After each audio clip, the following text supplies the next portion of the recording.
At this time, let the record reflect all 15 jurors have returned to the courtroom. Everyone may be seated. Counsel waive the call. Yes. Mr. Young, call your next witness. Robin Mills. Robin Mills. Yes, sir.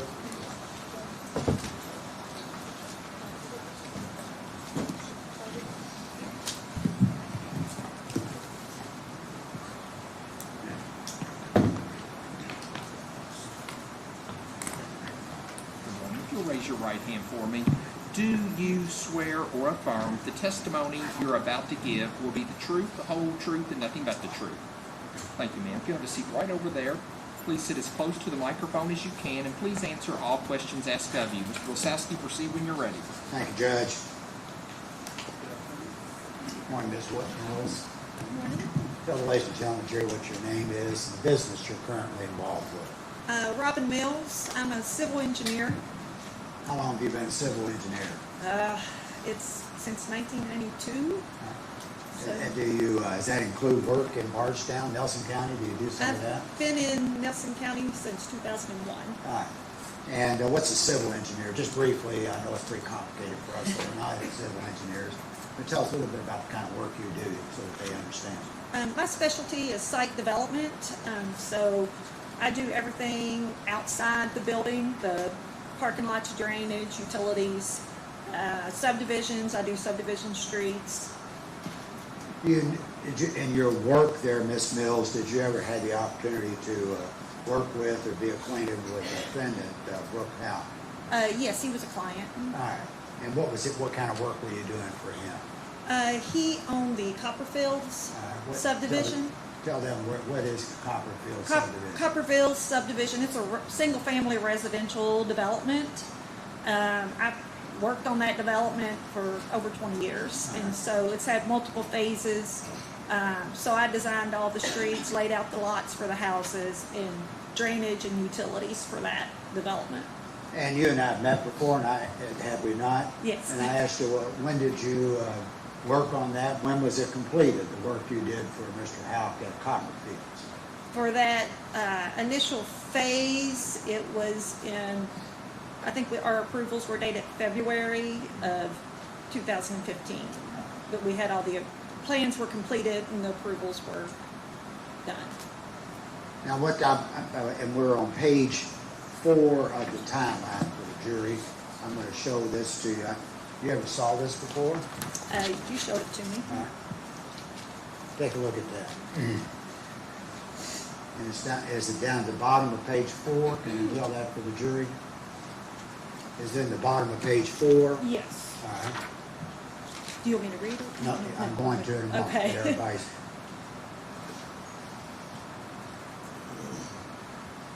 This is a report prepared by Mr. Houck concerning activities, work he did on July the 3rd of 2015. Did you and I talk about that, haven't we, July 3rd? All right. And read what that says there at the bottom of page 4 to this report.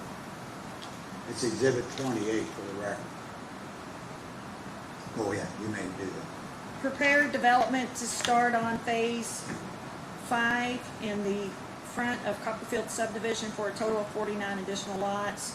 Organized utility layout for engineers at Horizon Engineers. Principal engineer Robin Mills. Now, on July the 3rd, were you engaged in any of this kind of work? I was not in the office on July 3rd. All right. Do you have any contact or communication on the 3rd with Brooks Houck, the defendant? You sure for that? Yeah. All right. In fact, you and I talked about where you were on the 3rd. Right. Where were you, tell the ladies and gentlemen of the jury, on July the 3rd of 2015? My daughter, she was in high school at the time, and she was in the Governor Scholar program and was spending 6 weeks at Moorhead University, and that was family weekend. So we were in Moorhead to see my daughter. All right. Before I mark this, you familiar with this? Yeah, I gave it to you. All right. That's how I remember what we were Why'd you doing. give that to me? Why did I give it? Uh-huh. Well, to be honest, when y'all first talked to me, I couldn't remember what I was doing on that day, so I started looking back in my photos and checkbook and records to try to figure out where I was, and I found this. And what is that you found? It's an itinerary for what was going on in Moorhead that day. Freedom Fest, it was like a 4th of July celebration. And the first two, like the Baldwin Memorial 5K Governor Scholar Program, so she was a runner, she was in that. And then there was a parade at 6 p.m. sponsored by GSP, which was the program she was there with. And that's where you were on July the 3rd with your daughter, Yes, celebrating her college success. yes. All right. I'd like to mark this and, if I could, 42.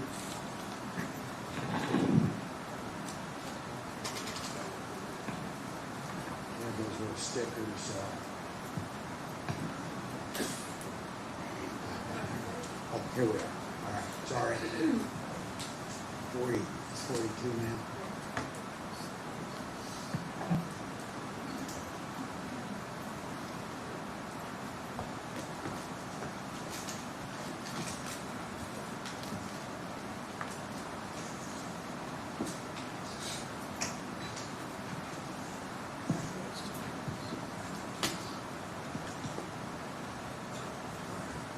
Judge, I move for the admission of Exhibit 42 testified to by Ms. Mills here a moment or two ago. Any objection to 42? No, sir. May it be published It with the may. sheriff. Yes, I'll show it's introduced at this time and it may be published.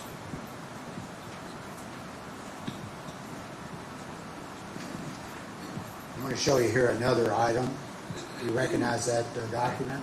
Yes. What is that? Would you tell the ladies and gentlemen here, Ms. Mills? This is my checkbook. I keep it on my laptop. I keep a checkbook and balance my checkbook every month. And so it's all the transactions from my bank account. All right. What was important about that? It confirms that I was in Moorhead on July 3rd. All right. And that's what you told us when you and I sat Yeah. down and talked some. Right. Ah. And then it has the nail art. I think I went there that morning and got a pedicure, and then we went to Moorhead that afternoon. All right. Let me mark this. This would be Exhibit 43.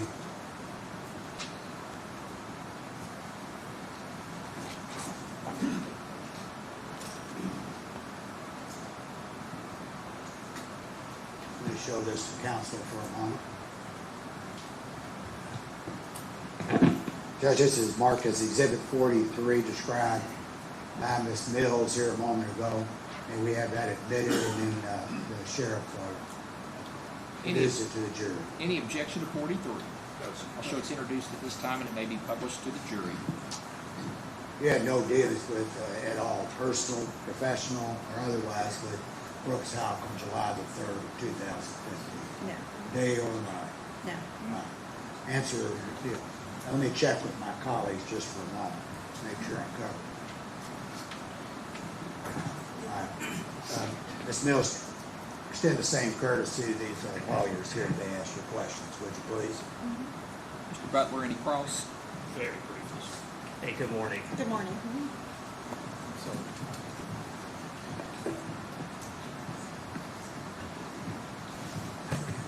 Man, you said you've been working on the Copperfield subdivision for, I thought you said how many years? Well, there's multiple phases. Yes, ma'am. So this was phase 5. Okay, So the initial phases were with, they were Downs Lumber. That's who originally owned that subdivision. And then it went into foreclosure. And so I think Brooks bought it from the bank. And so this was the first phase that Brooks worked on. let's go back. Do you recall when it started? Like what the first phase was? What year? I thought you said it and I didn't quite hear it. I apologize. Actually, it was going. I started in Bardstown. I first worked at Hips Engineering. Yes, ma'am. And that project, they were working on the first phase whenever I started working at Hips Engineering. So it was one of the first projects What I year? became acquainted. The 2001. That's what I missed. Yes. So these phases have been going since 2001. Correct. So if you can just pop that up real quick, Sandy. I think it's page 4.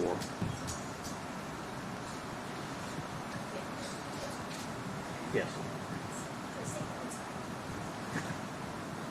I promise just a couple more questions. Okay. We'll chat here.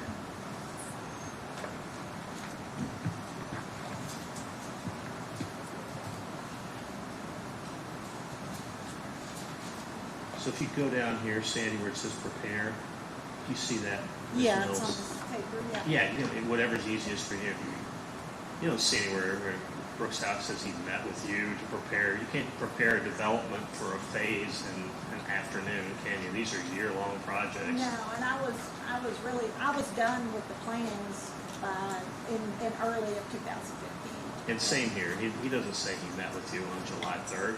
These are things that you have to get done, and it's an ongoing process, correct? Correct. Thank you, Mayor. All right. Any cross? No, Your Honor. Any redirect, Mr. Lisowski? No, thank you, Judge. Any questions from any jurors? May this witness be finally excused. Yes. You're finally excused. You may go. Thank you. Call your next witness. Ashley Nally. Ashley Nally.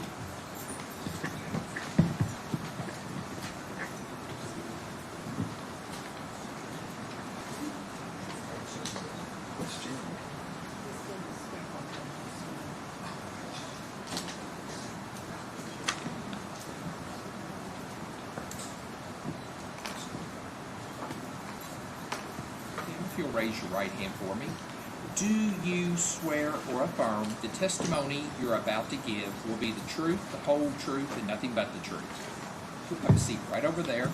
Try to sit as close to the microphone as you can, and please answer all questions asked of you. Mr. Young, proceed when you're ready. Would you please introduce yourself, ladies and gentlemen of the jury? I'm Ashley Nally, Okay, Miss Nally, I don't want to know where you live, but could you tell me what county you live in? Nelson County. Okay, and if you would, please direct your answers to the jury, okay? And what do you do for a living? I build houses. Okay, and how long have you been doing that? 15, 16 years myself, but long Okay. term. Back in July of 2015, who were you working for? We built for Brooks Houck, Okay, you meant we, who's we? me and my husband. Okay, and did you work directly for Brooks Houck? Yes, Okay, and what did you all do for him? we framed his houses. You framed houses? All right. Are you familiar with Crystal Rogers? Yes. How long had you known Crystal Rogers in 2015? I mean, we all grew up in Bardstown, so I've known her since we were kids. Okay. And were you all friends? No. Okay. And you said that with a smile. Go ahead and tell me what. I mean, we had personality conflicts. I mean, we just didn't always get along, but she was not my cup of tea, but Okay. Just different people. yes. All right. And are you so you're familiar with the defendant in this action, right? Yes. Okay. And were you also familiar? Were you aware they had a child together? Yes. Okay. And what was the name of that child? Eli. Okay.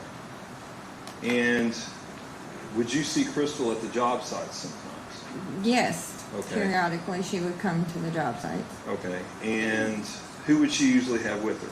Eli. Eli? How often would you see her with Eli?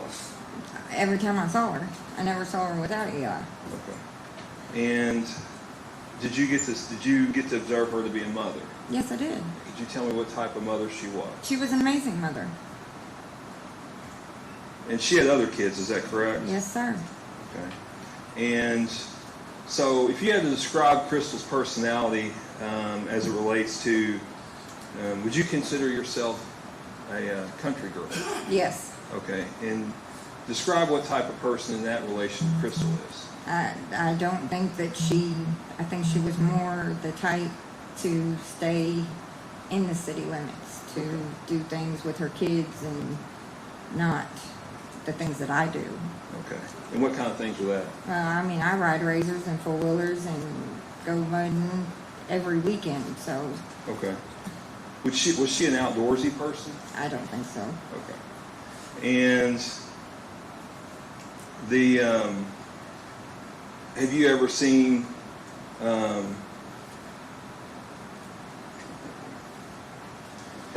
interactions where Crystal would get angry with the defendant? Yes.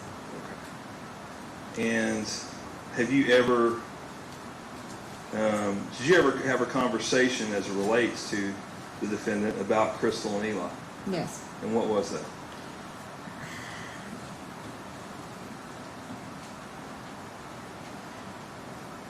I'm sorry. No, it's okay. I'm nervous. It's okay. I apologize. There was, a time where I asked why Brooks didn't leave Crystal with all the fighting and arguing. And who'd you ask that to? Brooks. Okay. And he said, because I won't lose Eli. Because what now? I won't lose Eli. Okay. So he said, I won't lose Eli? Mm-hmm. Okay. Hang on one second, okay, Miss Nally, I'll be right back. Judge, I don't have any further questions this time from Miss Nally. Mr. Butler, any cross? Yes, sir.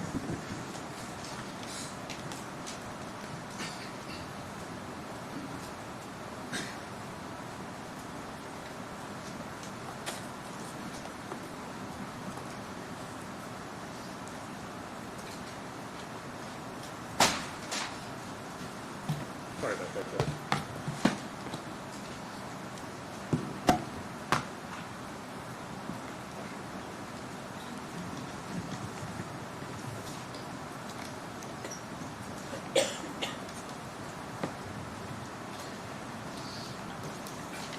Miss Nally, you do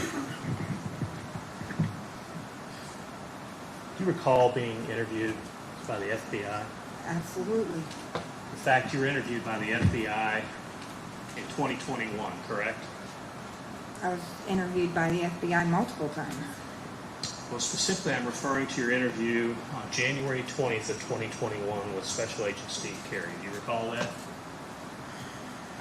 I mean, I was interviewed several times, so to differentiate which one at a time and date is... Yes, ma'am, and I'm happy to show you the transcript No, if anything you need. You were interviewed on January 20th of 2021 by Special Agent Steve Carey. Okay. I mean, I was interviewed several times, so Okay. yes, probably. Do you recall telling Special Agent Carey that you had problems with your memory? I told him that I do not remember. I mean, I'm sure I don't remember everything, every date of every time. Well, I'm going to read it, what it Yes, says, sir. and you're welcome to look, okay? No, you're fine, sir. All right. Judge, you approach. You may.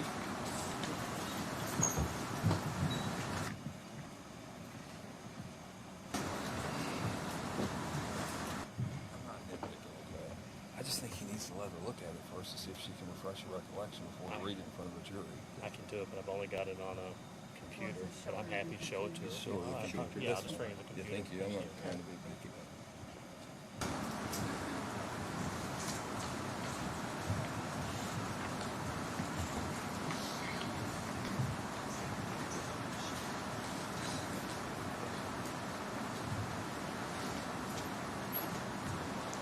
Okay, ma'am, is it okay if I come over here? All right, what I'm showing you is, and you don't, this is your answer to Special Agent Carey, it's not a big deal. Does that refresh your memory? I mean, I'm sure I said that. Okay. So my question was, you told Special Agent Carey, I have a problem with my memory. Mm-hmm. You told him I used to be a drug addict. And I was. And now, you told the ladies and gentlemen of the jury today that Crystal, you described her as a wonderful mother. Mm-hmm. Do you recall in that same interview, ma'am, that you said she was a drug addict and drank every day? I said that probably, but she was still a good mom. That doesn't have any bearings on the fact that she was a good mother. Are you aware that not a single person in her family has ever described her as a drug addict or a drunk? Well, I'm sorry, but as a drug addict and as somebody who was, in a conversation about Adderall and other alcoholic beverages, it's not always... So it's your testimony to this jury that she was a drunk and a drug addict, I even didn't though say she was a drunk and a drug addict. that's exactly what you said, ma'am. I said we talked about Adderall and alcoholic beverages. I'm going to show you page 17. Yes.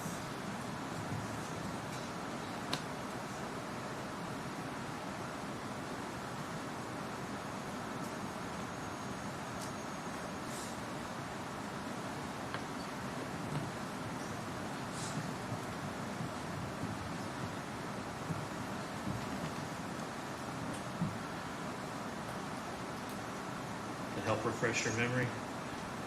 Hold on. Still reading.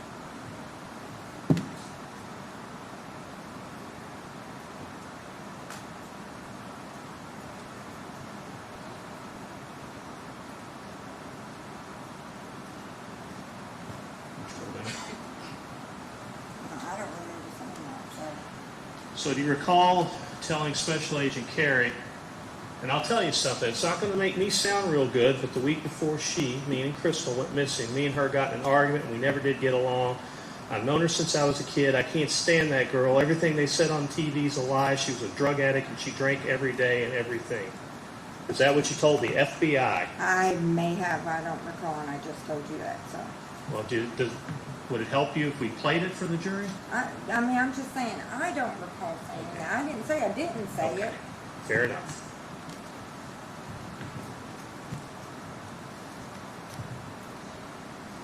And ma'am, you, as you sit here, are a convicted felon as well, correct? No, that's all the questions I have. Any cross? No. Any redirect? Just briefly. Ms. Nally, you testified on direct examination that you and Crystal didn't get along. Is No, that correct? no, sir, we That's no didn't. secret. No. Okay, the statement that Brooks Houck made to you about he would not lose Eli, is that the truth? Yes. No further questions. Anything else, Mr. Butler? No, sir. Anything else? Any questions from any jurors? May this witness be foully excused. If you're foully excused, you may go. Call your next witness. Heather Snellen. Heather Snellen.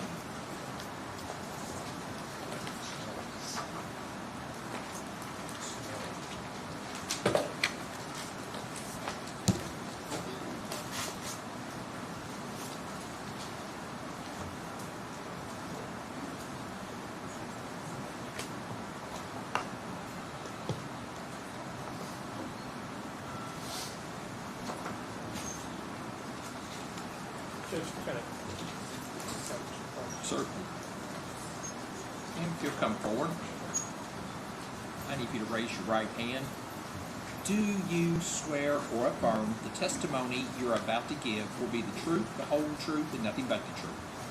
You'll have a seat right over there. Please sit as close to the microphone as you can, and please answer all questions asked of you. Right, if you could hit the mute button. Judge, this witness only has testimony as it relates to Joey. Ms. Snellen, I believe, will testify, and correct me if I'm wrong, Shane, she No, will you're not testify that Joey Lawson and Steve Lawson moved Crystal Rogers' body. That doesn't apply to us. We would ask for, we don't believe there's any hearsay exception that would allow it. Obviously, it's admissible. You've already overruled our motion for joint trial. We would preserve that. But we would ask for an admonition at the end of this that they cannot be considered against Brooks Houck. Obviously, it's a statement of interest for either one of them to say that. And they're all charged, and he's charged with complicity in murder, and Joey Lawson's charged with conspiracy to murder. All of this is demonstrated in the agreement. I'll tell you what, why don't we have to take the testimony first so I can hear what the witness has Yes, to say, and then we'll come back to the bench. Yes, sir. That sounds great.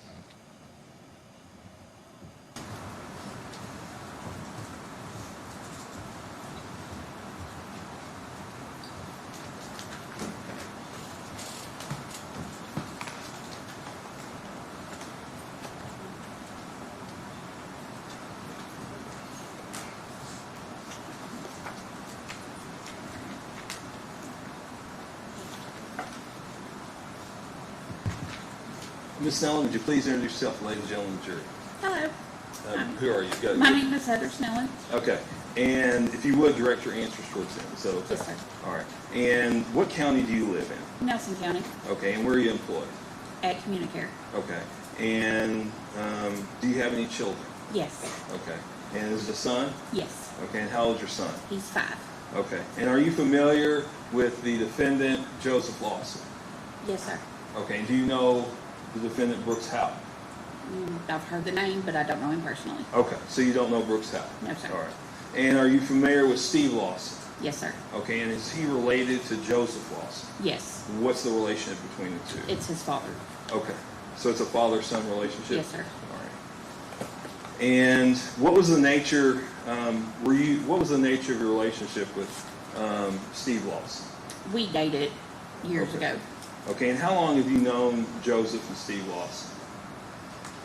I want to say probably since 2012, 2013. Okay, so a little over 10 years? Yes. All right. And what was the nature of your relationship when you all first met? We were just friends, co-workers. Okay, and where'd y'all work? Orbis. Orbis, and where's Orbis located? It's in Bardstown. Okay. And is that a manufacturing facility? Yes. Okay. Now, did you ever date Steve Lawson? Yes. Okay, and did you all ever live together? Yes. All right, and when was this?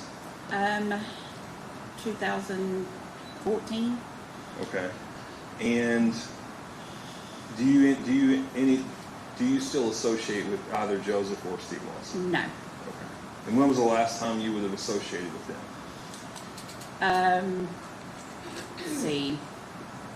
Steve Lawson was back in 2017, and Joey Lawson was in 2023. Okay. And do you remember what month specifically it was Joseph Lawson? April. Okay. Now, while you were living with and dating Steve Lawson, did you all acquire any property together? Yes. What did you acquire? A 2013 Chrysler 300. Okay. And whose name was that in? It was in both of our names. Okay. And when did you all break? Did you all break up at some point? Yes. It was shortly after buying the car. Okay. And when was that? I don't remember the exact month, but it was in 2014. Okay. So y'all were together for a short while, is that correct? Yes. Okay. And when you all broke up, who got the car? I was left with the vehicle. Okay. And who made the payments? I did. All right. And did the car ever become a source of contention? Yes. Okay. So explain to ladies and gentlemen of the jury what was going on with this car. I was making the payments. I was doing all the things that need to be done on the car, and it was taken from me while I was at work without my knowledge. And who took the car? Steve Lawson. All right. And when was that? It was in early 2015. Okay. Did you ever get the car back? Yes, I did.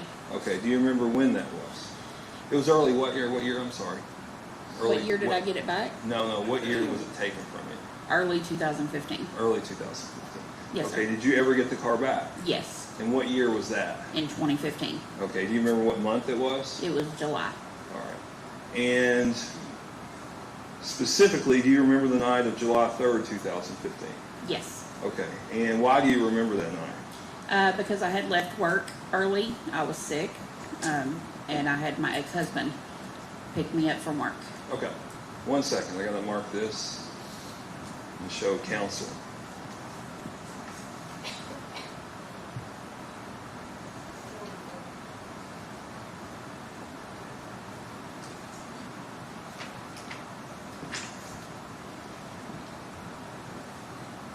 It's just where the work document sheet up there.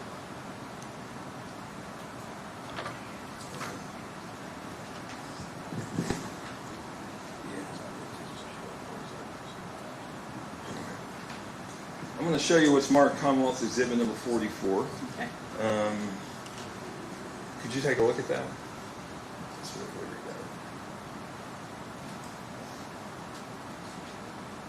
that. Yes. Okay. And what is that? That's a doctor's note.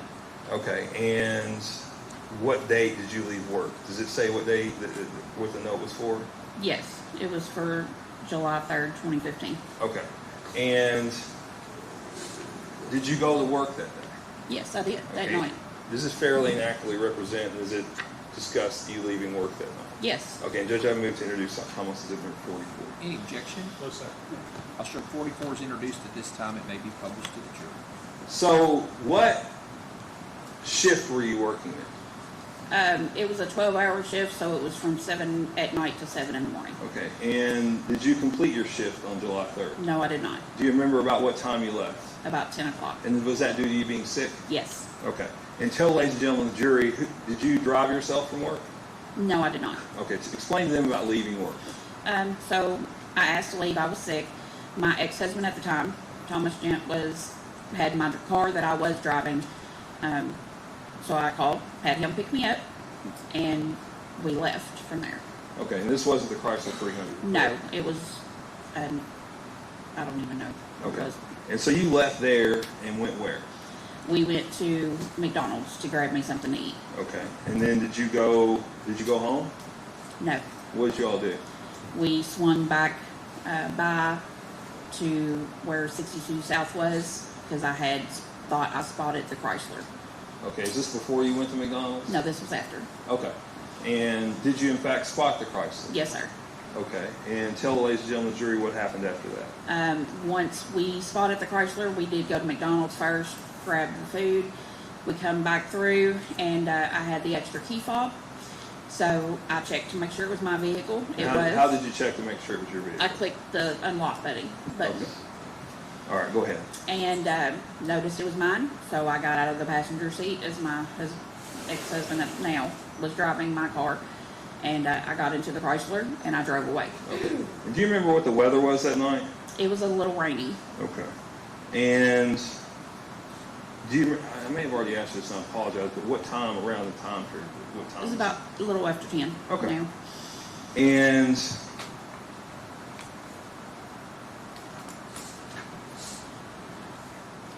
what did you all do? So were you driving the Chrysler? Yes, Okay. And where did you take the Chrysler? to Boston Road. Okay. And specifically, where at? Do you know on Boston? Not the exact address, but it was my ex-husband's grandparents' house. Okay.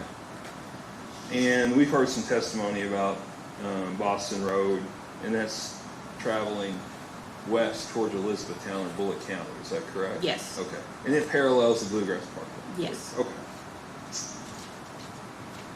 Now, what did you all do with the car when you got there? We parked it in his grandparents' driveway, and we left. Okay. And did you all go back to the car? The next day, yes. Okay. And what did you all do the next day with the car? We cleaned it out. Okay. And what did you find in the car? We found needles, tourniquets, blankets, a bag, or a big, large garbage bag of soured, wet clothes. Now, where was that at? It was in the trunk. Okay. And we also found a Louisville Slugger bag. Okay. Now, did the car get taken back at some point? Yes. Do you remember when that was? It was not that day of the 4th, but it was probably that night of the 4th, if not the next day, so the Okay. 5th. So during daylight hours of the 4th, did you all have the car? Yes. Okay, but you believe sometime either on the night of the 4th or the morning of the 5th it was taken? Yes. Okay, do you know who it was taken by? My guess was either Well, you don't Steve need to or guess. It's Trevor. okay, we don't guess. Okay. Okay. But it was taken back, is that correct? Yes. Did you ever see the car again? Not until months later. Okay. And at some point, was the car repossessed? Yes. All right. Did you have the car when it was repossessed? No, I was not in possession of the car. Okay. Did you report the car? Yes.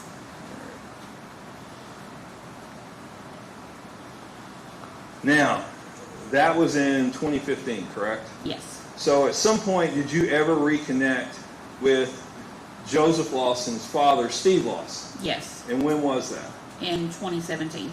Okay. And do you remember what time in 2017? It was July 4th. Okay. And what happened? His wife at the time had passed away, so I reached out to family to send my condolences. Okay. And that was approximately 2 years, well, actually 2 years to almost to the date that Crystal Rogers disappeared. Is that correct? Yes. Okay. And did you ever speak to the defendant personally after that? Yes. Okay. Explain, ladies and gentlemen, the circumstances of when you next spoke to Steve Lawson. After I had reached out to family, to his family, to send condolences, he showed up at my apartment. Did not talk to him before that, and said he had been watching me and knew where I was at. Okay.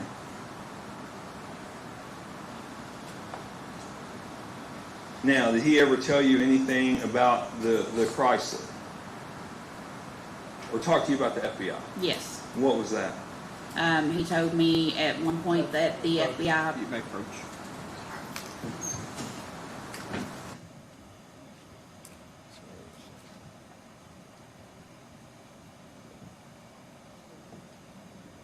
know you got a hearsay objection. Huh? I know you got a hearsay Yeah. objection. We're talking about Steve Lawson. sending Yes, sir. this.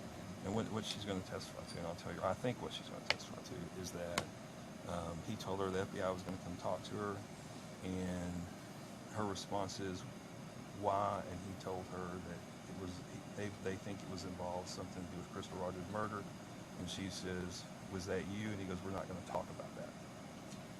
And I believe that's a statement against interest. That's not, well, it's not a statement against interest. I mean, In the context, it is. I mean, if we want to break and go through all the problems with this lady, I can, but I mean, these are, we're backdooring, no, and I'm not criticizing, but we're trying to backdoor Steve Lawson's statements in here. The court's found that he's a liar beyond a reasonable doubt. We're going to have to go through every single thing he did and said if we could continue to do this to try to show why you can't rely on him. I mean, to put any credibility in him is... Judge, this happened back in 2017. It doesn't matter when it happened. Yes, it does. She's not a law enforcement officer. Him saying, I'm not going to talk to you about something to someone, how is that reasonably likely to incriminate Steve Lawson? Because it's And based, how's that reliable given what we know about Steve Lawson? because it's based on the question she asked him. Were you involved in it? Go through what you think the answer is again. Okay. I'm concerned because I don't know what the answer will be when it's actually given. I But don't really know either, and I'm going to be honest with you. But she is that he told her the FBI was going to come talk to her about the car. She said, about what? He goes, they believe it was involved in Crystal Rogers' murder. And she goes, something, I can't tell you the exact words she's going to say, but she asked him if he was involved in that. He goes, we're not going to talk about that. I don't think that's would qualify under a declaration against interest. I don't think it. I'm not going to talk about it. Does not come out and say he did anything. So I'm going to sustain the objection to that portion. Okay.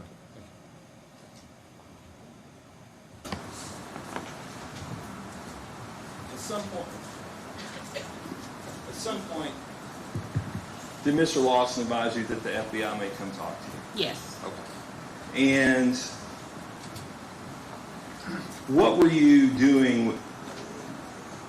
You were around Steve Lawson during this time. Is that correct? Kinda, yes. Okay. What were you doing? What were you doing with Mr. Lawson? I was actually visiting his mother. Okay. And at some point, were you helping him? Yes. Okay. How were you helping him? I helped him to go through his deceased wife's belongings. Okay. And were you using anything at his residence? Yes. What were you using? The washer and dryer. Okay. Did you have a washer and dryer? No. Okay. And where was he living at this time? I think it was called Demery. Okay. And describe Demery for me. How was this place at Demery set up? It was a two-level home. It was just the upstairs, and then you would have to go down to the basement to have the washer and dryer. Okay. And was there anything else downstairs besides the washer and dryer? I mean, like a little sitting area that we set up. Okay. And was there anything dividing the washer and dryer area and the sitting area? Yes, there was like a half wall. Okay. And if you come from upstairs to downstairs, would people in the sitting area be able to see you necessarily? Yes. Okay. And did you all start dating again at any time? Yes. Okay. And how long did that last? About a month. Okay. And were you using any narcotics at this time? Yes. Okay. What were you using? Methamphetamine. Okay. And how long had you been using that up to that point? About a year. Okay. And who was your source of supply at that time? Joey Lawson. And anytime when you were over there, would Joey Lawson be at the residence? Yes. Okay. And did you ever hear any conversations between the defendant and Joey Lawson or Joseph Lawson regarding Crystal Rogers? Hey, Shane, just real quick, I apologize, dude. It's going to take a second. I apologize.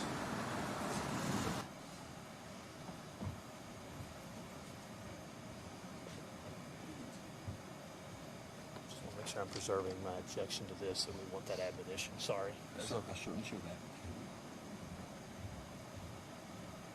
that. Okay. Oh, you're good. Did you ever hear any conversation? I'm trying to remember when this happened. Did you ever hear any conversation between Joseph Lawson and Steve Lawson as it relates to Crystal Rogers? Yes. And what was that conversation? I overheard them talking about moving a body at the Houck farm. Okay. And was there any discussion of what body that was? I didn't hear exactly. Okay. You just heard they had moved a body. Moved a body. Okay. And did they, well, let me ask this. Where were you when this conversation occurred? I was at the washer and dryer. Okay. And were you all using it at that time? Yes. All right. And using what? Methamphetamine. Okay. Now, did you turn this over to the police? Not at that time. Okay.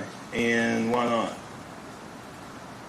Because I really didn't, I mean, drugs were my main source right then and my main focus.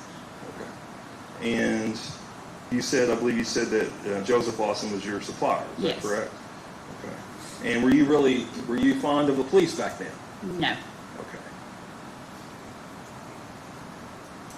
And how long, so this was in 2017, did your and Steve's relationship go on? No. Okay, and when did it end? A few months later.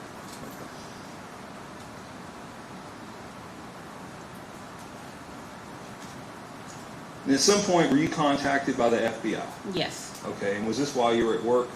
Yes. Okay, and was it Orbit still? No. Okay, it was different, you're working at a different place? Yes. Okay. And were you interviewed by them? Yes. Okay, and was that in somewhere around 2020, 21? Yes. Okay, and were you still actively using it that time? Yes. Okay.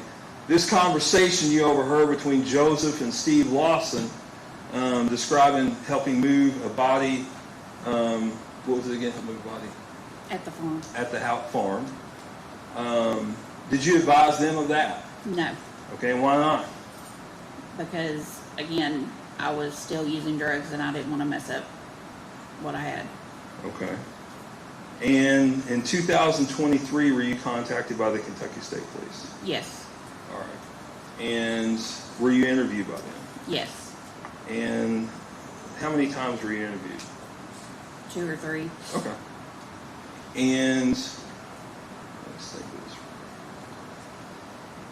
The first interview, when you went in and talked with Kentucky State Police, did you advise them about this statement at that time? No. What did you tell them the story about losing the car Yes. and stealing the car back? Yes. I don't want to say stealing the car back, but taking your car back. Yes. And did you tell them anything about that conversation you overheard in the basement? No. Okay. And did you contact the state police back? Yes. Okay. And do you remember when that was? Not exactly. Okay. And what did you tell the state police when you called them? That I had more information. All right. Now, when was this? Not the exact date. Was it after, when did you stop using? In 2023. Okay, and tell me why you stopped using. Because I wanted to get clean for my son. Okay. And was this after April of 2023? That I was contacted? Yes. Yes. All right. So when you spoke to the state police the first time, were you clean? Yes. Okay. Do you need some tissues? No, I got you. Okay. And you said you called the state police back and told them you had some more information. Is that Yes. correct? Did you have that information the first time you talked to them? Yes. Okay. And why didn't you tell them that? Because I didn't want to be involved. Okay. And did you go back in for a second interview? Yes. All right. And tell the ladies and gentlemen of the jury about that interview. It was a very long interview, but I essentially did tell them, I told them about the car, and I eventually told them about moving the body. Okay. Were they very nice to you? No. Okay. Did they yell at you? Raised voices. Okay. Did you cry? Yes. And did you tell them that you weren't happy about the interview? Yes. And at some point, did you leave? Yes. Okay. Hang on one second, okay.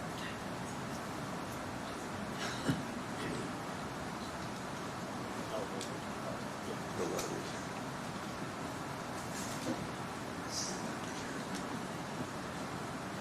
I'm going to show you what's marked as Commonwealth Exhibit number 45, okay? Okay.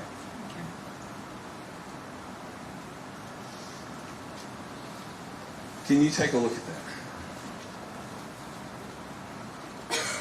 Yes. Do you recognize that? Yes. And what is that?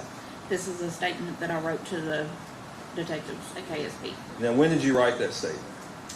It says, No, when? Oh, I'm sorry. Do you have the date? yes, Okay, yes, go it ahead. does. October 27th of 23. Was that after the second interview? Yes. Okay, now I want you to go ahead. Does it fairly and accurately represent? Look at both pages for me. Does it fairly and accurately represent what you wrote to the Kentucky State Police? Yes, it's Okay, exactly. Judge, I would move to introduce into evidence Commonwealth Exhibit number 45. Any objection to 45? No, sir. Okay, and I'm going to go ahead and have you read that statement for the ladies and gentlemen of the jury. You said it was dated October 27th of 2023? Yes. Okay, and who's it addressed to? It is addressed to Detective Harden. Okay, and is he one of the detectives that talked to you? Yes. Okay, go ahead and read it for me. The first or second page? Yeah, go ahead and read it. The first. Detective Harden, I'm sending you my written statement. It is attached with this letter. Since I am busy with work and other prior commitments, and you all needing to clarify things, I knew this would be an alternative. I have a copy of the statement for myself also. I do hope that this helps you with what you need. I also hope that it is clear within my statement that I do not know anything. I tried to tell you all that, and I felt as if I was being pressured into saying things that are untruthful on my behalf. Okay, you need a second. Go ahead and read the second. I, Heather Snellen, was co-owner of a 2013 Chrysler 300 with Steve Lawson. I do not know any information about what happened to Crystal Rogers. I also do not know who is involved. I only have the knowledge of what has been on news channels, social media, or documentaries. I can only assume what happened through what I have watched or seen on TV and social media. I do not have any more information to give regarding this case. End of statement. Now, is that true? No, Okay. Why did you write this letter? because I wanted to distance myself away from this as far as I could. Why did you want to distance yourself away from it? Because it's such a high-profile case, I didn't want to be involved, especially being a single mother. I was fearing for myself. Okay, so were you scared? Yes. Now,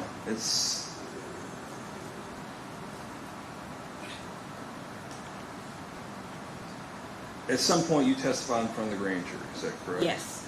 Okay, and tell the ladies, did you tell the ladies and gentlemen of the grand jury this? No. Okay. Did you tell them the statement you had previously told, which we just went over about hearing the conversation? Yes. Now, Heather, there's no charges pending against you or anything, is that correct? No. If I want you to tell the ladies and gentlemen of the jury the truth, okay? What is the truth?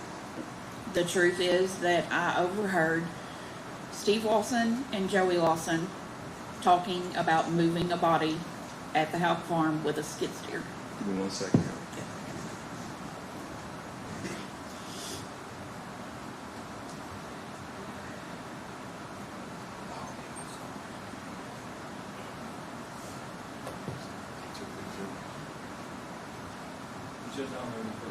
Why don't we take a short break? So it'll be appropriate at this point.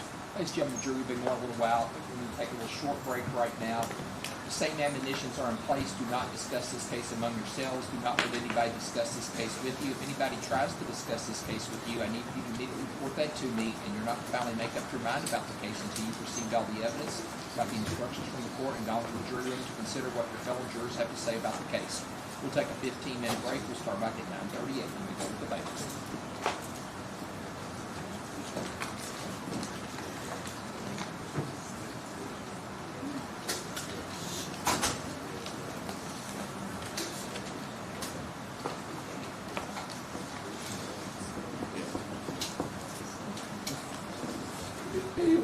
Court is in recess for a 15-minute break. You have 15 minutes, ma'am.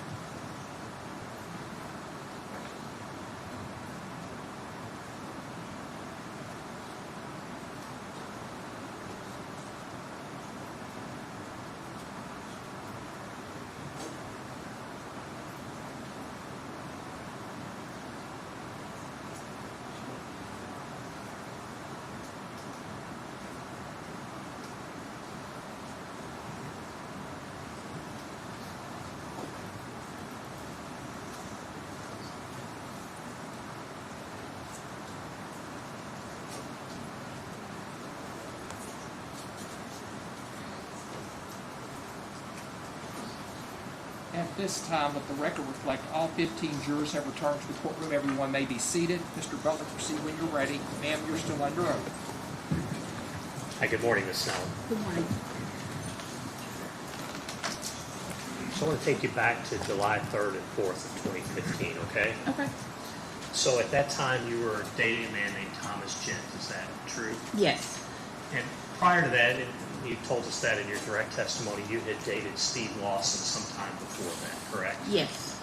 And during the time that you were dating Steve Lawson, you all had purchased a Chrysler 300. Is that correct, ma'am? Yes. And you had financed it through Capital One. Is that accurate? Yes. And both of your names were on the loan paperwork, correct? Yes. And at some point in time, I think you said in early 2015, I don't want to get it wrong, you all broke up, correct? You and Steve Lawson. 2014. Okay, I'm sorry, ma'am. So in 2014, you all break up. And I think you told, ladies and gentlemen of the jury at that time that you maintained possession of this Chrysler 300, correct? Yes. And I guess both of your names would have been on the loan application is what you described for us, correct? Yes. And you had it and you were making the payments on it. Yes. At that point in time, you worked at a business in Bardstown called Orbis, correct? Yes. And sometime in the spring, I believe from your prior statement, you tell me if I'm wrong, sometime in the spring of 2015, you go to work and the car's gone, correct? It was taken while I was at It work. was taken while you were at work. Yes. And so on July 3rd and 4th, or July 3rd of 2015, you were still working at Orbis, is that right, ma'am? Yes. And the Commonwealth introduced a exhibit number 44. Is it okay if I approach? So this is a work record from your human resources, correct, at Orbis Corporation? Yes. And it looks like they generated an email for July 4th just saying that you had gotten sick on July 3rd of 2015, correct? Yes. And you left work at, they've got it at 10:07 p.m., and that they just wanted to put that in the attendance roster, correct? Yes. So, at that point in time, you went by, when you're coming home, you said you called Mr. Gent, who was your boyfriend at the time and later your husband, correct? Yes. And Mr. Gent came to pick you up because you were sick, correct, ma'am? Yes. And you guys drove by a bar called 62 South, correct? Yes. And the 62 South bar, it's just a roadside bar there in Bardstown, right? Yes. And at that time, you saw your Chrysler 300, correct? Or what you thought was your Chrysler 300. Yes. And you said to Mr. Gent, I think that's my car, something like that, correct? Yes. And then you guys drove a little ways and you went to the McDonald's there in Bardstown, correct? Yes. And I assume got yourself some food. Yes. So, I don't know, how far is it from Orbis to 62? A few miles. About 5 minutes, 10 minutes, somewhere in 5, there. 10 minutes, yes. And so then you leave, we drive by 62, see that, then you go to McDonald's, you get something, you come back, and at that point you decide, hey, I want my car back, right? Correct. So you had the key fob, as you described to the Commonwealth, Yes. and you went by, and Mr. Gent drove you back to 62 South, correct? Yes. And you did the chip chip. Like, Yes. that's my car, right? Yes. So you said, I'm taking it back. Yes. Now, you told us, and I know you're no longer with Mr. Gent, correct? You all aren't married anymore. No, we're not. Okay. So, how long were you married to him, ma'am? 2 years or so. I don't remember. So, do you remember when you got married, when you got divorced? I know we got married on October 30th, 2015. And it was a couple years after that? Yes. Okay, fair enough. So, you then take your Chrysler, or the Chrysler that's financed to Capital One, Yes. from the 62 South bar, you said to Mr. Gent's grandparents' house, correct? Yes. You told the FBI, because you said you didn't remember the exact address, you told the FBI back on October 20th that the address was 7645 Boston Road. Does that sound right? That is correct. Okay. So, if I can, if I could have you pull up the map that we show an opening statement. If you can you turn around just real quick? So, this is the Bardstown area. Do you recognize that on the map, Ms. Snellen? Yes. And I believe that the McDonald's in Bardstown is generally in this area right here, which is near the courthouse. Is that accurate? Near the new courthouse, yes. And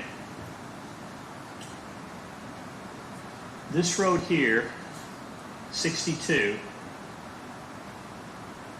which is where the 62 South Bar name comes from, correct? Yes. So it's someplace and generally in this area, right? I don't know exactly where it's at, but I'm close. Yes.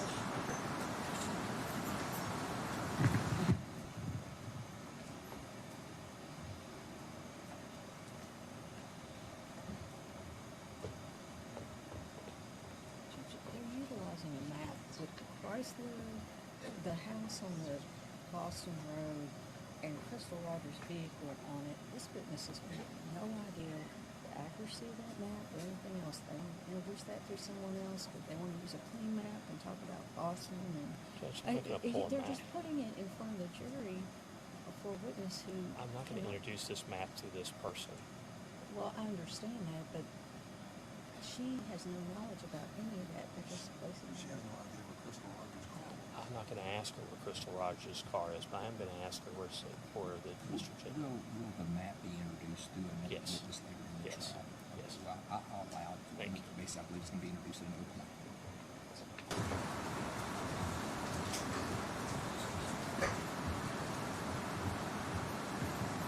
Okay, Ms. Snellen, so when we left off, we were talking about 62 South Bar, which is here in Bardstown, just a little bit, I guess, northeast of downtown Bardstown, correct? Yes.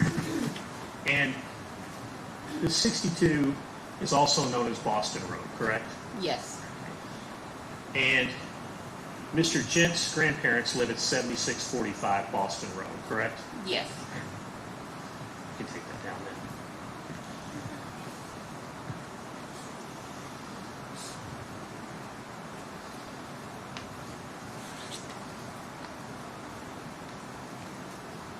Now, you were interviewed on, I think, let me make sure I'm getting this right, on October 20th of 2020, correct? I believe so. And that was by the FBI, correct, ma'am? Yes. And sum and substance, they were asking you similar things that you and I just talked about, correct? Yes. And you advised them about taking your car back that night and taking it to 7645 Boston Road, correct? Yes. And it was, I think, one FBI agent named Steve Carey and another one, I may get her name wrong, Brandy. I don't remember. But There's two of them, right? A man and a woman? Yes. And they were very kind to you, correct? Oh, yes. And it was more of a conversation, correct? Yes. I think they actually came to your work and you all went to a conference room and just had a talk, correct? Yeah. I mean, I'm sure it's not, no one likes to talk to the FBI, but they were kind, correct? Yes. And then they came back and talked to you back again in, I think, 2022 and followed up a little bit with you, correct? I believe so, yes. And again, they were conversational and they were kind to you, correct? Yes. And again, you told them about what happened that night, correct? Yes. And we'll talk a little bit more about this. At no time in those conversations with the FBI did you provide any information about anything about overhearing Steve and Joey Lawson moving a body, correct? Correct. And one of the first things the FBI always does when they talk to somebody is they advise that they're federal agents, correct? Correct. Typically, they'll actually show you the badge and say, hey, this is my credentials, correct? Correct. It's part of their policy.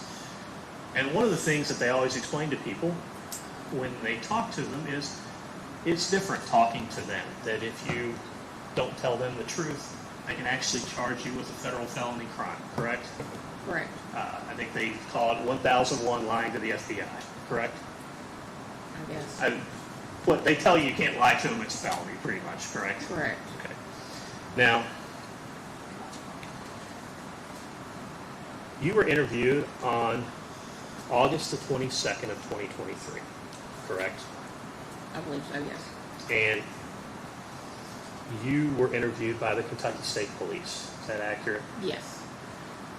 So at this point, this would be the third interview that you've been given to law enforcement, 2 with the FBI and 1 with the state police, correct? Yes.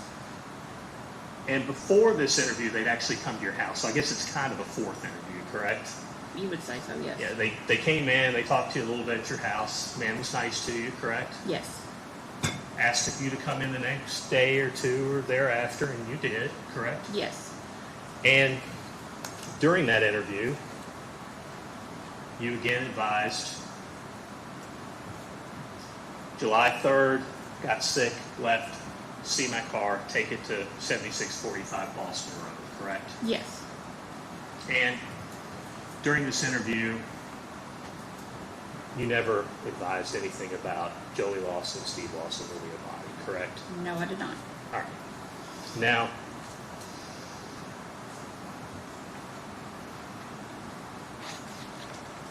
during that interview,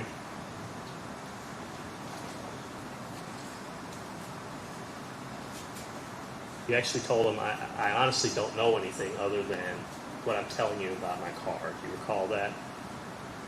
Not Specifically? Not Let me see if I can. specifically. Let me show that one to you.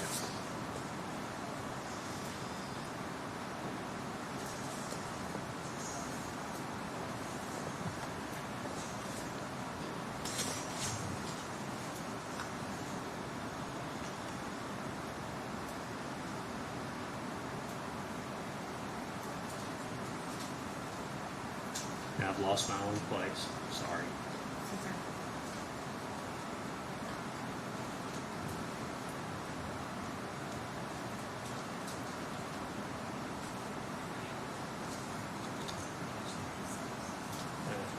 It's the wrong one.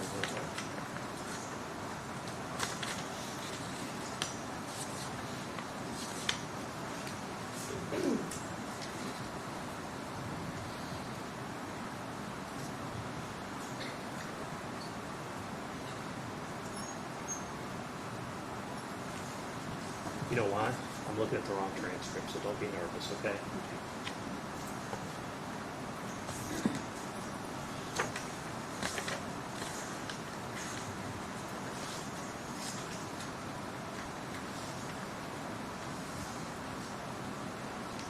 Now, approach it. You may.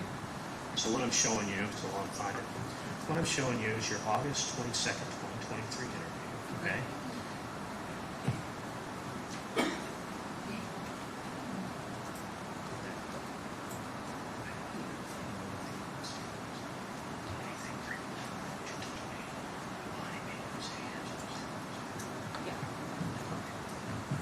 So now that you've had a chance to refresh your memory, Ms. Snellen, that day you told him that you didn't know anything about Steve Lawson having anything to do with this Crystal Rogers matter, correct? Correct. Okay. Now,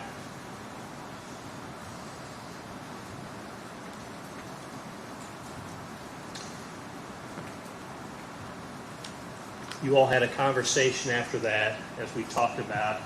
You advised what you told us here today, what you told everybody going back to the FBI about this car, going to 7645 Boston Road. You told the KSP that day, that, like you did today, that sometime within the next 24 hours or so the car was taken back, correct? Yes. Now, at the end of that interview,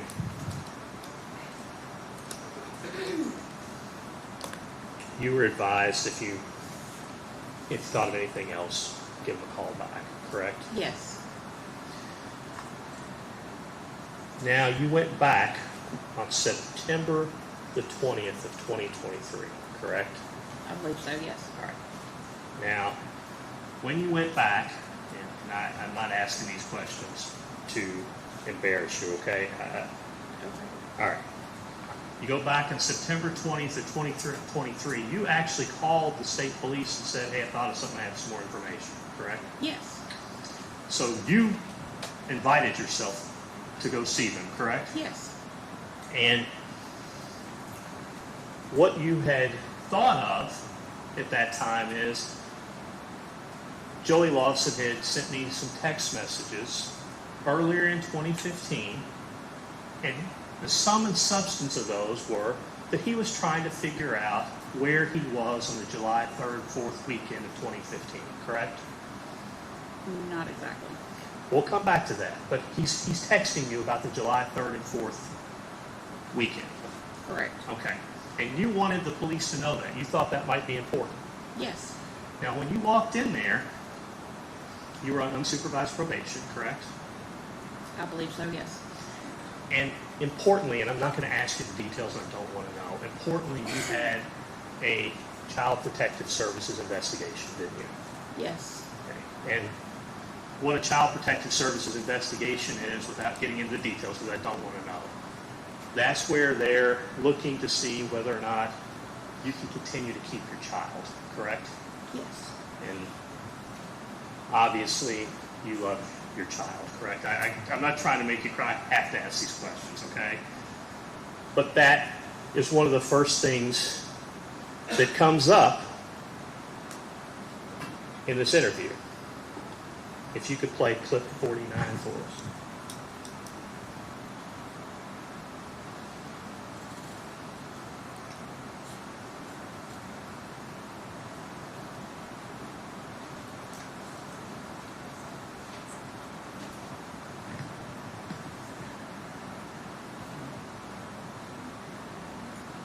Just can we approach? You may.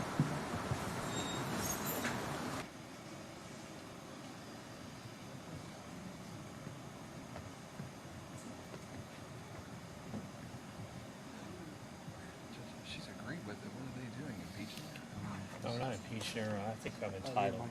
Oh, I'm sorry. No, Microphone was here. these microphones. No, what I think I'm entitled to do is show how this statement developed by showing clips, and I think that's very clear to show the coercion. Okay. I'm assuming she's going to admit that that occurred. Yeah, I think she can, whether she admits it or not. I think under Jenkins versus Commonwealth, which is a Supreme Court case, I'm entitled to show these interrogation clips to show how the coercion occurred and how these statements Is came. that the case you Yes, sir. What specific part in there you want? You can point toward it so I don't have to read the whole case.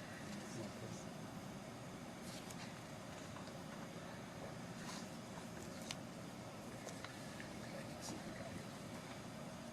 Admissibility of interview tapes in the trial court. I'm not allowed Dr. Campbell to testify in defense of to introduce the tape recordings.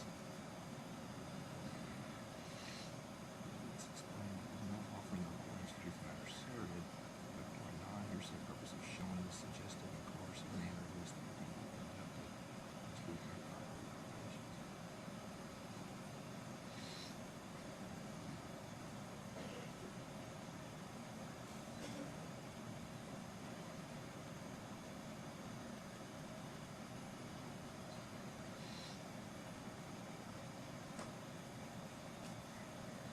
So here's talking about not allowing the tapes to be introduced. Well, I can play the tapes, is what it's saying, to show the coercive nature of the thing. It's not being introduced. Isn't your expert going to go through all that, guy? I think I'm entitled to ask her too. I don't, just have an expert's going to come in and say, they can ask her if she was. I think you clearly have a right to ask her if they did this. If she denied it, then I think you'd have a right to play that. Judge, that specific, there's a big difference between me asking her, did they say this, and me showing them, and that's what that says. But you're going to show it through your expert? Right now, my intention is, I guess it depends on how these next couple of witnesses go. I'm certainly going to let you play it through your expert.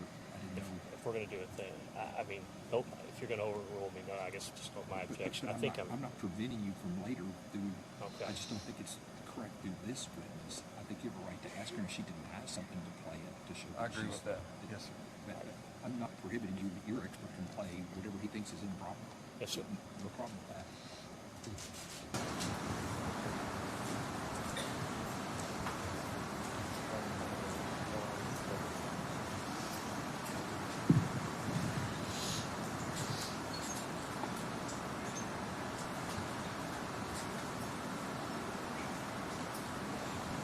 So, you told them that you called them because Joey had contacted you about where he was on July the 3rd. Do you recall that? We talked a little bit about that a second ago. Yes. And you wanted the state police to know this, right? Right.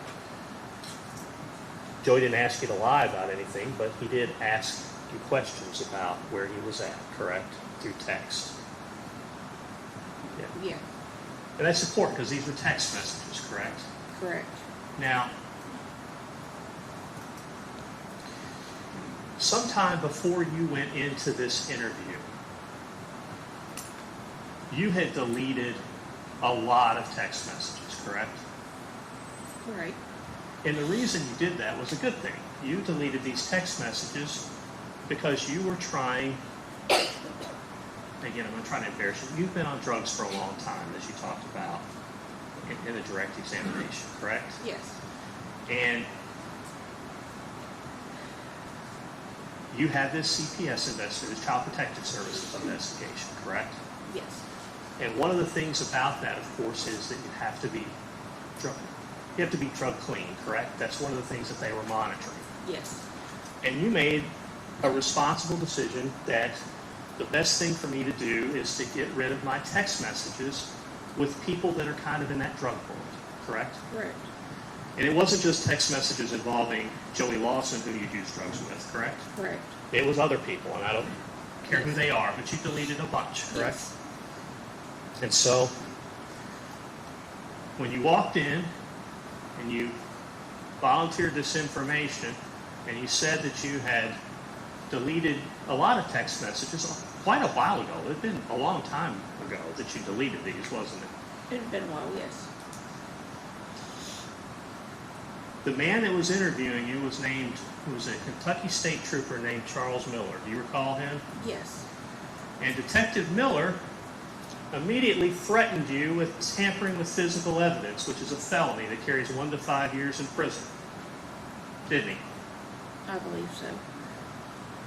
So there you are. You've come in trying to provide anything that you can that might assist in an investigation. You know you've got the thing that's most important in the whole world to you, your son, in this Child Protective Services investigation, and they threaten you with a felony charge, don't they? More or less. A lot more than a lot less, wasn't it? I mean, it was difficult, yes. So, during this interview, you're in a room probably not much bigger than the area from the end of the judge's bench to where the deputy sheriff is. Pretty small room, isn't it? Correct. It starts out, it's just Detective Miller, correct? I believe so. Did you know at the time that there was others back there watching this? No. Found out later they were, though, didn't you? Yes. And about 14 minutes into this interview, Detective Miller says to you, your life is pretty good. You can stay that way if you tell us everything you know. You recall that? Not right off the top of my head, no.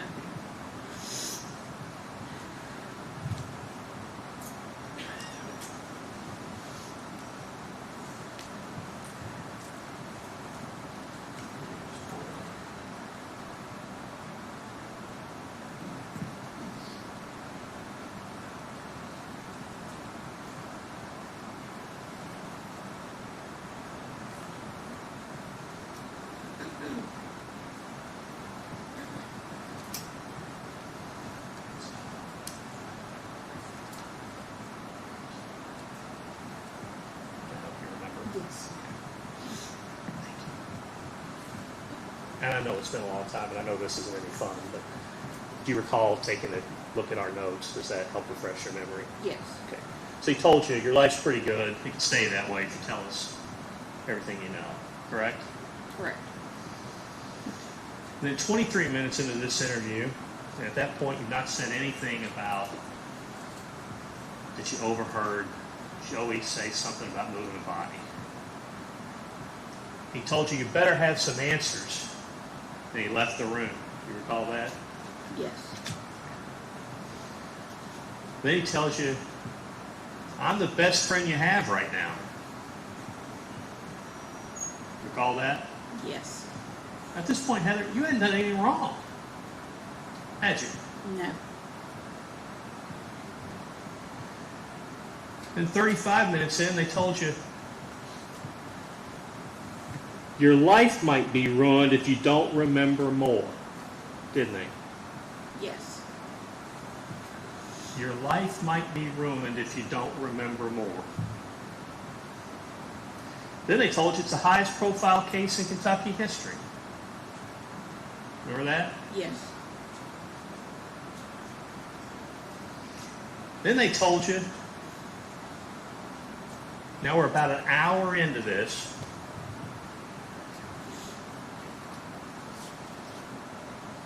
you know more. You need to reflect on whether you want to raise your little boy, didn't they? Yes. So now they threaten you with a felony for something that you didn't do wrong. They know that you have a Child Protective Services investigation, and now they're threatening you with not raising your child. Didn't they? Yes. At different times through this, Heather, you cried. Yes. At one point, you had a panic attack because of how they were treating you. Yes.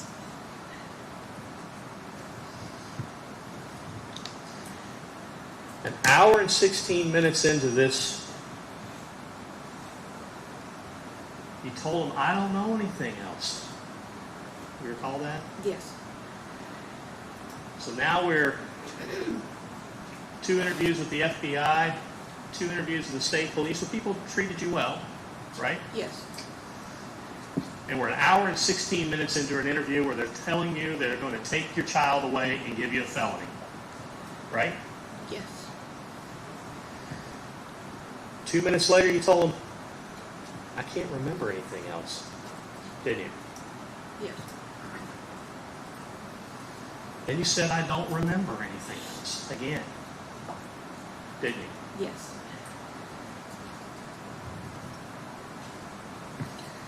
You said, I don't recall anything more multiple times. You remember that? Yes. And then this detective Miller says, well, when people say I don't recall anymore, that means they're lying. Correct? I believe so, yes.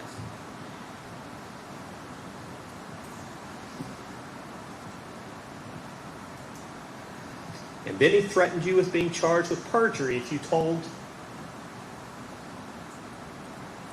a grand jury or any other group what you told the FBI twice, right? He threatened you with being charged with perjury if you didn't remember more, correct? I believe so. At no point did you have a lawyer in there? Did you? No.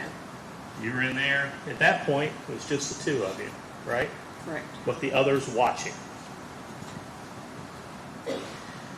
Then in an hour and a half into this, Detective Miller says, when you come off of it, then you get to go home with your son. Right? Yes. So you were given the choice of remembering more, not being charged with a felony, getting to go home with your son, and getting to raise your son, or you could remember more. Right? That's what they did to you.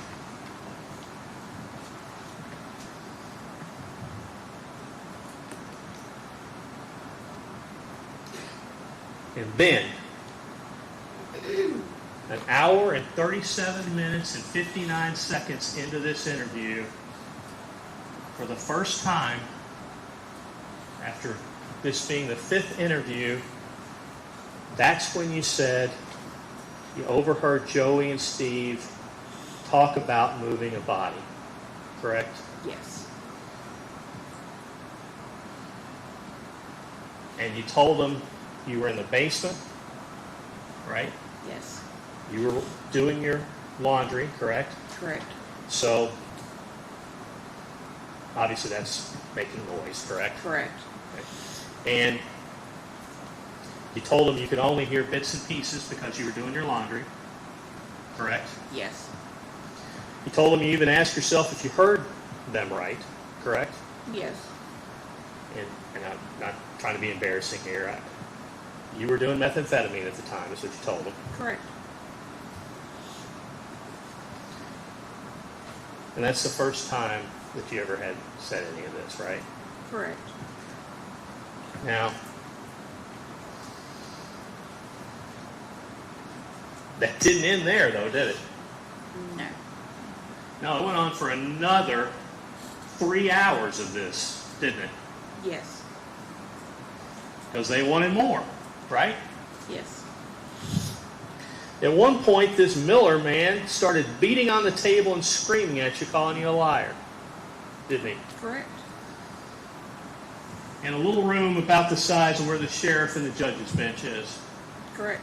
Just you and a Kentucky State policeman screaming at you, calling you a liar, right? Yes. At that point, you had a panic attack, didn't you? Yes.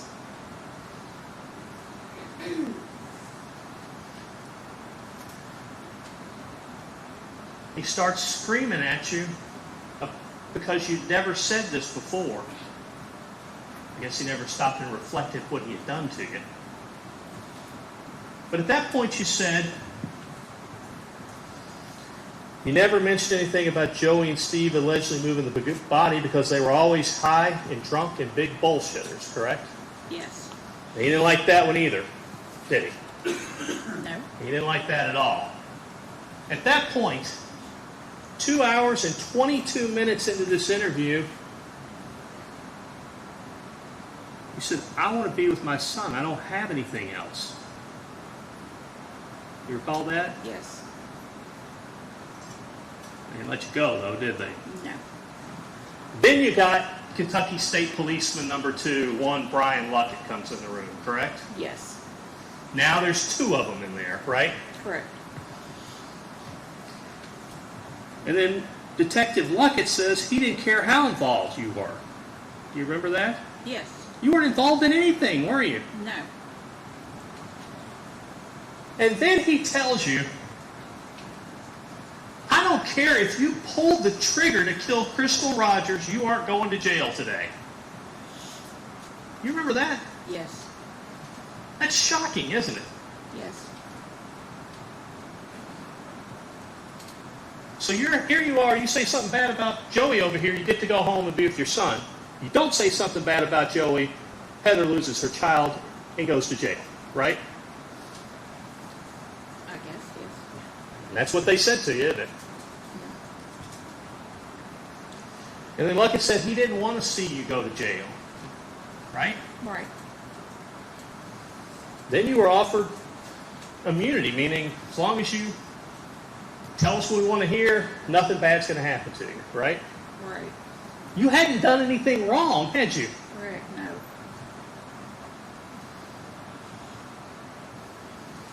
And then they tell you, then they say, because they're not getting what they want, really. Then they say, we have a witness that saw you with Steve Lawson on July the 3rd. Do you recall that? Yes. Were you with Steve Lawson on July 3rd? No. They were lying to you, weren't they? Yes. And I you knew they were lying to you. Yes. Because you were at work, right? Yes. You were with your boyfriend, right? Yes. And then you took your car to your boyfriend's grandparents' house, and you had nothing to do with Steve Lawson that night, did you? Correct.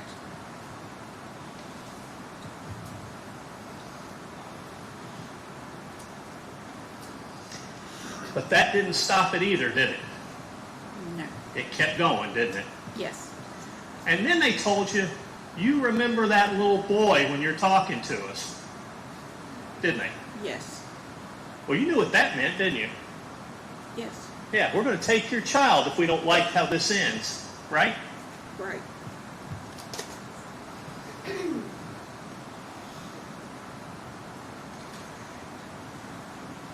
Then he says, Detective Luckett, 3 hours into this, that little boy's your life. That was true, right? Yes. In fact, in this interview that you unfortunately invited yourself to, you had a shirt on that says Boy Mom, didn't you? Yes. Because you love that little boy. And he says he depends on you to hug him, didn't he? Yes. He depends on you to be there for him, doesn't he? Yes. You knew what that meant, didn't you? Yes. Yeah. You don't do what they say, then you're not going to be there to hug your little boy. But it didn't stop there either, did it, Heather? No. Then he says, I can hear your little boy. He loves you. Enough little boys are without their mamas. Do you remember that? Yes. Probably something you'll never forget. And that's what he says just a few minutes before they let you take a smoke break so you can think about where you are in your life. Right? Yes.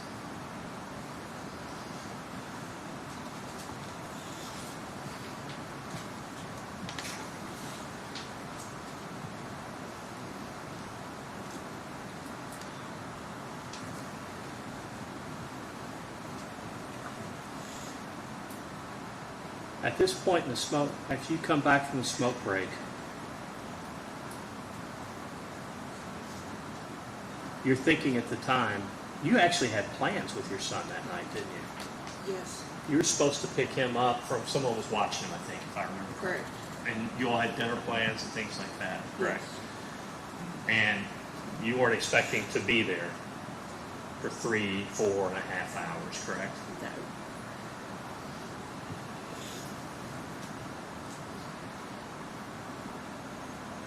At this point, you came back in. For the first time ever, you said Joey and Steve murdered Crystal Rogers, didn't you?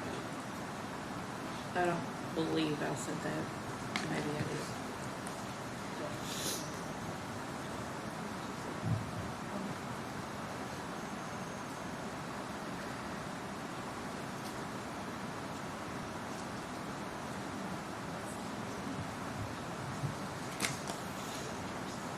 It's close to it's 3 hours and 20 minutes and 45 seconds.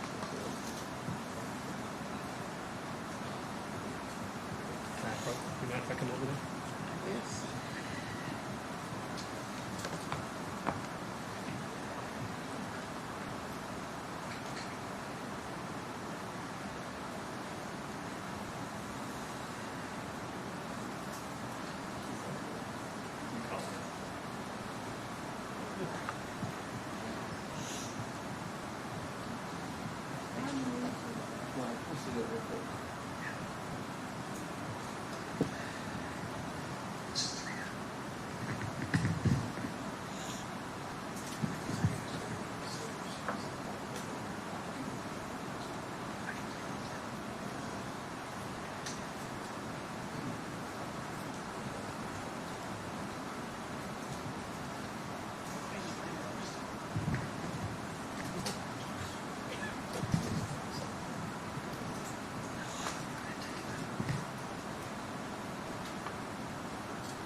I know there's so much.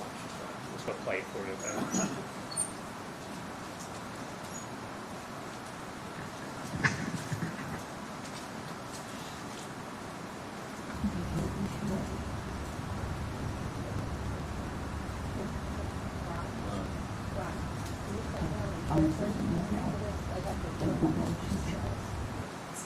Say they're complaining about the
Fill it out. All right? I promise you. All right? I'm here with you. All right? I know we've worked a long, long time, okay? All right? Spill it all the way out.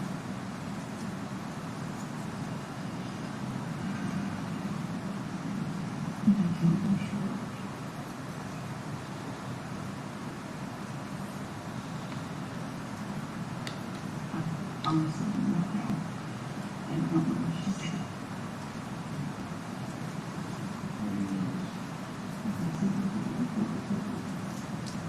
What did they say?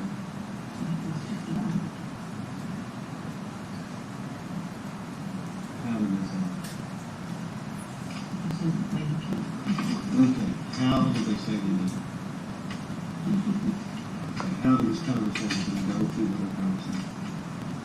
It was really just like I said, in the back and forth conversation, and then it come up, it slipped, I guess, in this conversation.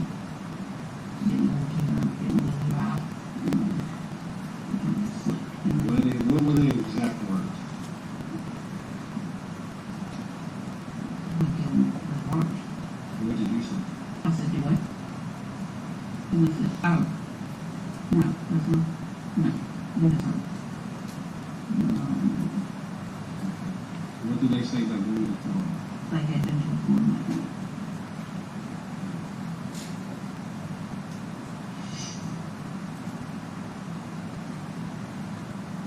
When was this conversation? In July of 2016, after Steve White died, that was the Okay, at this point,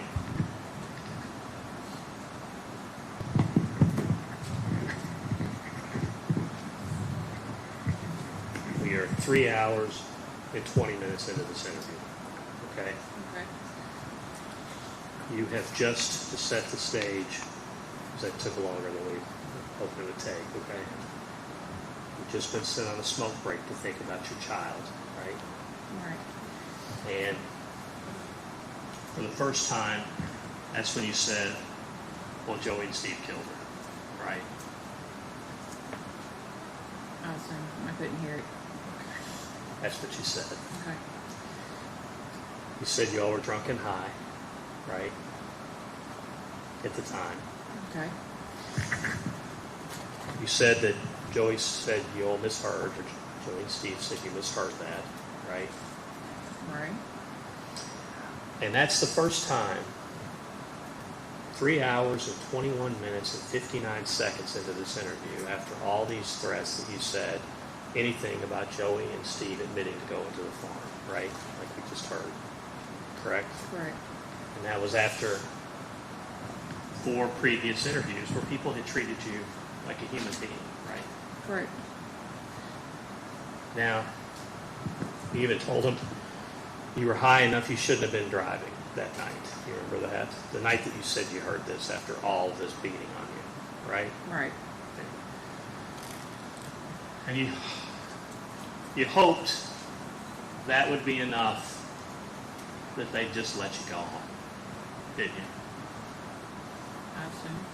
And you said, I don't know anything else, for the 1,000th time, right?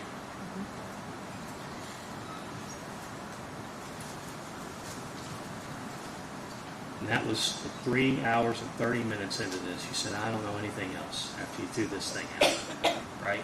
Right. And 4 hours and 12 minutes into this, you're told to think of that little boy some more, weren't you? Yes.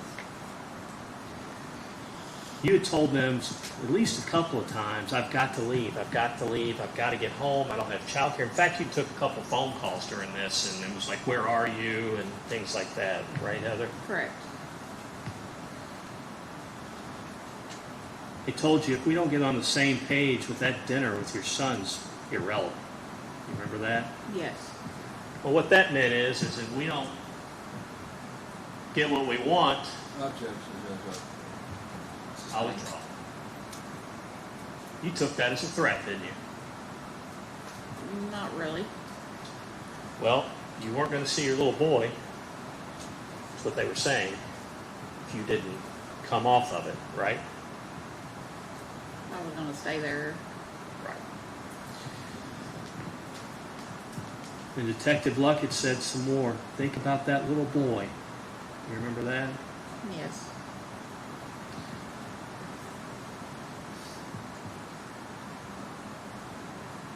At this point, you started crying again. You said, I've been pushed in a corner. Remember that? Yes. You said, I don't like it. Remember that? Yes. It was awful, wasn't it? Yeah.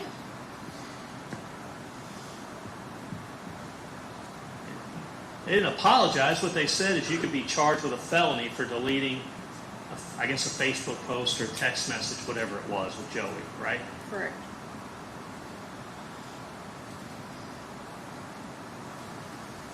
And they told you if we find out anything else, you're going to be prosecuted, right? Correct. You started crying, asking to leave. Some more, correct? Correct. At that point, you got up. You got 2 Kentucky State Police detectives, right? Yes. Blocking your way, right? More or less. And Miller gets mad and stomps out, right? Yes. And then Detective Luckett gets in your way as you're leaving. You recall that? Yes. 4 hours and 13 minutes into this marathon, he says, I don't want to have to take your little boy from you. Doesn't he? Yes. Finally, 4.5 hours, you're getting up to leave, right? Correct. And they tell you one more time that they could charge you with tampering with physical evidence, a felony, right? Yes.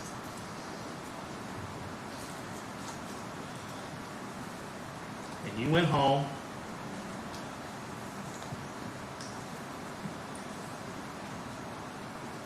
On October 25th, Commonwealth's Exhibit 45.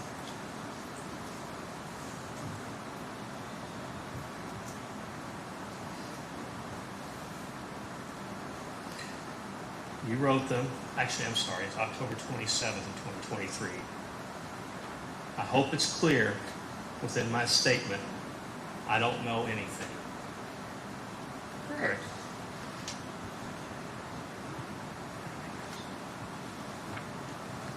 Wait 1 second here.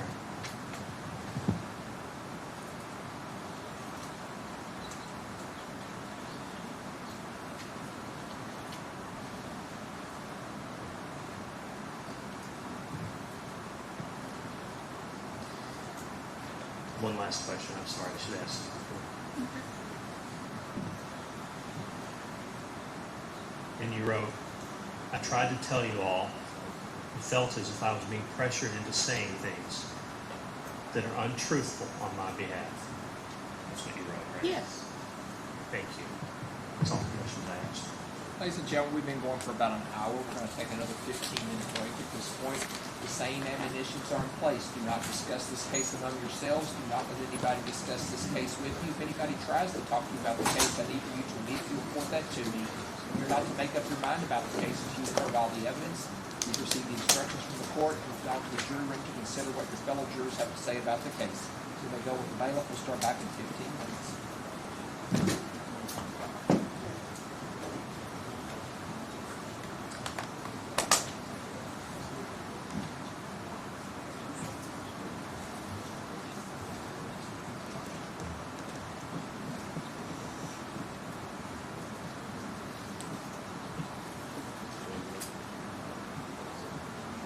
Court is in recess until 10:55.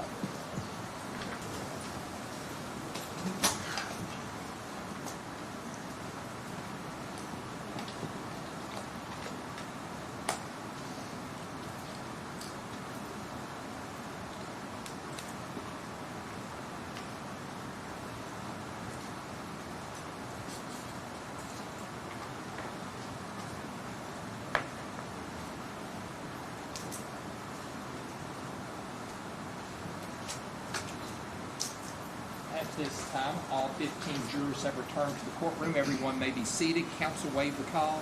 Yes. Mr. Boyd, Your Honor, I think we've taken enough of this witness's time. We don't have any questions. Okay. Any redirects? Just briefly, Your Honor. Sure. Heather, Yeah. I just want to cover a couple of things. Back on that second interview, I talked to you about it.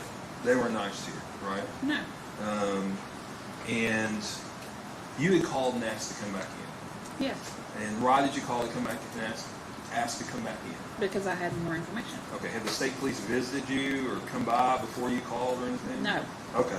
And you said that was the only information you wanted to tell them is that Joey had tried to find out where he was on July 3rd. Is that the only reason why you come back in? no, there was more information also. What was that information? That they had helped move the body. Help move the body? Now, Kentucky State Police is not here right now, correct? Not that I know of. Okay, you're in a pretty big room, right? Okay. And you know you're under oath, is that correct? Yes, And what we're here to is tell the truth, right? correct. Okay, and that's all we want. So what is the truth? The truth is that I overheard them talking about moving a body at the Houck farm. Okay. Judge, I don't have any further questions this time. Any recross? Judge, I don't have any more questions at this time. Any recross? Any questions from any jurors of this witness? May this witness be foully excused. Yes. You're foully excused. You may go. Let me see counsel back at the bench.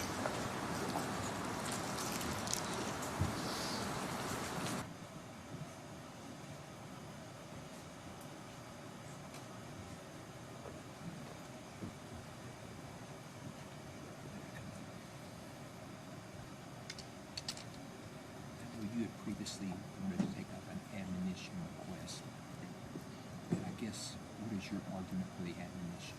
Judge, a statement of against interest is one of the most difficult hearsay exceptions for the moving party to overcome. It has to be, lack of a better term, it has to be corroborated. It has to certainly not just could be in penal interest. It has to actually involve their penal interest. So you have to look at who it's made to, when it's made, and the circumstances made. The court has to look at the reliability of that statement and look at the surrounding circumstances of that statement. I'm not trying to be smart aleck, but with all due respect, I mean, it's absurd to argue that any of this stuff is anything close to that level of reliability given the circumstances that came of how this was presented. You have a lady that's on meth when she says she hears it.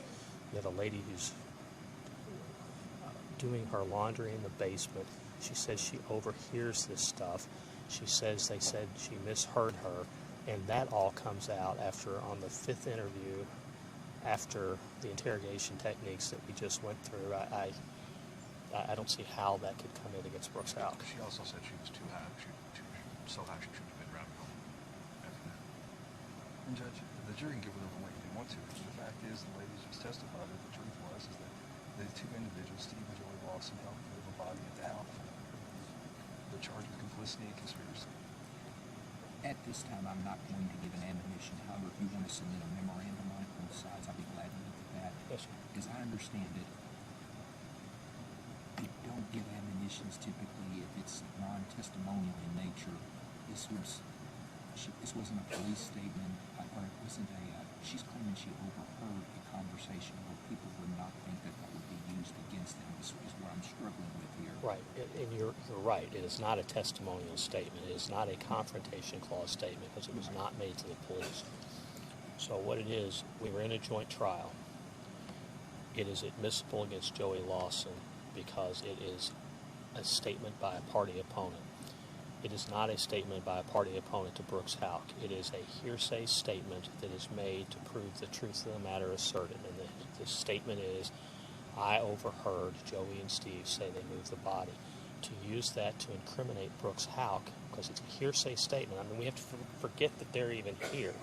You have to make a determination that that is a statement against penal interest with a substantial burden for them to climb to let that in. And because if you don't give an admonition, and they use that, we're prejudiced, and that is part of the reason. I'm not going back through the reason we want it severed, but this is exactly the reason, because that statement in a trial by Brooks Houck, you're never letting that statement in against us. Again, if you all want to do me a memorandum, Yes, sir. I'll be glad to consider all that. Yes, sir. We've got- Yes, sir. We still got time to go on this one. Thank you. Yes, sir. unfortunately, yes, sir. Thank you. Commonwealth ready to call its next witness. Yes, sir. Call Tim O'Daniel.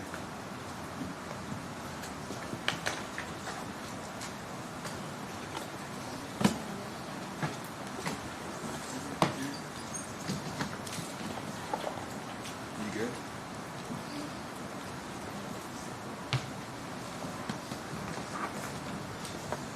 You'll raise your right hand for me. Do you swear or affirm the testimony you're about to give will be the truth, the whole truth, and nothing but the truth? Yes, sir. Thank you. You have a seat right over there.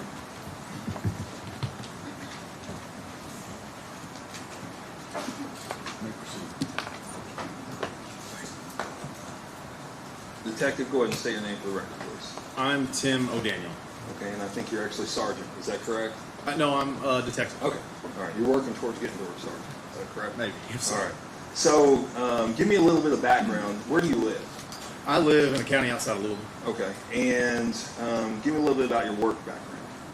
I began with the Louisville Metro Police Department in approximately 2010. I rode as a patrolman in the LMPD 1st Division, and then in approximately 2016, I went to the Homicide Unit and Missing Persons Unit. From 2016 to 2021, I was in the Homicide Unit, and in 2021, I created the Digital Forensics Unit for the Louisville Metro Police Department. Okay. And do you have prior experience, like military experience? Yeah, I was in the Marines. All right. And did you work anywhere else before you started being a police officer? Just a handful of jobs here and there, like everyone in Louisville does, UPS and everything else. Okay. All right. So in 2000, was it 15 you went to homicide? 2016. 16. And you spent, I guess, 5 years there as a homicide detective? Yes, a little over 5 years. Okay. Did you have your own caseload? Yes, I did. Okay. And were you lead officers on homicide cases? Yes, I was. Okay. And during that time, did you begin dabbling in digital forensics? Yeah, I was investigating a shooting. During that time, homicide detectives also took not only murders, but non-fatal shootings. I was investigating a shooting, and we were able to use what are called call detail records. And I was able to use call detail records to find a van associated with a shooting. Okay. And have you belonged to any professional groups? Yeah, I'm part of the International Homicide Investigators Association, and I'm a former member of the Scientific Working Group on Digital Evidence. And Okay. that's Go ahead, I'm sorry. it's a group of individuals from professors and experts in the field, defense experts and law enforcement experts from federal, state, and local agencies that come together and pretty much write best practices for digital evidence. Okay. And as part of your job, is it locating people and things? Yes. Okay. How much of your daily work is devoted to call detail records and location analysis? I look at these records every day. Okay. And is location analysis, is that part of your job? Yes. Okay. And is that something, how often do you do that? Every day. Okay. Is this all you do? Yeah, so we do cellular analysis, or we look at call detail records, and essentially what it is the carriers, T-Mobile, Verizon, and AT&T, and Google. Everyone these days has a cell phone. The carriers and Google will, when your phone has activity on it, will make records of that information. And what we're able to do is look at those records and kind of, in a sense, kind of go back in a time machine and see where a general area of where a phone was during a specific time. Okay. And did you get asked to look at some records as it relates to Stephen Lawson? Yes. All right. And Brooks Houck? Yes. and Nicholas Houck. Yes. All right. And as it related to, I want to talk about Steve Lawson first, okay? Okay. Did you prepare a report? Yes, I did. Okay. And do you have that with you? I do.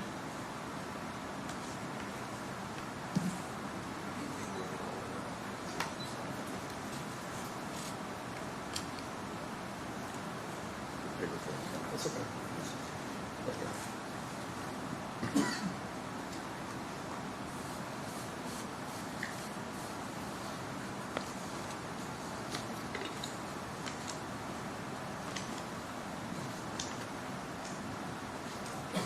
So is this all Steve? All right. And is this a report you prepared? Yes, it is. Okay. And how many times do you think you've testified in court as an expert? A little over, approximately 20. All right. And have you been recognized as an expert? Yes, I have. Okay. And have you received training as it relates to digital forensics analysis as it relates to location data?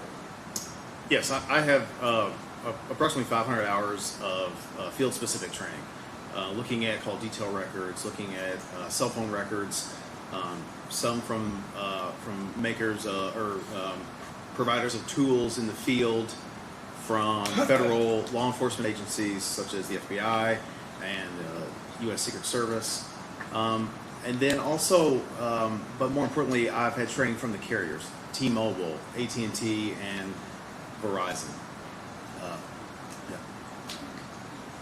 So, Judge, at this time we would ask that Detective Tim O'Daniel be recognized as an expert in relation to cell phone analysis and location data. Any objection? We agree. So stipulated. And did you prepare a report as it relates to Steve Lawson? Yes, I did. Okay, is this a fair and accurate copy of that report? Yes, it is. Okay, is it on 46 or 45? 46. Judge, we would ask this time that the report be entered into evidence. Any objection to 40? Judge, I'm certain I don't have an I'm objection. sorry. Can I ask? This? No. No objection, sir. No, it should be. This, there were no changes to see. No objection. I'll show 46 is introduced. Yes. And I would like, if it's okay, to put it up, to publish it via the TV. And if I could ask Detective O'Daniel to come down here and speak. Let him bring the microphone.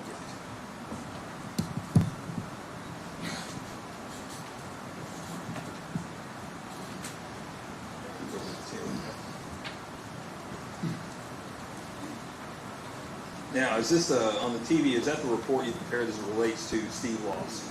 Yes, it is. Okay, and what was the phone number you have for Steve Lawson? It's 502-492-1390. And who's the carrier of it? This is an AT&T number. Okay. So go through and explain to the jury what your report. Yeah, so this is just the cover page, details the phone number and then the person that's associated with that phone number. In 2022, I was requested by Kentucky State Police to look at basically to look and help understand some of the phone records that were used in this case. I was asked to look at this phone number, 502-492-1390 for Steve Lawson. Essentially what we do is your phone is sitting idle and on, it is constantly looking for the tower with the best, clearest signal. When you hit send, make a call, or use data, YouTube, surfing YouTube, playing iTunes music, your phone connects to the tower with the best, clearest signal. It's not necessarily always the closest tower, but let's say, for example, if you're sitting in this courtroom here, and then there's a giant concrete wall, and on the other side of that concrete wall is a cell tower about a half mile away. But on this side, there's nothing, and there's a cell tower about a mile away. Most likely, your phone is going to connect to the cell tower that's a little bit farther away. And is that because the phones operate off of a radio waves, is that Yes. correct? And can they go through a wall? Yes, yeah. But it's just it has to fight through the concrete, through the rebar. Okay. And so what you're telling us is that it would likely, even though that tower was closer, because of the concrete wall, it would likely, there's a possibility it would connect to the tower further away. Yes, most likely. Okay. And do they have a preference for whether cell carriers own their own own towers. Is that correct? Yeah, so if you're an AT&T subscriber or an AT&T customer, your phone is going to reach out to only AT&T towers. Okay. And what information, when you get these CDRs, you're talking about call detail records, right? Yes. Okay, when you get these call detail records, what kind of information are you looking at as it relates to location? Yeah, so this actually explains it really well.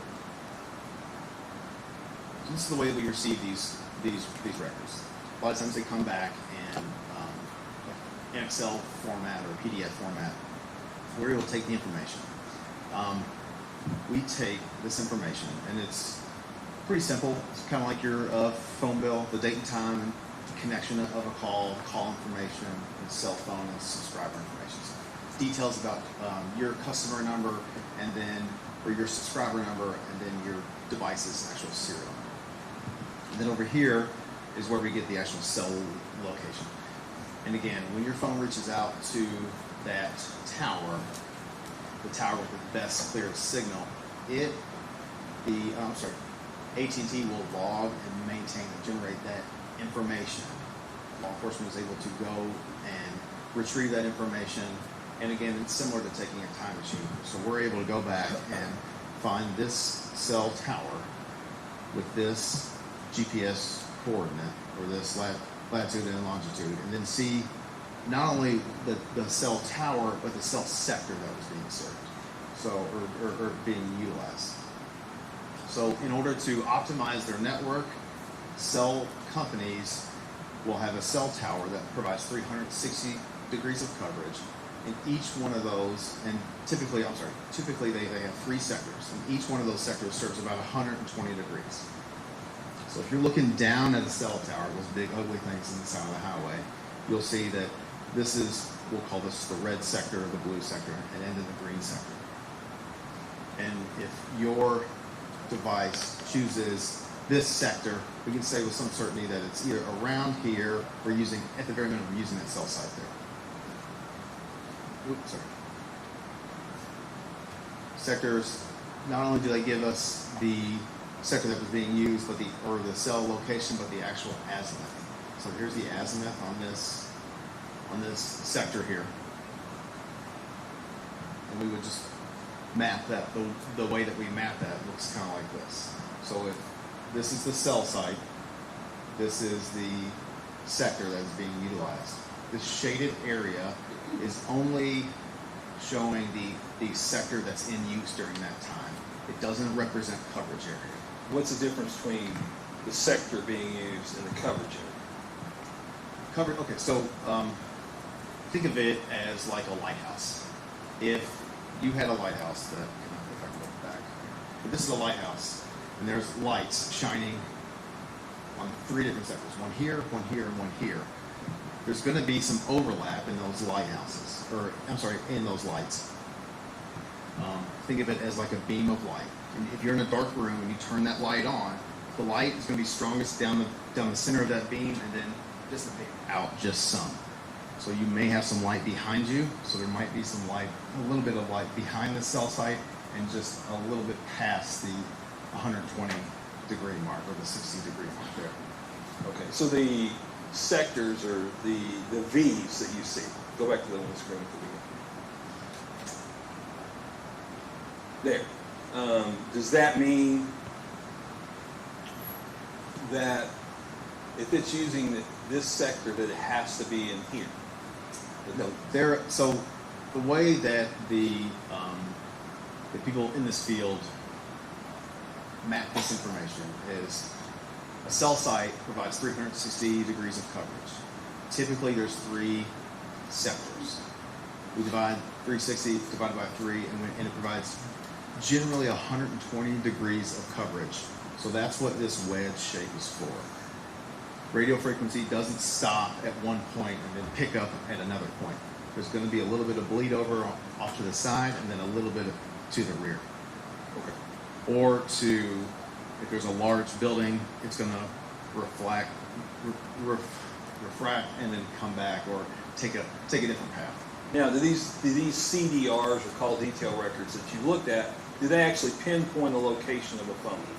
No, with this type of data, these call detail records, we'll never be able to say that a phone is at a specific point ever. Does it just give you a general area? Yes. Okay. And go on ahead and go through what you located as it relates to Steve Lawson. Okay, so what we do is we take that information that we received from AT&T, and then we looked at the cell towers that existed in the area of Bardstown in June of 2015. The reason I say June is every so often AT&T will come out with new list of every cell tower that they own. So being able to take those records and go to the list, we're able to find where that cell tower is. And all these blue dots here are AT&T cell sites or cell towers that existed in June of 2015. Okay, on that map, can you point out where Bardstown is? Okay, so Bardstown's right in the middle, and really what we're talking about here, not these cell sites here. The report deals mainly with these cell sites up here. Okay, and I believe, correct me if I'm wrong, this is the Bluegrass Parkway here? Yes, it is. Okay, and this would be Boston Road or 62 here? Yes. Is that correct? Okay, continue on. So moving from left to right, this is the actual analysis part of my report. There's a legend up here that provides significant locations that were provided to me for the investigation. The 6-2 represents the 6-2 South Bar. This orange house here represents 143 Sycamore Springs, and then the DD represents Demery Drive. And are those significant points given to you by law enforcement? Yes. Okay. So we'll have the actual phone number that's being analyzed here, and then the date and time. The way that these records were returned, they're returned in what's called prime meridian time or UTC time. And essentially, we're able to take that information and then subtract, depending on the time of year, the hours. So the conversion has already been done, so at 11:06 p.m. Eastern time, Steve Lawson's cell phone was using this cell site. He received an incoming call from 270-312-8088, and this is the general area of where his phone is. And the 312-8088, whose number is that associated with? I believe his girlfriend, wife. If you don't know, Yeah, that's okay. All right. So they get an incoming call from 270-312-8088. Is that correct? Yes. Okay. And what sector is it hitting on? Or what tower is it hitting on? It's just that tower that off of Old Bloomfield Road, but it's more specifically, I mean, we can go to the actual cell location. There's a cell location here. Is that GPS port? Okay. The 240. And that's at 11:06 p.m. Is that correct? Yes. Okay. Continue. And again, from 11:06 to 11:56. So 11:06 is utilizing this tower. 11:50 and then 51. And the reason you see this is sometimes in order to provide enough service, and not to overload their towers, they'll create a tower and then put multiple antennas on that tower. Again, they're providing us with the tower location and then the antenna and then the azimuth of where that sector is facing. And so what we have here is a call at 11:06.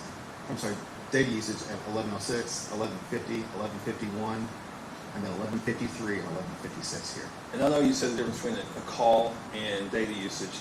Do they all, I think you covered this, they all trigger hitting a tower, is that correct? Yes. And that's recorded? Yes. Okay. This is just the raw data, or the data that we received from AT&T.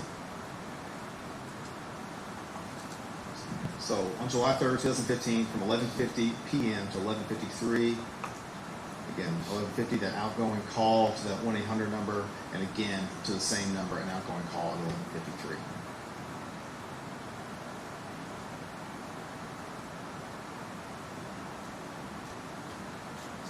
This will sum up what we're about to go into, but essentially we have this device utilizing cell sites moving from east to west. We have the car's location of where Mr. Rogers' car was found. from 1201 to 1229. So at 1201 through 1207, Mr. Lawson's phone received an incoming call from 8088. Placed an outgoing call at 1201 to 8088, and then received another incoming call at 1203 from 8088, and that is on these cell sites here.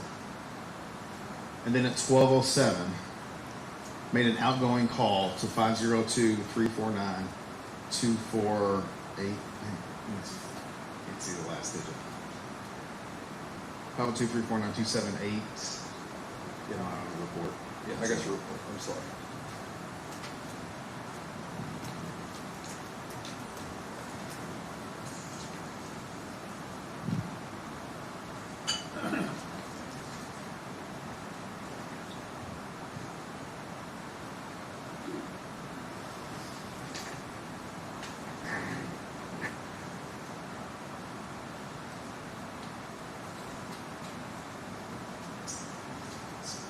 Outgoing call at 12:07 a.m. This is 12:07 a.m. on July 4th to 502-349-2789.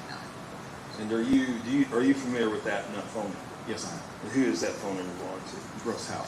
Okay. So Steve Lawson is calling Brooks Houck at 12:07 a.m. Yes. Okay. And that sector is pointed generally in what direction? This is the Sycamore Springs address. This is Bardstown, and this is down towards the, I believe, the Bluegrass Parkway. Okay. And is that the tower it's hitting off of? Yes. And is that the sector it's hitting off? Yes. Okay. So this is where we can mesh the records, and where the records are kind of close together. And we're going to get to Google in a second, but essentially Google's data is different now. Google's data is more GPS or more latitude and longitude with a margin of error. But on July 4, 2015, at 12:06 to 12:08, we see Brooks Houck's device associated with this Gmail address, brookswhouck1@gmail.com, here on Loretto Road, and then in the area of my old Kentucky home campground at 12:08. 12:06, 12:08. At 12:07 is that phone call. And that was a phone call that the blue represents Steve Lawson's phone. Yes. Correct? Sorry. Okay. This is just a more zoomed in picture of the device in the area of the campground.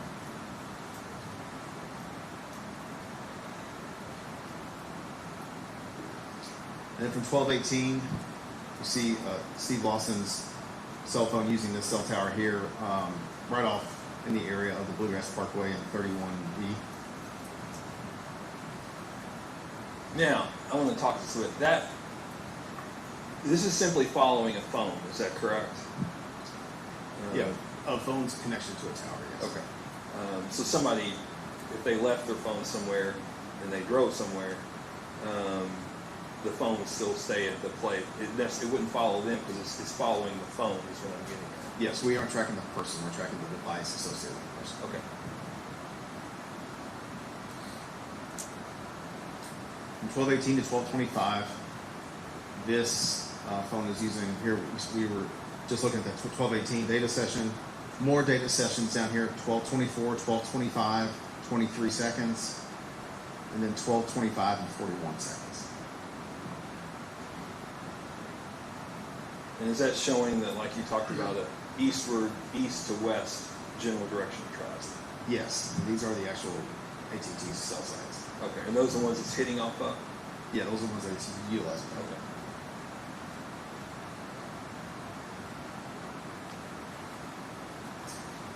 So, let me get into this. We'll go forward on coming back. So, the way that when I was provide these are records from 2015. It's hard to see here, but the way that these records are is you have all this information about a call and data sessions that were used during that time. And then you're provided the cell site location and the cell antenna that is being used, or that cell sector. These records will provide the azimuth as 350, right? So where that sector is facing, which is why at 1218 we see this. This is exactly what this is. The 350, this is 350 degrees. It's pointing, the center point of that antenna is 350 degrees. For the other ones, the space is blank. So you don't know what sector was being used, or AT&T didn't record what sector was being used during that time. They did, however, provide the antenna that was being used during that time, or that sector that was being used. So, out of an abundance of caution, I mapped it both ways. So essentially what happens here is I know that it was on this cell tower. I know that it was on, or utilizing this cell tower. I don't know which way, based on the records alone, I don't know which way the active antenna was facing based on the records alone.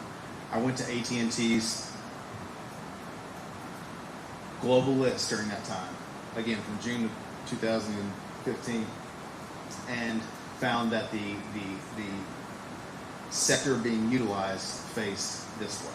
Okay, so we have one way and then another way. So the antenna that was being utilized is facing north, and that's the 350. And this is the red dot down there is the car, is that correct? I'm sorry, yes, this is. Okay. So we had talked about bleed over, correct? Yes. Okay. And so the car is traveling generally from east to west, correct?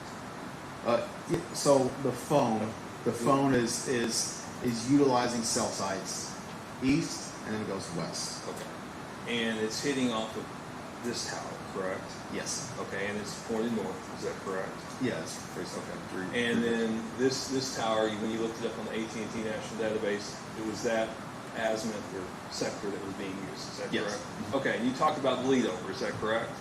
Yeah, there's lobes outside or in the rear of a lot of cell sites. All right, have you driven the Bluegrass Parkway? I have.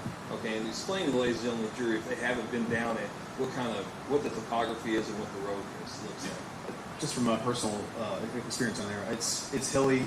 These cell towers are high above the ground, and there are lots of hills. And even in this area here, there's the road is cut out of the hill. Okay, now you can't say where the phone is in here. No. Correct? Okay, they're just giving you general areas. Is that correct? Yes. Okay, is it possible that the phone was traveling down the Bluegrass Parkway and would hit off that side of the tower? Yes, it is somewhat possible. You won't ever really know unless you have what's called a drive test scan. It's called an RF survey machine, but we're able to actually look at the actual cell footprint of that sector. This was, when I received these records, we were unable to go out there because data and types of technology had changed. But, I guess the safest way to say is that RF, or radio frequency, is what your phone communicates on, doesn't just stop at this 120. Okay. It can bleed over on the outside of those areas, is correct? And then topography has something to do with it as well? Yes. Okay. So is it possible that the phone was traveling down the Bluegrass Parkway east to west? Yes. Okay. You can continue on.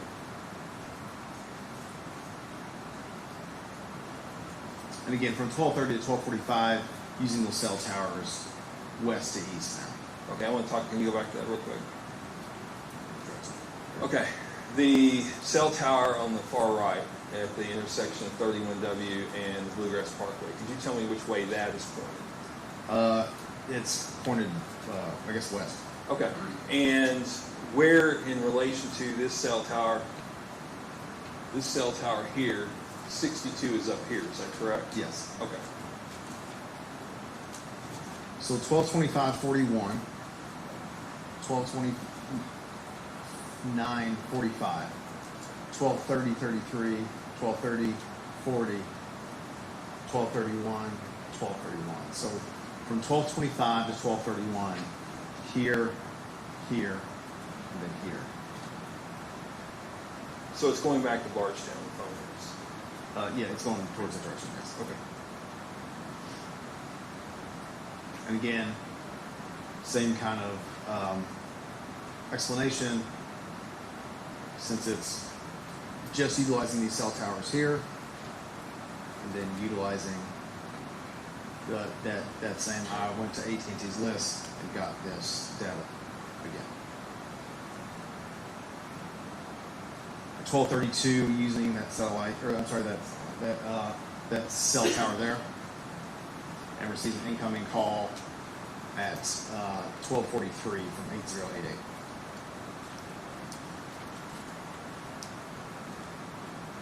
From 1:08 a.m. on July 4th to 2:21 a.m., utilizing cell towers in the area of Bardstown. And the same items of interest are on there, right? Demery Yes. Drive, Sycamore Springs, and 62 South Bar. Is that correct? Yes. Okay. From 3:12 a.m. to 5:24 a.m. on July 4th, we see the cell phone using cell towers north of Bardstown. So at 3:12, 3:24, and then 5:24 in the area of Thompson Hill Road. So that phone, Steve Lawson's phone, traveled from 3 in the morning to 5:24 in the morning to north to the area of Cox's Creek. Is that correct? Yes.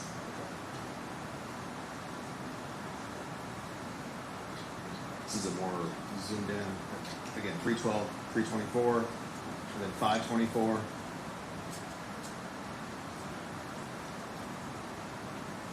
And then 5:24, this is at 5:24 data session, and then 6:46 and 6:24 back in the area of Bardstown.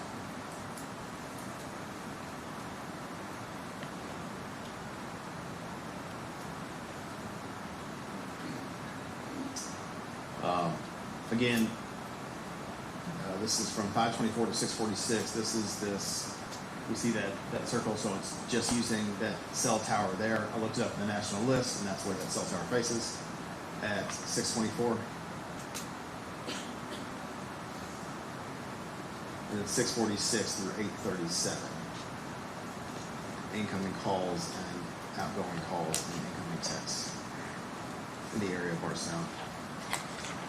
And then on July 4th, 10:27 to 10:33, the device is using cell tower here at 10:30, and then 10:28 and 10:33 here. And that's back up north at Cox's Creek. Is that correct? Yes. 10:33 to 12:25. Again, that cell tower, that 10:33, 10:34 outgoing calls, and then outgoing calls at 11:45 through 12:25 here. Okay, so the rise back in the Bardstown area around 12:25 from Cox's Creek? Approximately 11:45. 11:45. Yes. Okay, so it was up there from around 10:33 to 11:45? Yes. Okay. Not only do they provide all these beefed up phone call detail records, they also provide user information of who was the account holder during the time. And during this time, it was Stephen Lawson. Okay. And does that complete your cell phone analysis for Stephen Lawson? Yes. Okay. And the only thing you can testify to, and correct me if I'm wrong, is based on CDRs, is general areas. Is that correct? Yes. Yeah. You can't say somebody's on one road or the other road. Is that correct? Okay. All right. Come on back. Sorry. Now, did you also complete a report for Brooks Houck? I did. Okay. Yeah.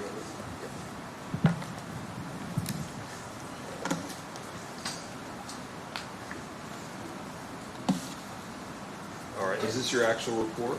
Yes, it is. Okay. Does it fairly and accurately reflect your analysis of Brooks Houck's location value? Yes. All right.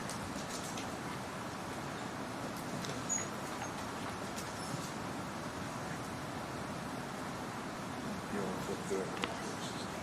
I'm sorry. Okay. We're not numbered. 19. And Judge Conley, does this report fairly and accurately represent your report? Yes. Okay, Judge, I'd move to introduce into evidence comments exhibit number 47. Any objection to 47? No, sir. And Detective, when you prepared this report, was it based on call detail records? No, this report was based on Google location records. Could you explain to ladies and gentlemen of the jury the difference between the Google location records and call detail records? Yes. Again, your phone, if you're a Google subscriber with location services turned on, Google will grab the GPS coordinate or the latitude and longitude coordinate of your device. It's for user experience. So when you look up restaurants near me, it knows exactly where near me is. We're able to go back, again, kind of like CDRs, or call detail records, we're actually able to go back and somewhat take a time machine and go back to see where a device was historically. Now, these are a little bit more precise as opposed to the actual cell tower. It'll give you a more precise location, is Yes, that correct? Okay, and there's been testimony previously by Detective Snow, and there's been an interview where the defendant wrote out where he went on Friday, July 3rd. I'm going to object. I think that's a mischaracterization. I'm sorry. Can we finish? Yes, I couldn't hear you.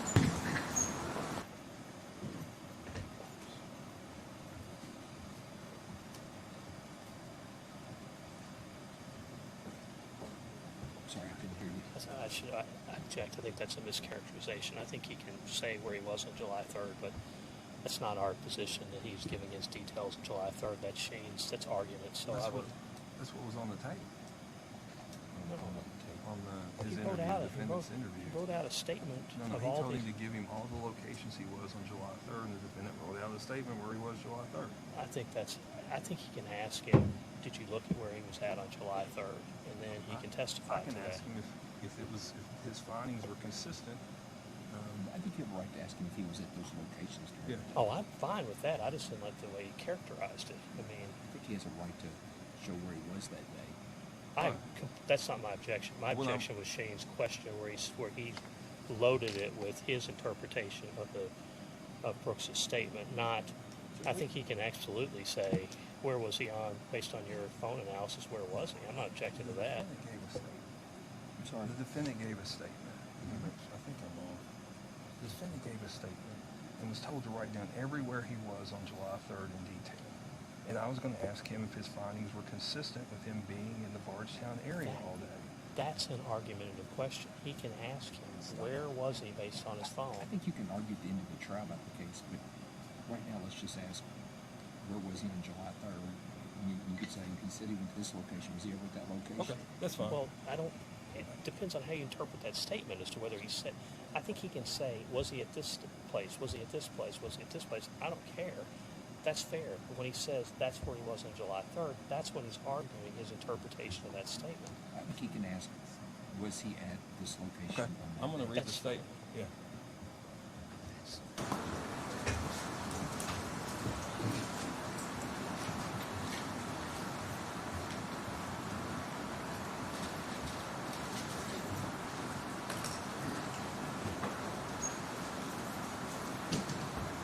Okay.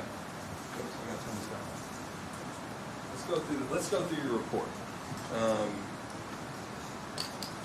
Did you prepare this report? Yes. Okay. And is it available on digital so we can generally publish it to the jury? It's 47. It's been Yes, sir. introduced. Yes, you may. You want to come down to me?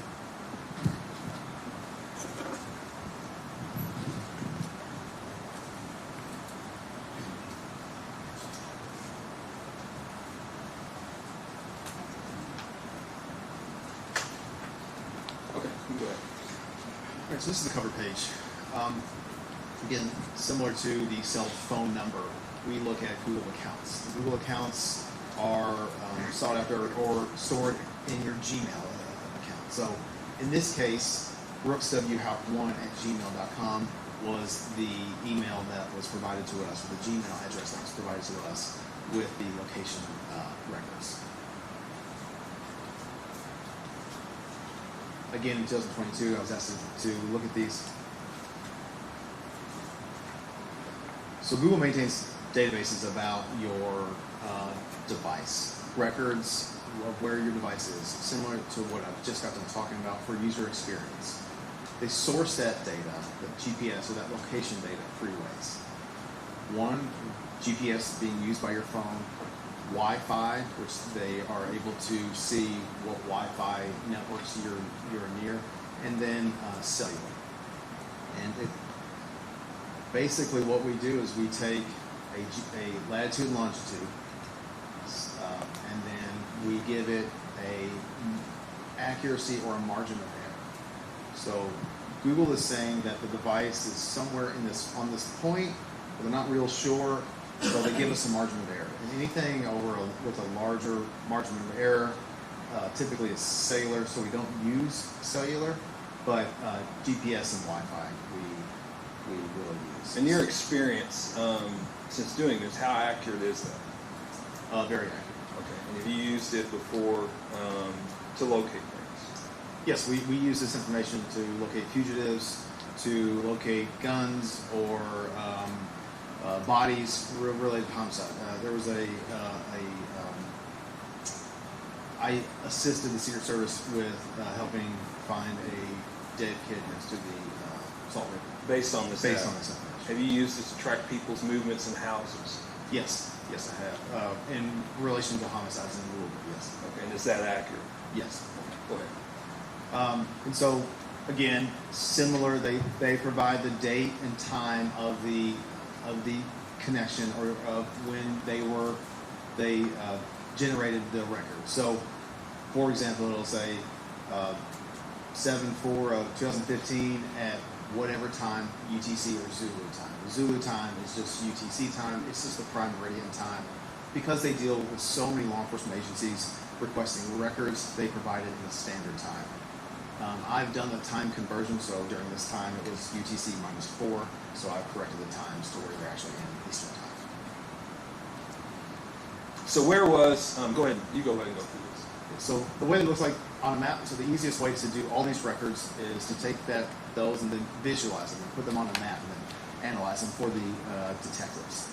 And the way that we do this is we have that GPS coordinate or that latitude and longitude coordinate, and then we have that margin of error. And in this case, this is just an example, the margin of error was 19 meters. And then the source was Wi-Fi. So this one we used, there's that latitude, longitude, and then the margin of error is just the shading around that. And just when you say Wi-Fi, like sometimes I pull up my cell phone and I'll be at somebody's house or going by somebody's house, and it'll pull up a list of Wi-Fis that are available, some are locked and unlocked. Does that add to this? Is that part of this? Based on my training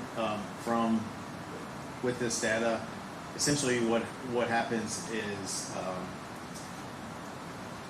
that Google, I'm trying to think of the best analogy, Google takes your Wi-Fi data and gives a rough estimate about where your Wi-Fi coverage is on a house or in a car or on a city bus or something like that. Okay.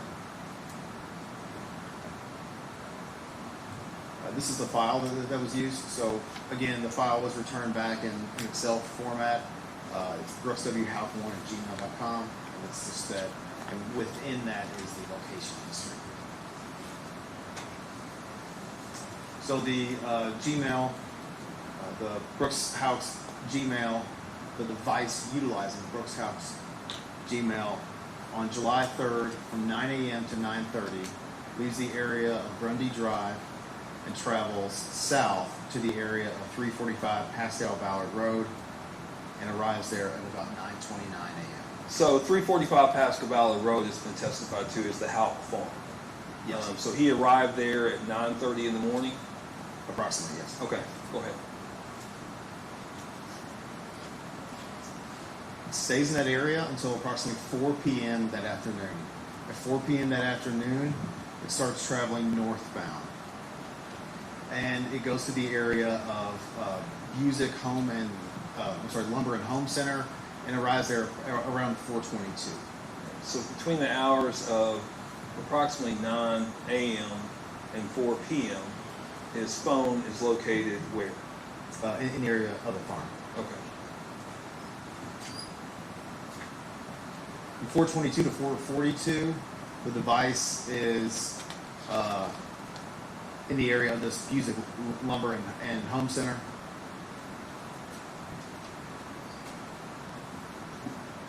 And then 443 to 705, this is a long time span, but essentially it leaves the area of Busick Lumber and then travels down 62 to the area of Glenview Drive. It stays on Glenview Drive until approximately 7:05 p.m. Did the device ever leave the Glenview Drive area between approximately 4:43 and 7:05 p.m.? No. Okay. At 7:05 on July 3rd, it's 7:05 to 7:24. The device leaves the area of Glenview Drive and heads towards, arrives in the area of 345 Pascal Ballard Road. And these are those cell hits with those massive margins of error, but there are other points within that to show travel. Okay.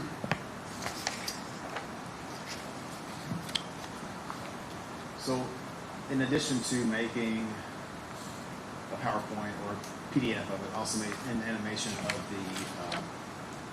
the movement of that device from 7:05 to 7:24 on July 3rd.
And that basically just shows the prior slide. It's just showing it moving. Is that correct? And they arrive at sometime around 7:24 or so at the farm. Yes. Is that correct? And once he's at the farm, is Google able to track the devices, Brooks Houck's device, while he's at the farm? Yes. Okay. So from 7:24 to 11:57, the device is in these areas here. So you have this large margin of error here and this little smaller margin of error here. But essentially, we can say that it's in the general area of the farm. And do you have a slide that depicts the different locations on the farm it was?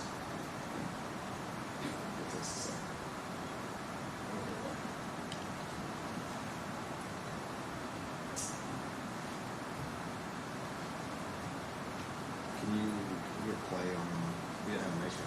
It's,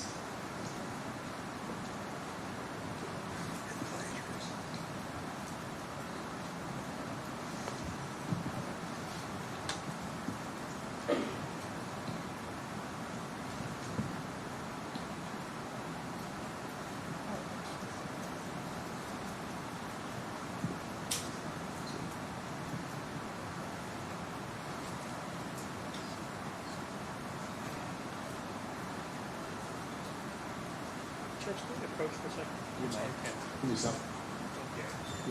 Can you just pause it? I haven't seen the animation stuff. Oh, it's well because you got the paper copy, but it's just the he stays at the farm. I haven't seen any of that. Can we take a break and let us take a look at it before they play and see if we have an objection to it? I've seen Tim's actual report, but I haven't seen any of his animation.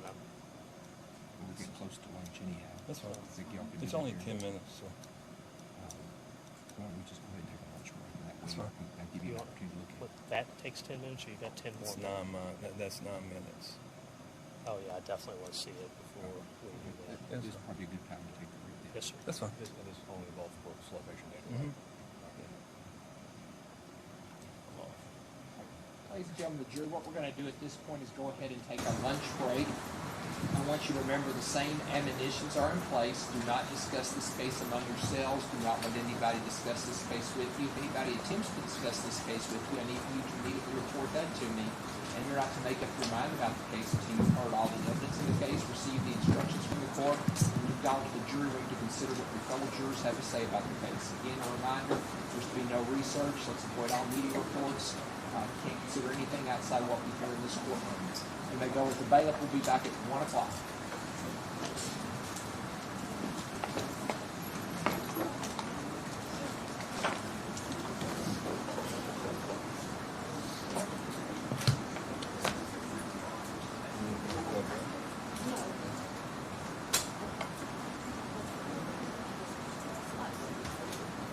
Court's in recess till 1:10.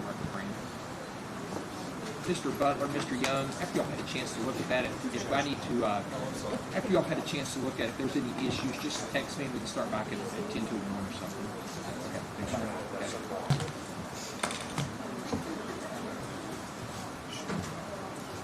Judge, I'm sorry, I was trying not to mess our computer up. What'd you say? I said, after you all had an opportunity to look at it, if you've got any issues, let me know and we'll come back at 10 to 1 Yes, and take them up. Okay. If not, we'll start back at 1. Why don't we just take it back there? Okay.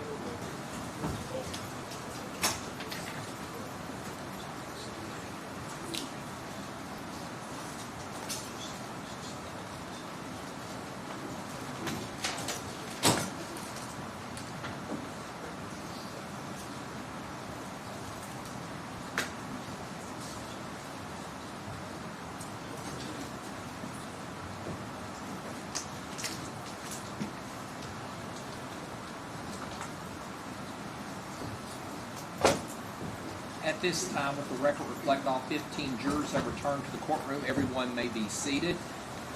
Detective O'Daniel, you're still under oath. Yes, sir. Proceed when you're ready.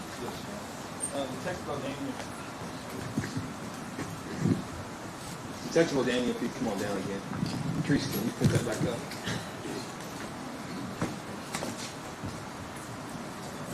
So in order to save us some time a while ago, we were playing data points for the farm from 724 to 1157, right? Yes. And those are Google data points? Yes, they are. And the ones you said are very accurate, is that correct? Yes. Okay. And just to kind of go back, from 9 a.m. to 4 p.m., Brooks Houck was at the farm all day long, is that correct? Yes. Okay, and this is covering from 7:24 p.m. on the 3rd to 11:57, is that correct? Yes. Okay, and explain to what those circles mean to everybody on Yeah, again, so as your phone is idle or as you're using it, Google is still taking where it thinks your location is, right? So if you're looking at this is all data points that we received from 724 to 1157. And essentially what you see is this large margin of error here, and then these smaller ones. At 7, it was 7, somewhere between 7 and 8, the device moves here, and then comes back to the area here. So the phone actually, I'm sorry, so the phone actually left the farm shortly before 8 and then comes back? Yes. Is that correct? Yeah. Okay. And go ahead. But essentially what you're seeing is just the points. If you're looking down from space, as we are, you're just seeing the points stacked on top of one another, which is why it gets a little bit darker, and these are, some are over here, and then some are here. And between that 4.5 or so hour period, were there any data points that were down lower on this road? No. Okay. And Therese, could you put the other video, other slide up? No, we'll do it at the end. Okay, go ahead, Detective. Go ahead and finish up. Real quick before you switch slides. And about the furthest part of this circle is at this turnaround right here, right outside this last barn. Is that correct? Yes. Okay.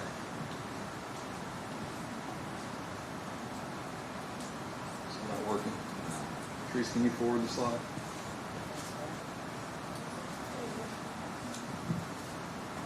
Let me see.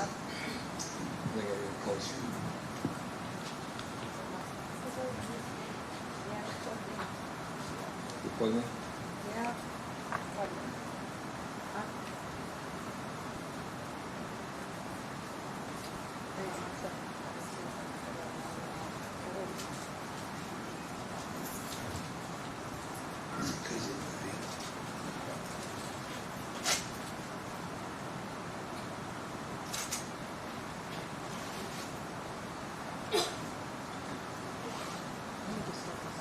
Yeah, that's fine.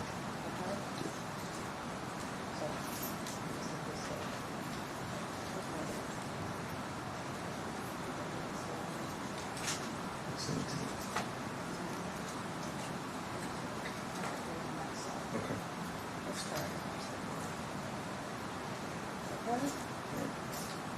Okay. Is it still on presentation mode, friend? There we go. Oh.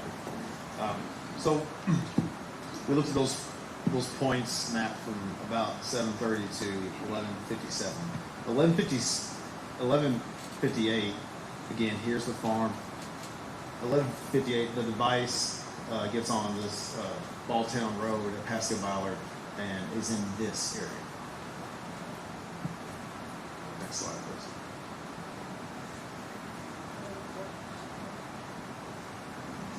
And then from 11:58, the device moves north to the area of my old Kentucky home campground, and then down 62 or Springfield Road, and then up towards Glenview Drive. And it arrives, excuse me, Glenview Drive at approximately 12:18:58.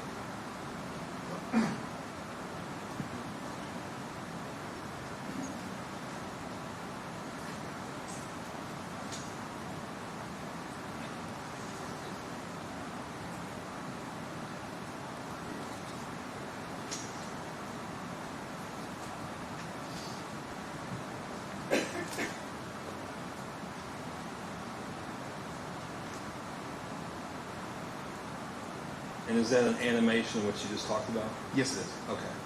That's the defendant's device going back to Glenview Drive. Is that correct? Yes, it is.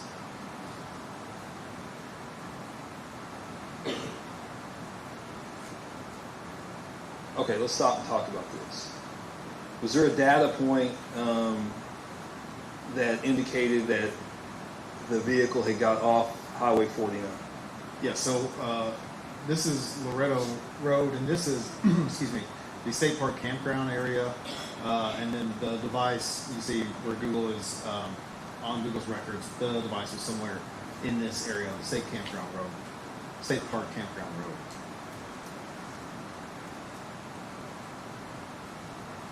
And again, to overlap the records with Mr. Lawson and then Mr. Brooks, we have the 1201.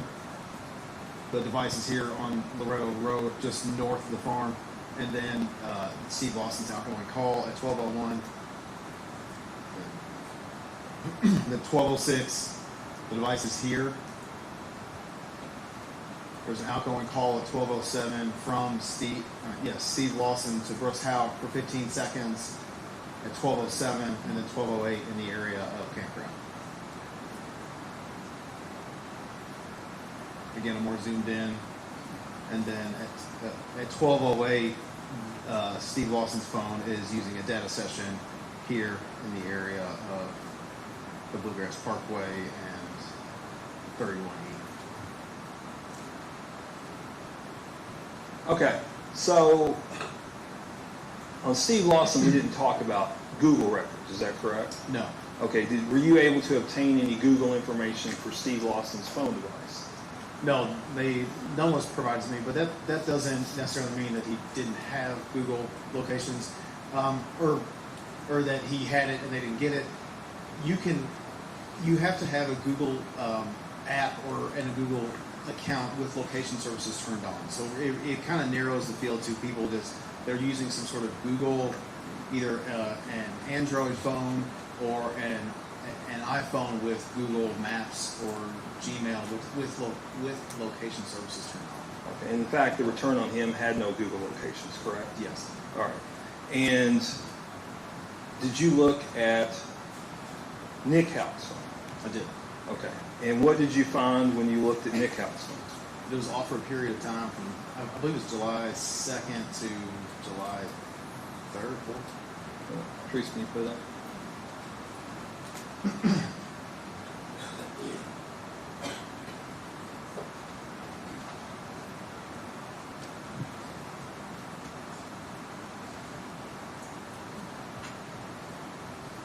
Okay.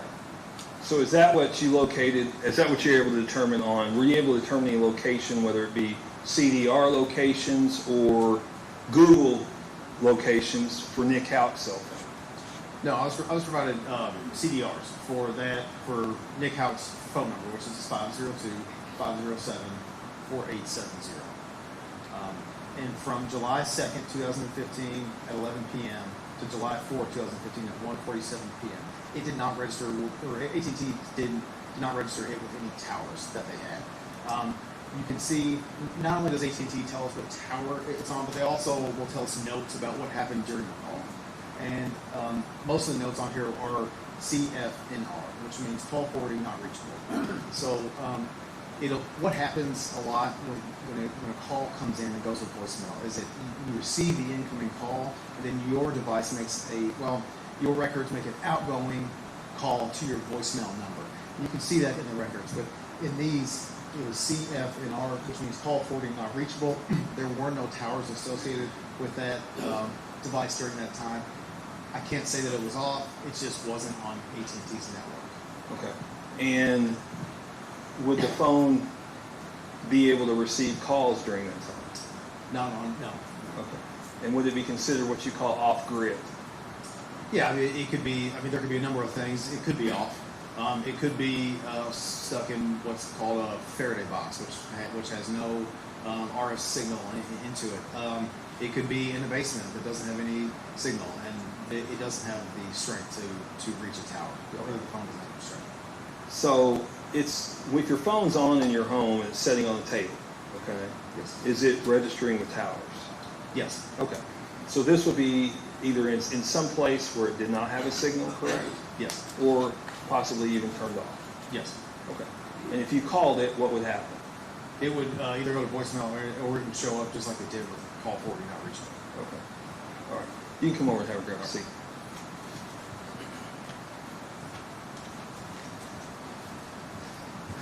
Now, as it relates to Steve Lawson's phone, did you have access to law enforcement records? Yes, I did. Okay, and did you review those records? Yes, I did. Okay, and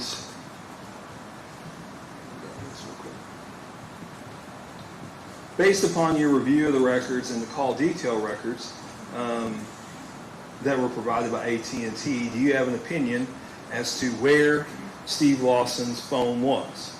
Yes. Where was it? In the general area of the Bluegrass Parkway. Okay, and we're at on the Bluegrass Parkway. With taking into consideration the case file, or items from the case file near the vehicle, near Chris Roach's car. Okay. And as far as, have you ever heard of Nelos or Nelos? Yes, I have. Okay, and what's that associated with? So AT&T, not only does AT&T provide us call detail records, which is all that tower information, they also have a proprietary location services. It's changed its name since then, but essentially where they will provide locations with some margin of error, similar to Google but larger, where they believe a phone is. That is what it stands for: network elements, location services, I believe. But we don't know the algorithm that AT&T uses to collect the data, so we don't. I personally don't use it in testimony, but we might use it for investigative purposes. Okay. Would you use it to find specific locations? Yeah. So for example, if we might use Nelos to say that someone is in a certain county, or that someone is in a certain large geographical area, and then we'll use the actual call detail records to narrow that down to a neighborhood or to a neighborhood. And then, if available, we'd be able to use Google locations to narrow down to specific areas. And do you consider Nelos to be reliable as to pinpoint locations? I don't. And Teresa, if you put the one thing back up there, you can come down one more time. Yeah. Sorry.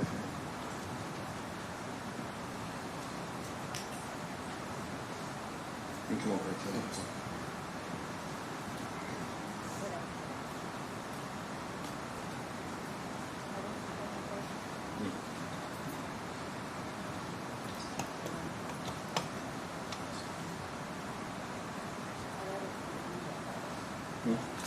Let me fix it.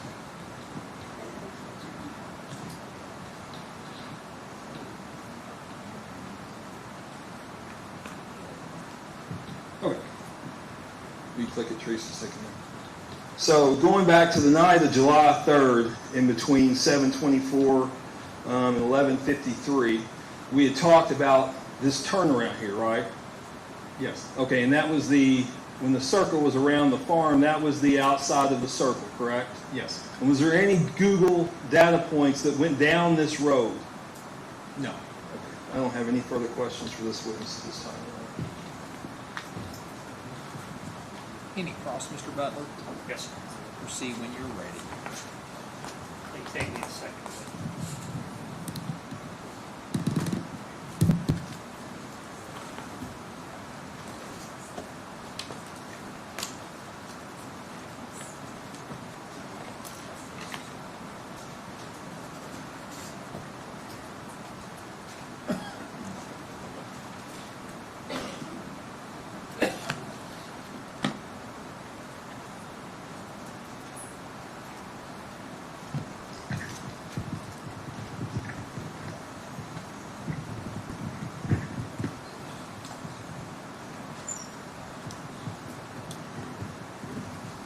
Hey, good afternoon. Afternoon, sir. So in this case, you got involved in 2022, is that correct, sir? Approximately, there was some. That's when KSP approached me to help them with the records. Sorry. I don't know if that's me or you. I think it's you. Yeah. But yeah, it was around there. Yes. And when you got involved, you were not provided any location data or call detail records from Joey Lawson, correct? None that I'm aware of. You didn't get any. No. Whether they exist or not, you didn't get any, correct? You were provided call detail records from Steve Lawson, correct? Yes. And you were not given Google location data for Steve Lawson, correct? Correct. Now, were you provided Nellos data? Yes. All right. Now, if we can pull up Sandy page.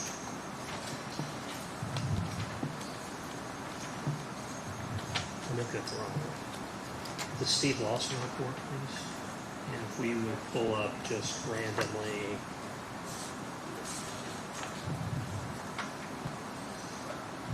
Page 7, please.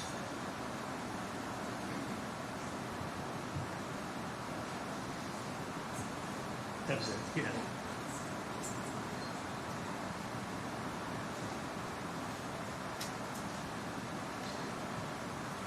You talked a little bit about this on your direct examination, correct? Yes, sir. All right. So what this is a call detail record, correct? Yes, it is. And what that is AT&T provides, if you make a call, AT&T records that call, correct? Yes. If you text someone, AT&T will record that text message, correct? Yes. And if you call it data usage, correct? Yes. So if I get on my phone and I check ESPN, that's data usage, correct? That is. But it doesn't necessarily have to be active data usage. You could have information coming to your phone, updating your phone, and that's part of the data usage, correct? Yeah, your phone can use data in a passive way. Like if an app is updating in the background, your phone is still using data from the tower to, even though you're not actively searching YouTube or ESPN. So if I get a pop-up about a score of a team I'm interested in, that's data usage, Yes, even sir. though I'm not actively looking for that score right then, correct? Yes, sir, absolutely. Okay. And so what this does, it tells you the time, correct? Yes. It tells you in UTC, so it gives you the date, the UTC, which you've explained to us, so I just want to make sure everyone understands that's Greenwich Mean Time, correct? Yes, it is. And so you explained to us that you use Greenwich Mean Time for everything because it's too hard to, hey, this phone's in LA, that phone's in New York, that kind of thing, right? Yes. So in the summertime in Kentucky, that's -4, correct? Yes, it is. It gives you the originating number, correct? Yes. Okay, in this case, the one I popped up from your report, that's Steve Lawson's number, correct? Yes, it is. It gives you device information, correct? Yes. It gives you the make and the model, correct? Yes. Now over here, it gives you the cell location, correct? Yes. And what that is it's giving you the latitude and the longitude of that device, correct? Or what tower it's hitting on. Is that accurate? Of the tower, not the device. Correct. I misspoke, of the tower. And on the end, not to get too technical, it gives you, after the colon here, for example, the first line from the July 4th, which would be 4/12, it gives you this .330, correct? Yes. And what that is what you've explained to us is that is information that tells you what direction the device is hitting the tower, correct? No, that tells you which way that sector faces. Right. So they're telling you. So in that they're giving you the location area code, which is the name of the tower, and then the cell ID, which is the actual name or the number of the antenna that's being utilized during that. They're giving you, or in this example here, they're telling us that antenna that was being used to provide cell service during that specific time faces the 330 degree. And that was probably an inartful question by me, but I think you just said what I was trying to say. Yeah, there you go. So if we could put up page 4 of Detective O'Daniel's report.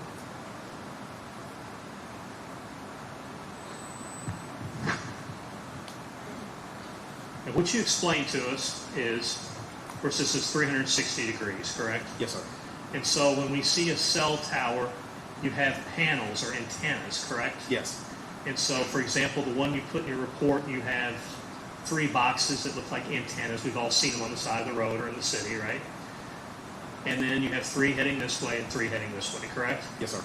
And so what that's telling you is that this device, for example, in that 330, it's coming from this angle and it's hitting this antenna pointing north on that example, correct? No.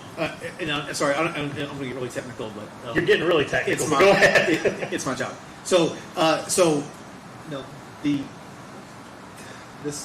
using this example, if you just turn the cell site 30 degrees, it would face the center point of that antenna is 330 degrees. And so how we look at that is we would take it and we go 60 degrees one way and 60 degrees the other. And that's probably what's showing from the call detail records. But yes, that's not to say that the device is using it from the 330 degree mark. This device on your example, this has nothing to do with the case. This is just your example. Yes. You're showing that this device is hitting this tower sector, correct? Yes. Yeah. Okay? Yeah. And that's what that 330 tells you, right? Because you're dividing this thing into three equal triangles of 120 degrees. Yeah. I'm just using your Yeah. side. No. Yeah. I'm sorry. And I'm not trying. I promise you, I'm not trying to be difficult. But it's the device is utilizing that cell site. That cell site faces the 330 degree mark. I guess. It's I think we're saying the same thing. Easiest way to say that. I'm sorry. Now, sometimes you have a telephone call that lasts a long time, correct? Yes, sir. Sometimes you'll have data usage that may last a period of time, correct? Yes, sir. So, for example, if you called a friend or spouse or something and you leave Bowling Green and you head back to Louisville, your device is going to pick up different towers heading back on 65 to Louisville, correct? Yes, it is. Same thing if you're using data, whether phone's updating or you're, like, maybe we shouldn't, but you're checking CNN or Fox News and seeing what's going on in the world, and it's going to hand it off. You all call it handing off, correct? Yes, it's called handoff. All right. Now, you agree with me that a phone will typically hit the closest tower to it, correct? In my experience, most of the time, there's variations on it, yes. Did you not testify in Commonwealth versus Roderick Miller on October 19, 2022, that a phone will typically hit the closest tower? Typically, yes. Now, you also testified in that trial that you don't typically see cell tower overload late at night, correct? No. You didn't testify No. in that trial that you don't typically see cell tower overload I'm late sorry. at night? Can you ask me? I must have misheard the question. Can you ask me the question? You don't typically see cell tower overload late at night, correct? No. I guess the high points would be in larger cities during Derby, for example. When Louisville hosts the Derby, they'll see they'll turn on other towers, or they'll bring towers in on trucks to provide service to all the people. Right. If you're at Rupp Arena and there's 23,000 people, that may overload the tower in downtown Lexington, correct? And you may hit different towers. Yes. But if you were in the middle of Montana on a wide open plain, you're probably not going to get that many calls, correct? Yes, but and this is training from the carriers. When their towers hit about 80% capacity on load, which is cell phones using that specific tower or that specific sector, alarms go off all throughout the company, and they do their best to get either another antenna up as quick as possible, or they will bring in something. So the short answer is they typically hit the tower closest to them, correct? Yes. And late at night, with less traffic, it is more likely that they're going to hit the tower closest to them, Yes, correct? All right. Now, if we could possibly pull up page 20 of the FBI timeline.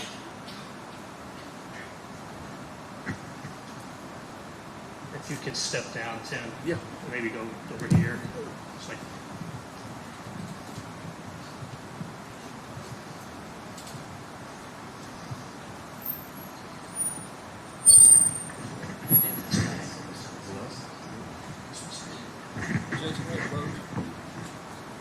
Sandy, if you'll take that down.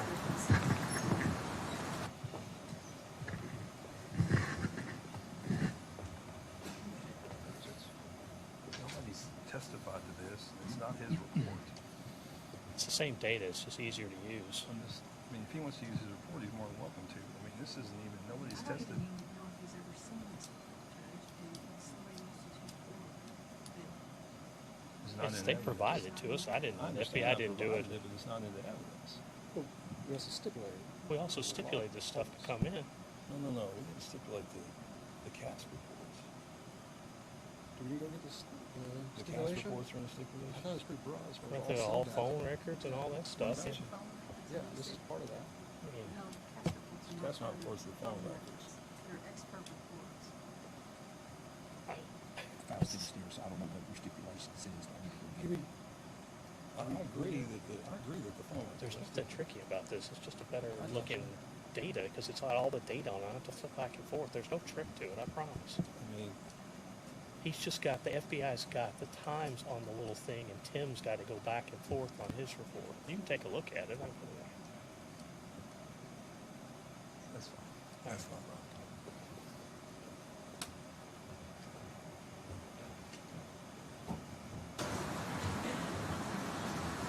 Sandy, put that back up.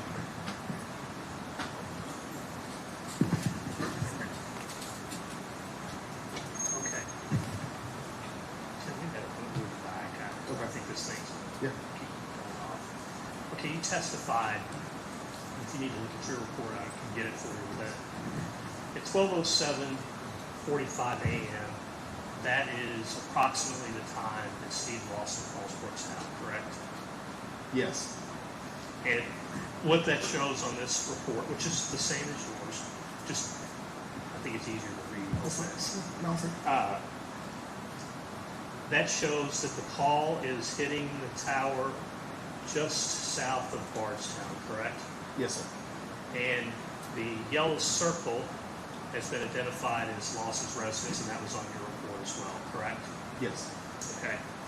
And the sector that it is striking is a sector that's pointed west, correct? Yes, sir. And that's also pointed in a direction where it encompasses both the Bluegrass Parkway and Boston Road, correct? Yes, sir.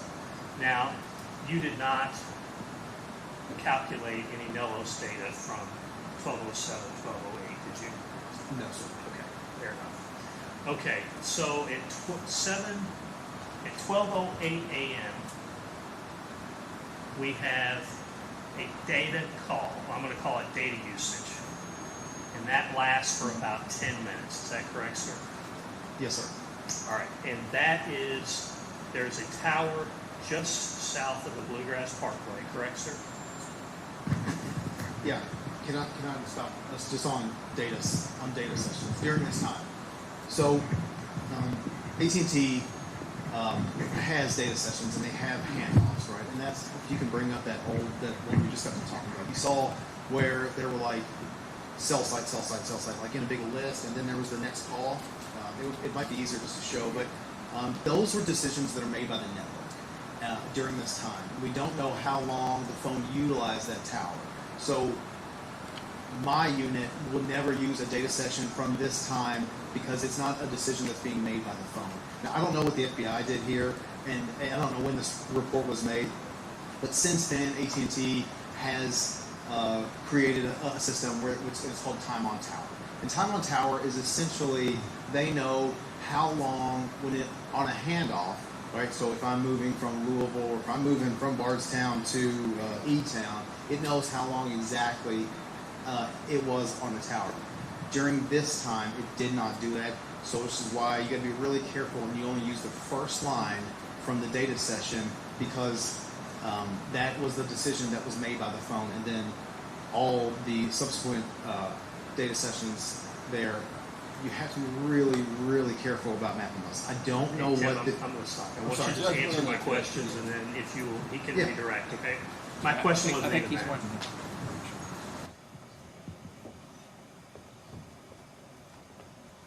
This is the reason why we objected to begin with. He's not familiar with this. It's not his report. You said it's not the same as my report. This is not how they do this now. This is not how they do it. It's going to take twice as long if we use his. It's going to flip back and forth. We're going to do it. Oh, well, Judge, I'd ask that we could use this report. He can answer the question. Testified this night. He's filibustering. We're going to ask him. You're going to ask you to ask him to answer. Okay, both of you You just all speak. gave it to us. I didn't create it.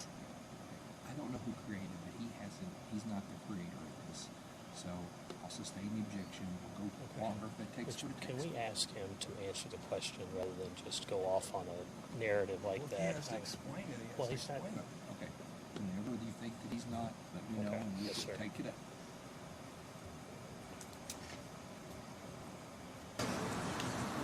Say, split Tim's report on those. Flip it to the LMPD.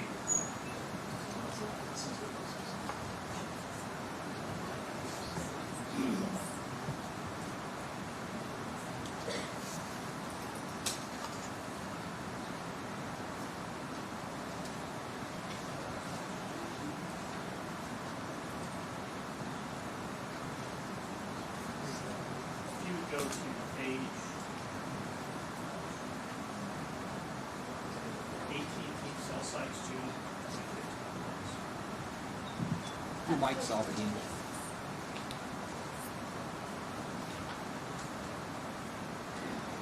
Tim, I'm going to sit back down Okay. since Yeah. we're using the report. Do you have a copy of it? Not up here, no. But I can... You need one, or? No.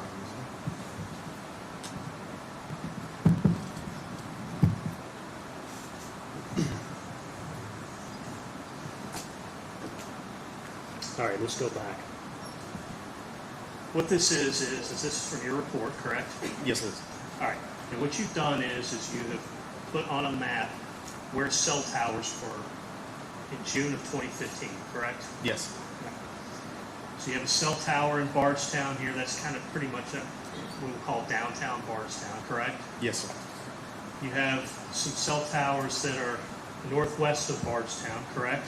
Yes. Those are actually near the Bluegrass Parkway as you're leaving and going toward Lexington, correct? Yes, it is. Now, this is the Bluegrass Parkway, correct? Yes. And you have one cell tower that's right at the junction of the Bluegrass Parkway where the Lowe's and the Walmart and some of the other things are in Bardstown, a heavy populated area, correct? Yes. You have then two towers that are north of the Bluegrass Parkway, correct? Yes. Now, there are no towers along Boston Road, at least in June of 2015, correct? Right. Now, there are towers north of here, but you did not plot them, correct? If you zoom out on that photo, yeah, see, so these are all the... Okay, fair So, enough. yeah. I wouldn't try to mislead you. So there are towers north of Boston Road, but they're relatively far away, Yes. correct? Yes. All right. Now,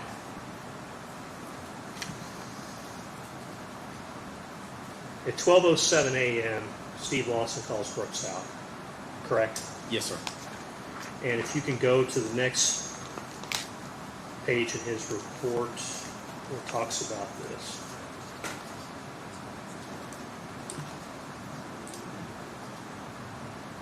You can go to one.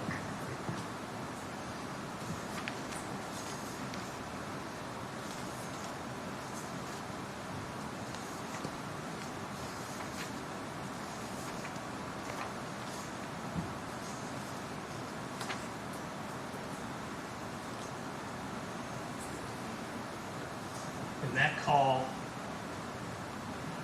I think you testified to, hit a tower generally in the downtown Bardstown area that we were talking about a second ago, correct? Yes, right there, near the... Right no, here. If you go down one. This one? Yes. Okay. Now, if we can go back to page,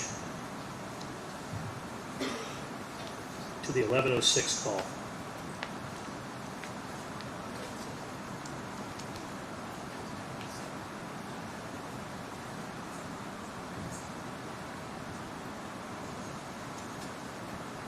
Page 9.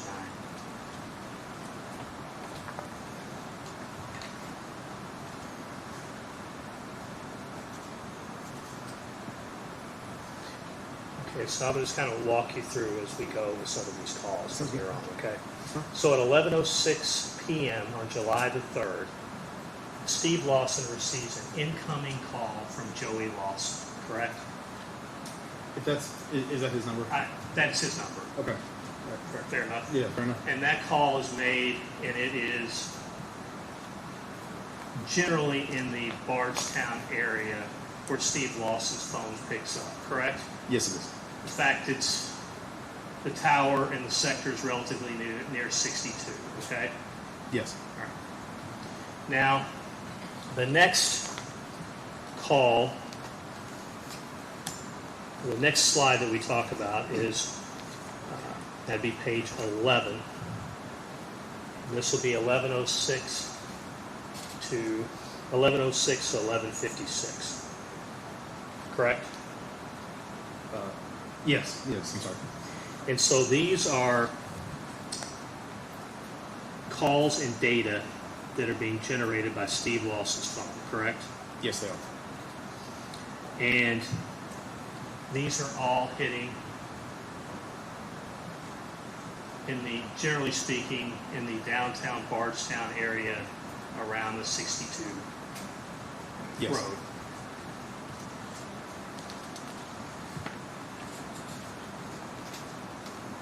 Now at 11:50 to 11:53, Steve Lawson makes an outgoing call to 1-800-946-0332, and that's at 11:50, and then there's another one at 11:53. That was per your report, correct? Yes. Now, those calls, again, are in that same general area that we just looked at the last time with the data usage. It's connecting on this tower and this tower, correct? Yes. Do you know what 1-800-946-0332 is? I do not. Would it surprise you to know it's Capital One Finance? Sounds good. If you say so.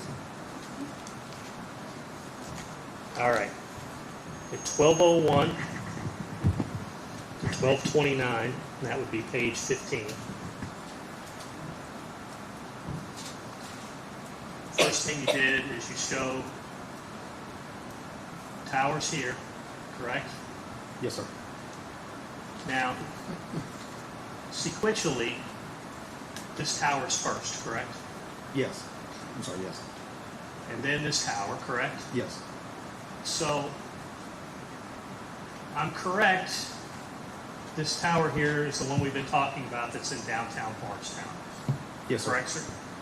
And then this tower at the far top right hand of the map, that's on 62, or it's near 62, Bloomfield Road, which is going northwest of Bardstown, correct?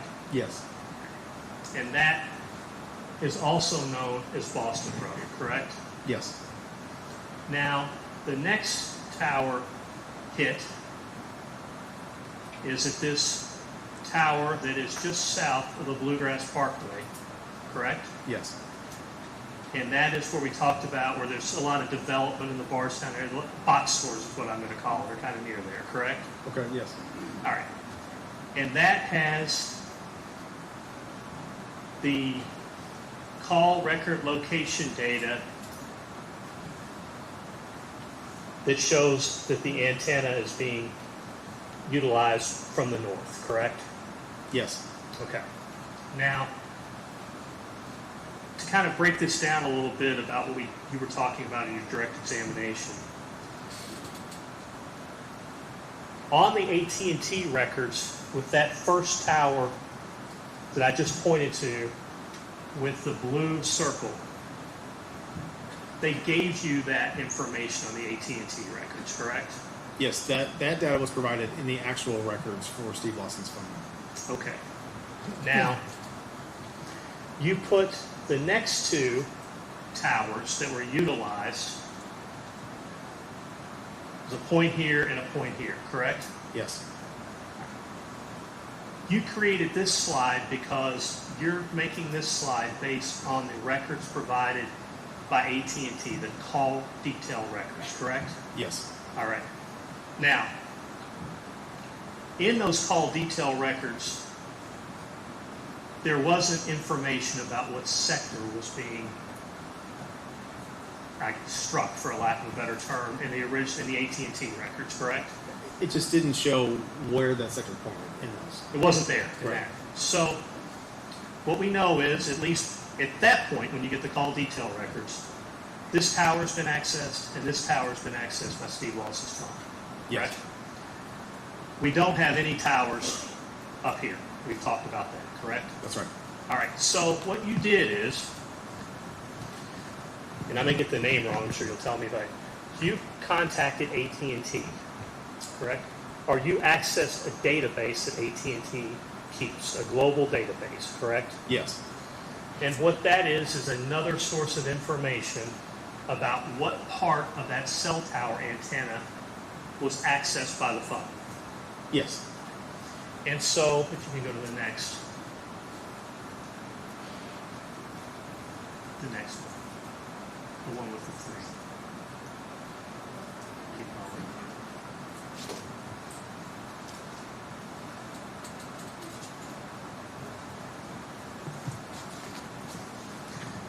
So when you did that,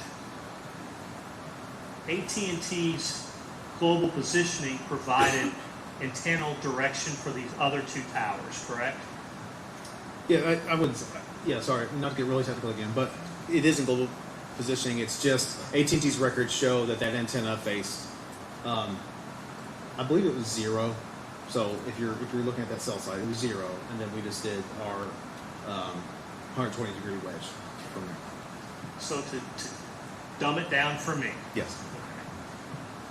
when you went to the AT&T global networking, you wanted to see which direction the cell site hit the antenna, correct? Which direction the cell site or the antenna faced? What calls made, data's used, where on the cell tower what antenna did that call or that data use or that text, what antenna did it hit, correct? That's what Yeah, you're looking yes. for. Because that's important, right? Yes. I mean, you just didn't do this for fun, right? No. So, when you got that information, at the second tower, what direction is it coming from? So AT&T's records said that the antenna that was utilized during that time faced 0 degrees or north. Due north, Yes. correct? And this tower that we're talking about, right here, that's north of the Bluegrass Parkway, isn't it? Yes, it is. What road is due north of that tower? I assume if we're going to get to a Boston Road. Austin Road. So you also wanted to check at the third tower as you go down, as you're leaving Bardstown heading west, correct? Yes. And the third tower we've identified as being also north of the Bluegrass Parkway, correct? Yes. Now, there's a red dot on your map, correct? Yes. And that red dot represents where Miss Rogers' car was located on July 5th of 2015. That's why you put it there, correct? The approximate area, yes. Now, on this third tower on your map, when you've got AT&T's global positioning antenna, what direction was it coming from? Again, that cell face or that antenna faced north. It faced north. Now,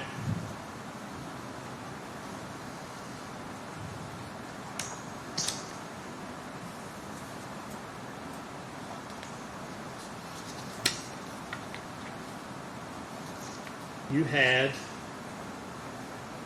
1208 data activity. If you need to look at your report, or you okay? Yeah. Can you pull it up? Or I can. I don't have my report in front of me, but I can look at it. Just gotta grab it.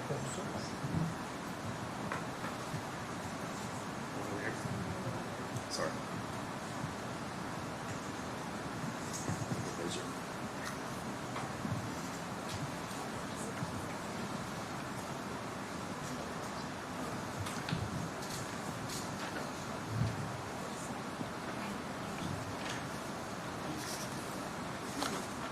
And I can also pull the call detail records up if you need them. No, you want the call and then the.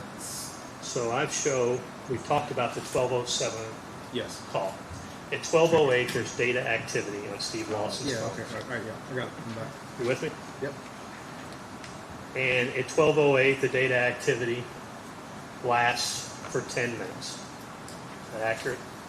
Yes. I'd have to look at that, but again, just be really careful about how long it lasted, because those were decisions made by the phone originally, and then the network made those decisions, and so you don't know how long that phone was using those cell towers in the handoff. So I would be when it comes to those times and then the handoffs, I would say be very cautious. The information that AT&T provided in the call detail records was that it was 10 minutes of data beginning at 1208. However you want to interpret it, that's what it said, correct? Right, but when it comes to mapping this information and showing where a phone is and isn't, in my unit we take a lot of caution with that during this time. That data was coming from the tower sector when the data was accessed. Was coming from the north, correct? At 12:08. Yes. And then there is data activity that begins at 12:18, and according to AT&T's records, it's for 6 minutes and 38 seconds. And I understand you talk about handing off. That's not really my point, but that's what the records say, correct? That's what the records say. Just All right. with an asterisk, just be cautious. Okay, so we're being cautious. My point is not how long if he was looking at his phone. That's not my point. At 12:18, the data activity, the sector on the tower is hitting from the north, correct? Yes. At 12:24, there's data activity. Yes. The sector on the tower is hitting facing north, correct? Yes. At However, hold on. So, which is why in my report I did it both ways, because we had, just like we just got done talking about, data from AT&T saying this, saying it's just utilizing the cell site, it's utilizing this antenna, but it didn't give us the direction. So I went out on my own and sought more information about this and found both ways of showing where a phone could and couldn't have been during that time. I'm not criticizing. You went the extra mile. That's my point. Yes. At 12:24, it's hitting from the north, correct? Based upon you going to that. On one set. And then on the other set, it's just utilizing a cell tower. And there's really no way of knowing. Okay. At 12:25. Well, I'm sorry. I mean, you went to check their global database to see what sector. If you didn't think it was important, you wouldn't have done it. Oh no, yeah, absolutely. It's important, right? Well, I just don't want to, I guess, get caught or not I'm get not caught. trying to trick you. It's your report. Show trickery. That listen. Here's all the data. This is literally off your report. Yes. At 12:25, at 23 seconds, there's data activity, correct? Yes. And that's hitting the sector facing north toward Boston Road, correct? One of them is, and then the other one isn't. And the other one didn't provide information, so you went to the global one, Yes. correct? 12:25:41, there's data activity, correct? Yes. And that one's hitting the sector toward Boston Road. One of them is, but I went to the global network to find it. All right. So, in that time frame, from 12:08-ish to 12:25, when your arrow's going this way, there's not one single call or data usage that's facing south from the Bluegrass Parkway, is there? Yes, that's true. There's not, correct? So we're Yeah. not. There is. Okay. Now, 12:25-ish to 12:33. That's when you drew the arrow going back, correct? Yes, sir.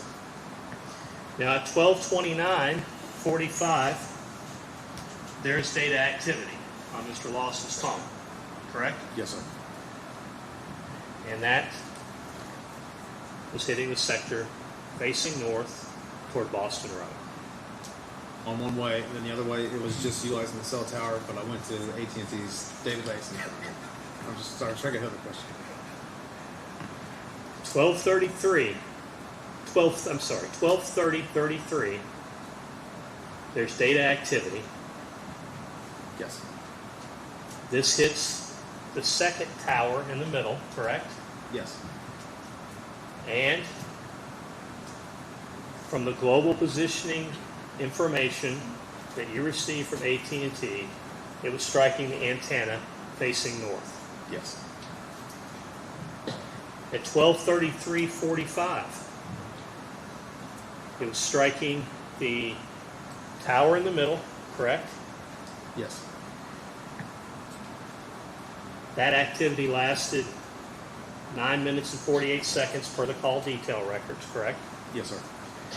And again, you checked AT&T's global positioning, correct? Yes.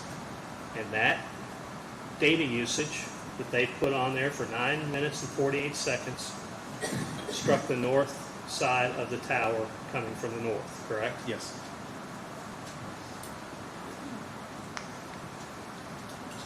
Now,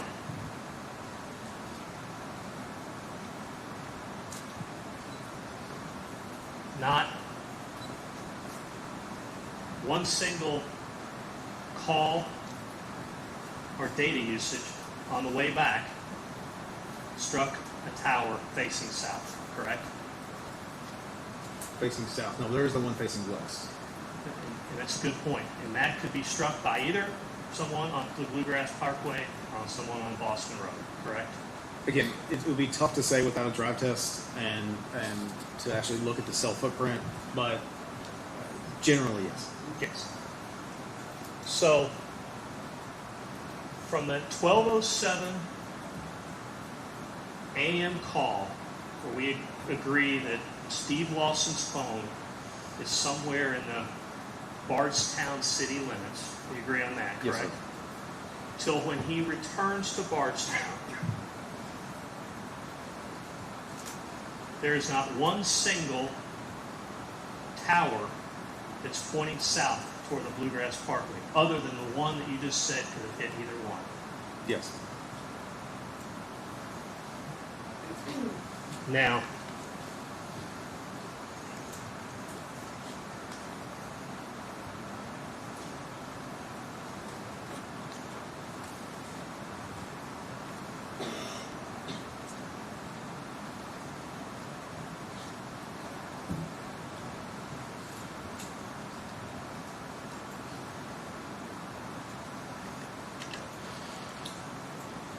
can you tell, ladies and gentlemen, what is a tower dump? A tower dump is what law enforcement uses to see all the phones that were connected to a tower during a specific time. So, for example, if there is a shooting or a murder at a specific intersection, law enforcement will request that the cell phone carriers, T-Mobile, Verizon, and AT&T, provide all phones that were connected to the towers that provide coverage to that area. And so there can be a variety of reasons that law enforcement would want that, correct? Yes. Because it tells you all the phones that were hitting that tower at a specific time, correct? Yes. And you can be used to attempt to confirm whether someone was in the area, correct? Yes. It could be used to attempt to say someone was outside that area, correct? Yes. It could also be used for investigative purposes to see who's in this area. We know something bad's happened. Let's start looking at numbers, correct? Yes. And you've done all of those, I'm sure, in your job, correct? Yes. Okay. Now,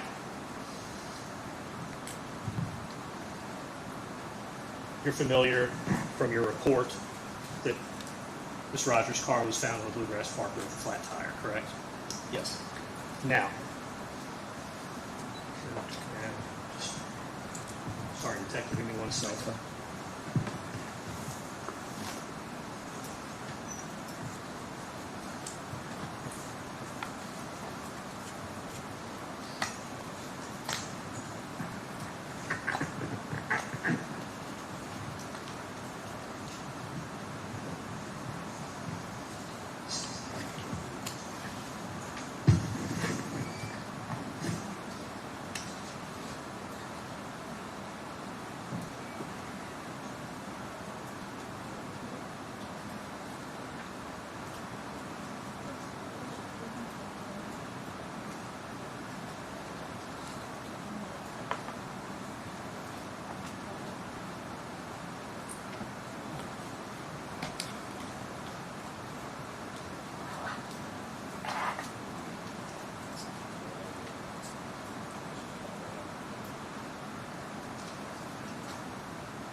Detective, you had testified from your review of the records that Joey Lawson made his call to Steve Lawson at 11:06. You recall that, sir? Yes.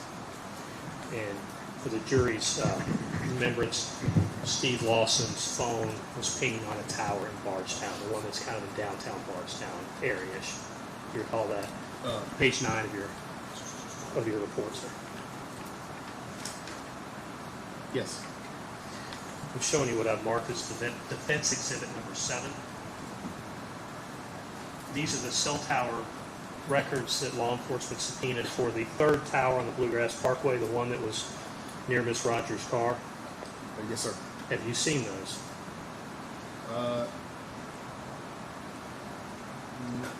Nothing that I can recall right now, sorry. Would it surprise you to know that Joey Lawson's number does not appear, does not strike the tower at 11:06 p.m.? Did you know that it was? Let me ask a better question. That was a bad question. Sorry. And feel free to look through them if you want to. Okay. Well, I mean, That 11:06 call did not touch the tower just north of the Bluegrass Parkway by Miss Rogers. Were you aware of that? I guess without like sitting down and really looking at this, I can't really say yes or no. But what I can say is that with tower dumps, you really have to be.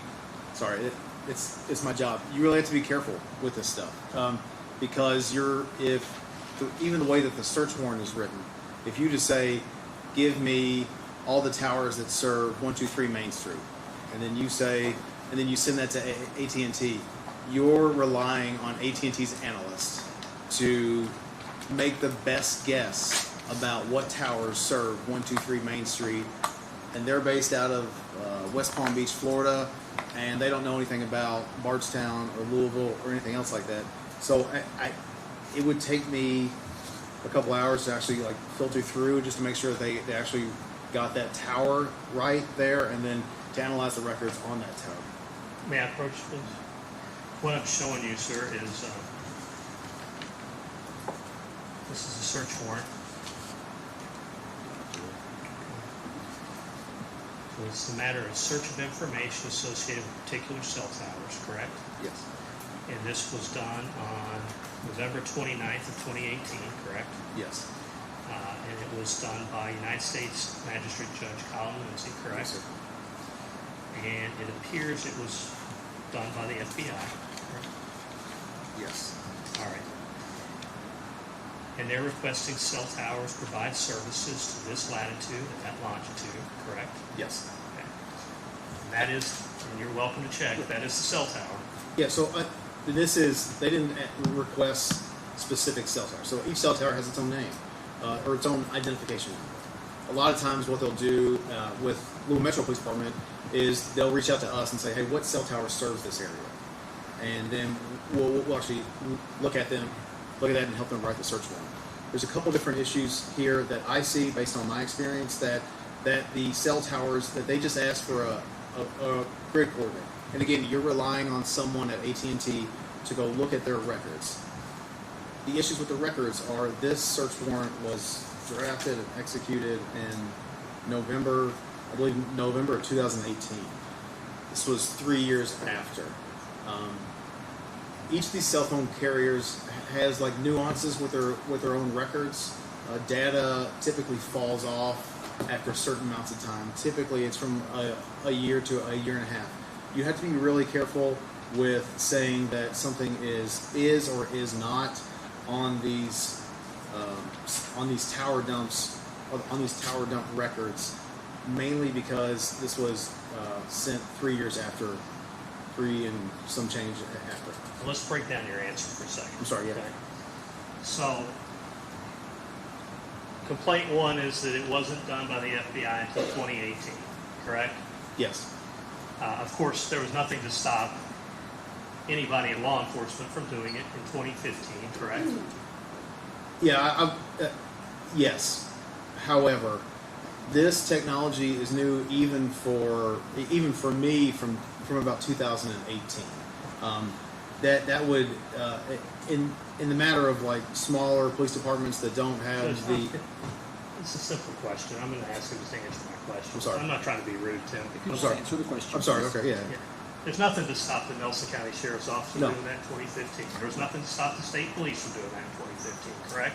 No, sir. There was nothing to stop the IRS or anyone else in law enforcement from doing that in 2015, correct? Yes. But obviously the FBI thought enough about the information that they went to the United States Magistrate Judge and asked for that information in 2018, correct? Yes, sir. And they're asking for that cell tower, correct? With that Yes. latitude and that longitude, which is right next, the tower is right next to where they found Miss Rogers' car. They're asking for the cell towers that provide service to the specific To latitude. where that Yeah. car was found on Yes. July 5th, correct?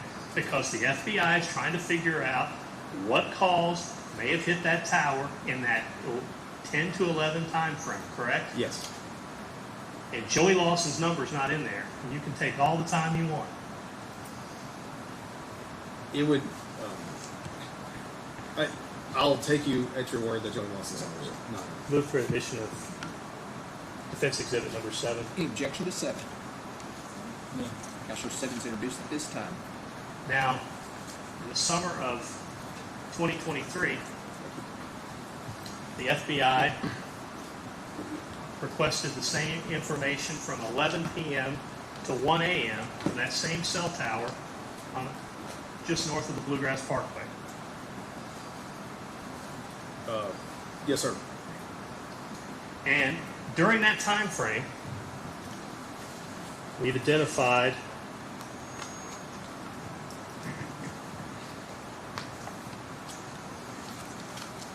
how many calls between Joey Lawson and Steve Lawson? I'm sorry. I've got too much going on here. I think there were approximately 3 or 4.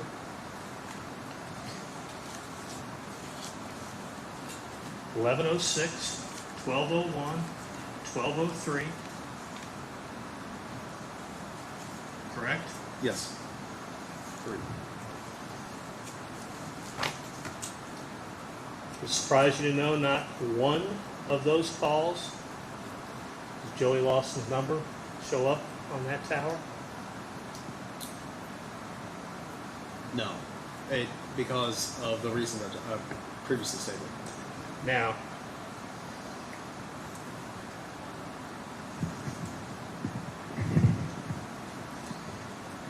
you were asked some questions about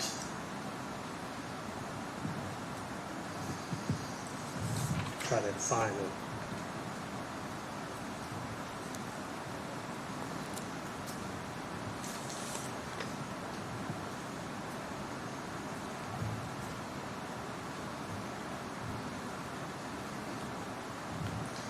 You were asked some questions about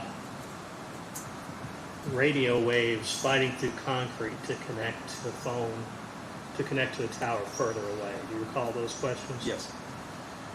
And so what you were trying to say is maybe there's a tower right outside the window and there's a steel building or a big concrete building and instead it connects to a tower over here, correct? Yes. And you recall those questions, correct? Yes, sir. Now, you were also asked some questions about possible overlap on sectors, correct? Yes. Now, going back to one of the first things you said is a phone will typically connect to the tower and sector closest to it, correct? Yes. And you were asked some questions about the topography of the Bluegrass Parkway, correct? Yes. And before I move on, sometimes you all do what's called a drive test, correct? Yes. And what a drive test would be an analyst would get the call detail records, correct? Yes. An analyst would plot, like you did, on a map where the towers are. Yes. An analyst would then plot on the map the sectors or the part that the call or the data was striking, correct? Yes. And one of the things you do the drive test is to make sure that, something like you said there's a big concrete wall that might impact that particular call or data hitting this tower, correct? Yes. And of course, and it's not your fault, you didn't do that in this case, correct? Correct. because you weren't even asked to be involved until 7 years after Miss Rogers' disappearance, correct? Yes, sir. So when you talk about the topography and the area around Bardstown, you're really just talking about driving to Rupp Arena or going to Lexington and looking off to the side of the road, correct? Yes. Yeah. This wasn't part of your job to do this analysis, correct? Yes. Now, if you could please show the photograph Commonwealth introduced. Tim, if you could step down, please. Yeah. This has been introduced by the Commonwealth. This was Miss Rogers' car as it was found on July 5th of 2015. Yes. Can you tell ladies and gentlemen of the jury what this is? Sorry. Cell phone. Huh. I don't see any concrete between that car and that cell tower, do you? Right. I don't see any hills between that car and that cell tower, do you, Tim? No. It's literally right there with nothing impeding it, correct? Yes. Anybody show you that picture before they started asking about radio waves curving around the back? No, sir. They didn't, did they? No. They didn't show Not you that I that. recall. Now,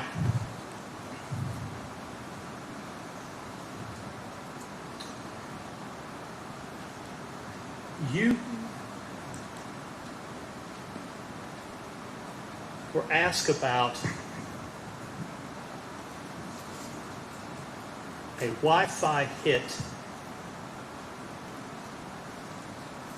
at my old Kentucky home at 12:08. Yes. Okay, if you could put that up, please. That would be, I think that's page 18 of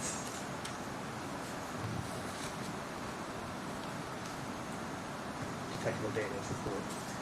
Okay, now,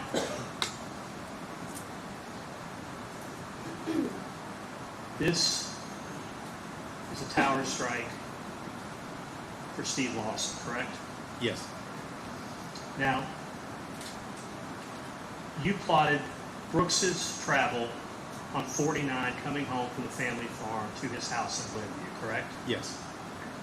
And when you're talking about Google data, I think you explained this, but I'll make sure everyone understands. So you get this information, it can be cell or it can be what they call Wi-Fi, correct? Yes.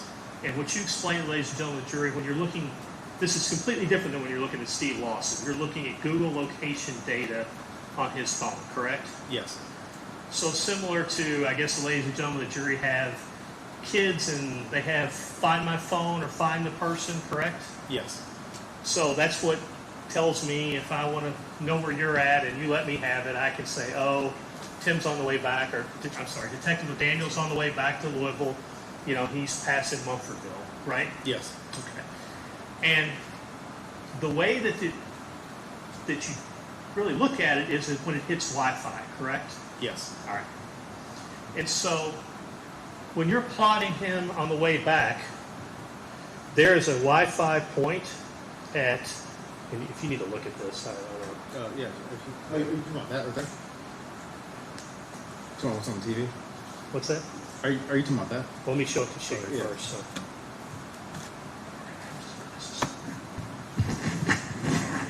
Tell you what, Mr. Butler, we've been going about an hour and 15 minutes. I'm going to let the jury get up and take a break. So, ladies and gentlemen, the jury will take a 15-minute break. The same ammunitions are in place to make over the bail.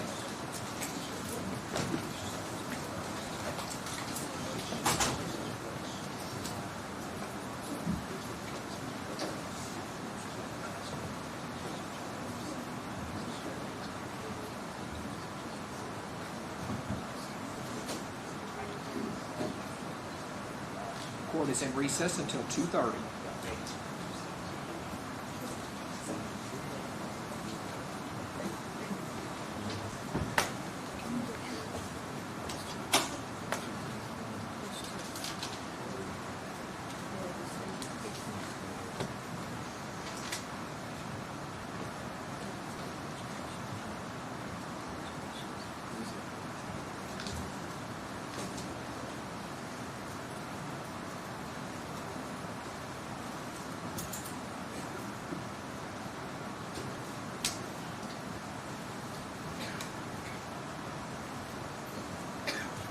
record reflect all 15 jurors have returned to the courtroom. Everyone may be seated. Counsel waive the call. Yes. Mr. Butler, please proceed. You're still under oath. Yes, sir. Daniel. Detective, I don't have too much more, but I'm going to cover a few things with you, okay? Yes, sir. If you could go to page 17 of your report, and this one you've entitled Brooks Houck. Is it? Let me get it for you. I think it's.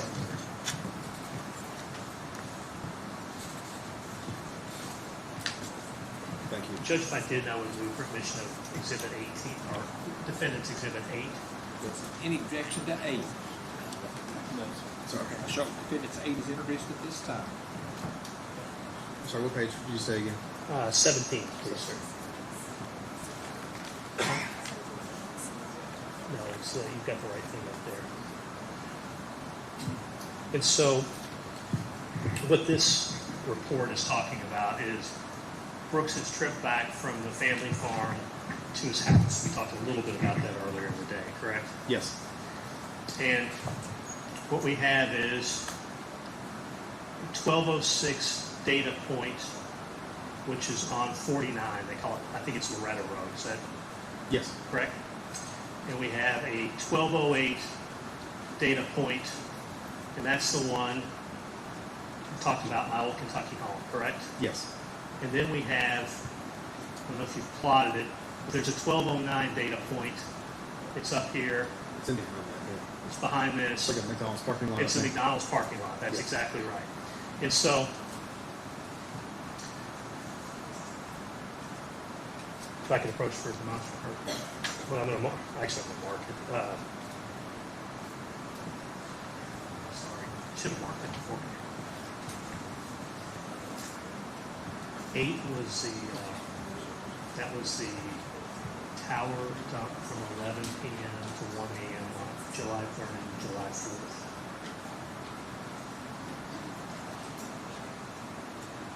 Tim, I'm showing you what I've marked as Defendant's Exhibit number 9. Give you a chance to look at it.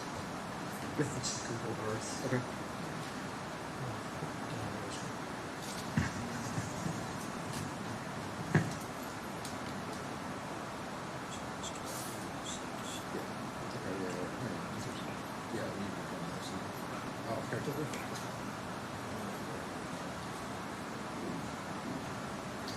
So, Detective, what we've given you is a Google Earth map, which is the same areas that you mapped in your report, correct, sir? Yes. And we talked about this one here, which is we've got it UTC time, but it's 1206, correct, sir? Yes. And then we have my old Kentucky home, which you talked about at 1208, correct? Yes. And then we have 1209, which, as you said, is up by the McDonald's, Yes. correct? And so, as you've explained to us, what this Google data is telling you is it's connecting to Wi-Fi, right? Or it's showing Wi-Fi. I think I said the wrong thing. Yeah. It's showing Wi-Fi. So if I were to be driving down the road in front of the courthouse, I might see the federal court Wi-Fi, Yes. correct? Doesn't mean I'm necessarily connected to it, but my phone might show it, correct? Yes. And if I continued past federal court here to the state courthouse here in Bowling Green, it might show the Warren County Judicial Center Wi-Fi, correct? Yes. And if I kept going, it might hit Western or any other area here in Bowling Green, correct? Yes. And so what you did was you were able to show that Brooks started down here, and you've kind of in this Willett Distillery area, but it's 1925 Kentucky on 49, correct? Yes. My old Kentucky home, and then McDonald's, Yes. right? And you were asked questions about some sort of stopover at my old Kentucky home. You recall that? Yes. Do you know how long it takes to get from the point at the bottom to McDonald's? No traffic? Based on this and that, 3 minutes. And that's exactly what it took according to your coordinates, right? 3 minutes. Yes. When was the first time you were ever asked about this stopover theory? It was something that I pointed out to investigators and said, here's this. This is what the Google records are saying. And then that's it. Have you ever timed it? Yes, and I don't, trying not to be too long-winded, but depending on speed, I believe that Google uses the actual speed limit. So if it's sped up, now it isn't going to create that much difference in time. So if he was going 100 miles an hour and zipped through at 90 miles an hour, maybe he could have bought himself 20 or 30 seconds. Yeah, that'd be. Assuming he could stay on the road and not wreck. Right.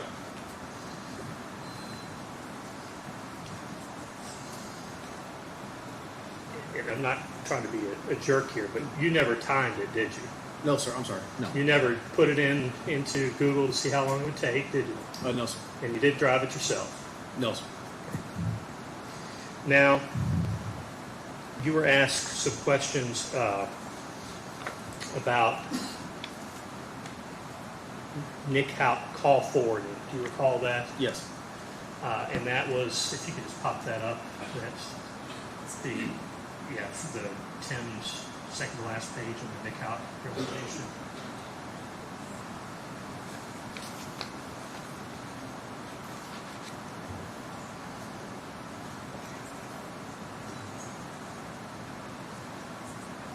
Right there.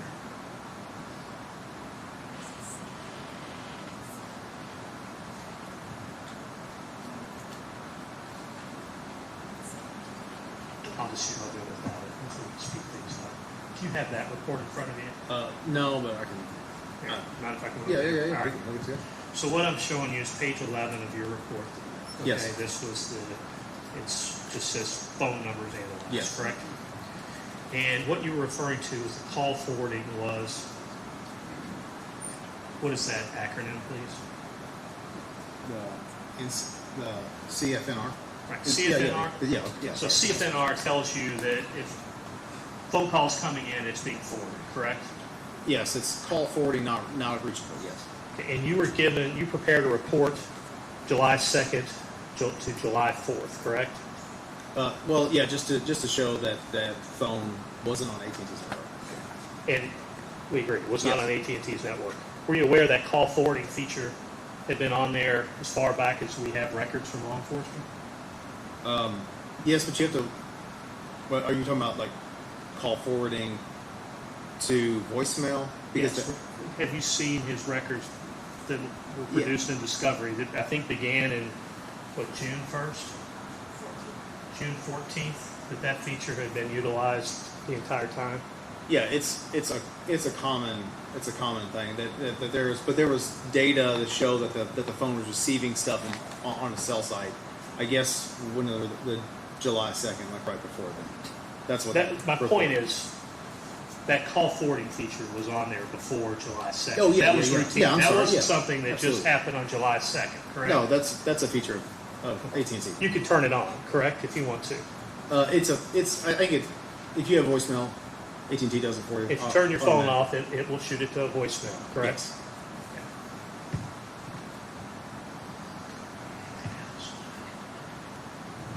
Okay, I think that's all I have. Thank you, sir. Thank you, sir. Comment? Judge, I would move for admission of Exhibit 9, please. Any objection to that? I'll show that's introduced at this time.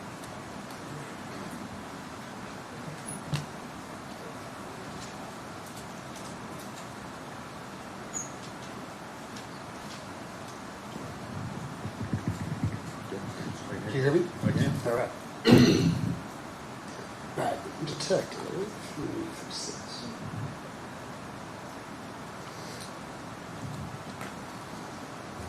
Okay. Detective O'Day, you were first approached to help out with this case back in, was it 2020?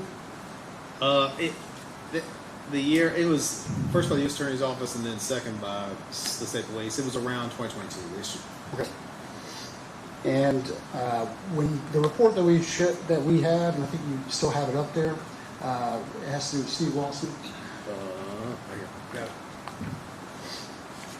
That phone number, and I think it's on the front page, it's 502-492-1390. Yes. Does that sound right? Yes, sir. That entire report is entirely about Steve Lawson. right? Stephen Lawson.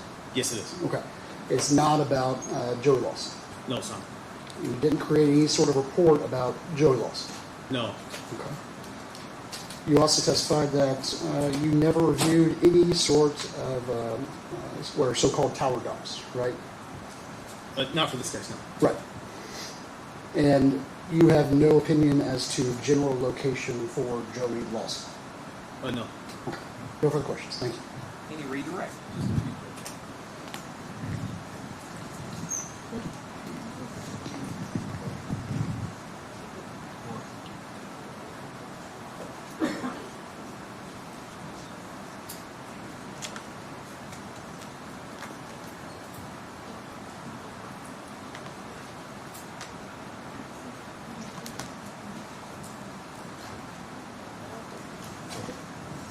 All right, Tim. I just have a few questions, okay? I just want to clear a few things up. Yes, sir. So, defense counsel, brought up these tower dumps, okay? Yes. This is all new to me, not new today, but this whole cell phone thing over the last couple of years is new to me. These are AT&T cell tower records, is that correct? Yes. Okay. So, if Joey Lawson did not have an AT&T, his cell phone was connected to a carrier other than AT&T. Okay. Yes. It was a power telephone that was acquired by T-Mobile. Is that correct? Yes. Okay. So if he had a non-AT&T number, which he did,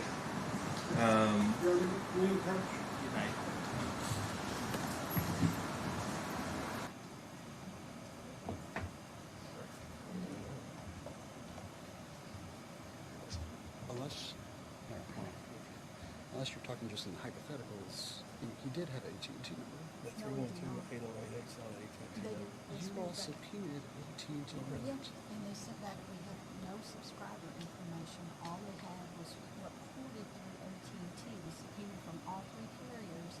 He is not an AT&T subscriber. He is a T-Mobile. I guess right now it's not in evidence as to what his subscriber was. So if you want to ask a hypothetical, if he did not have that, and then we can establish whatever that is at the proper time. Okay. okay, Tim. So if his phone wasn't an AT&T phone, would it show up on an AT&T tower? No. So yes, when they did the search warrant, they saw AT&T's towers only and not T-Mobile's towers. So it wouldn't show up on the tower dump? Possibly if there was that call, but again, the data might be degraded over time. So if you're talking about years from then, so there's multiple layers of why that call may or may not have been there. Okay. I guess you're saying it's complicated. Yes, it is. All right. So Ron, I don't mean to be utilizing your IT person again, but can they put the picture up of the car? Yes. Okay. Now, and as I'm going to call him Ron, defense counsel pointed out this is a cell phone tower. Is that correct? Yes. Okay, and this is right there on the bluegrass, right? Yes, sir. Okay, and can you see the north side of the tower?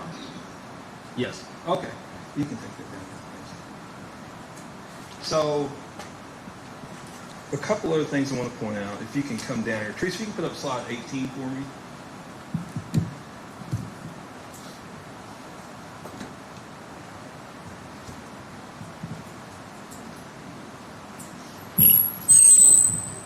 That was my fault. You go ahead.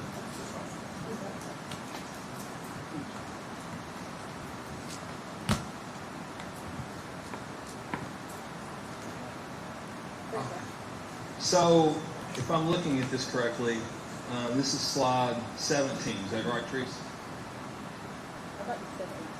Oh, 18. Yeah, it's supposed to be 18. I'm sorry. And this is at 12:08 Eastern. Is that correct? This point is yes. Okay, and the other one's at 12:07? This is at 12:08, and this is at 12:07. Okay.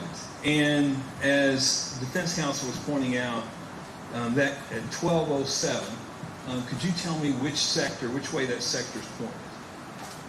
I guess it's more of a southwesterly Okay. direction. It's this one. Would it be in the direction of 62? No. Would it be pointed in the direction of the Bluegrass Parkway? No, the azimuth on that would be pointed that way. Okay, and what's down here? That is the Bluegrass Parkway. Okay. And then the data point at, so that was at 12:07:45. At 12:08:03, it's pointed where? Here towards the Bluegrass Parkway, 3162. Okay. And it's just south of the Bluegrass Parkway, is that correct? Yes. And if you can put the one up with the 3 towers that defense counsel kept pointing at.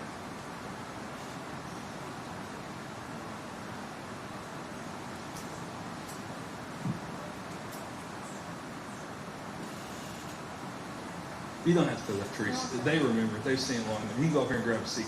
Right? No. That's okay. The one with the 3 towers that were the azimuths are pointed north. Yes. We went through that before, correct? Yes. Okay, and you said based on your training and experience that it was very possible for that Stephen Lawson's phone would have been connecting with those towers at those sectors based on the topography and based on the bleed over of the sectors. Is that correct? Yeah, it very well could be. And could's a big could there. But without a drive test, you really don't know the exact coverage area of that cell tower, And that cell sector. That wasn't your fault for no drive test. No. That was, okay, and okay, we didn't talk about Mr. Alpha on the phone. I have no further questions. Thank you. Mr. Gunther, anything else? Just one.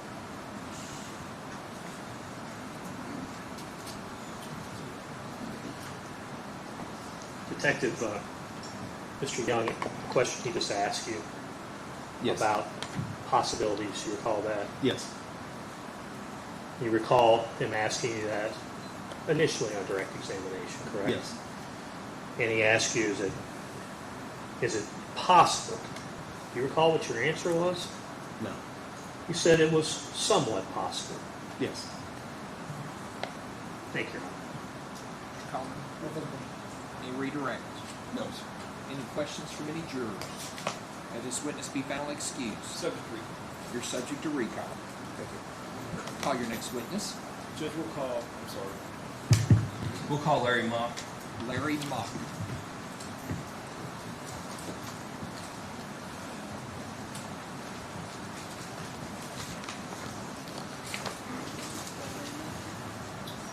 I apologize. You're not here? Did you leave? Okay. Then we'll call Mary Mattingley.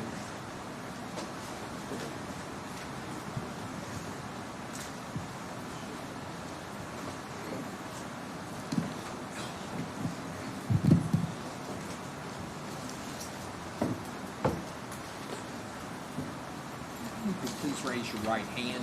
Do you swear or affirm the testimony you're about to give will be the truth, the whole truth, and nothing but the truth? Yes, sir. You'll have a seat right over there. Please sit as close to the microphone as you can, and please answer all questions asked of you.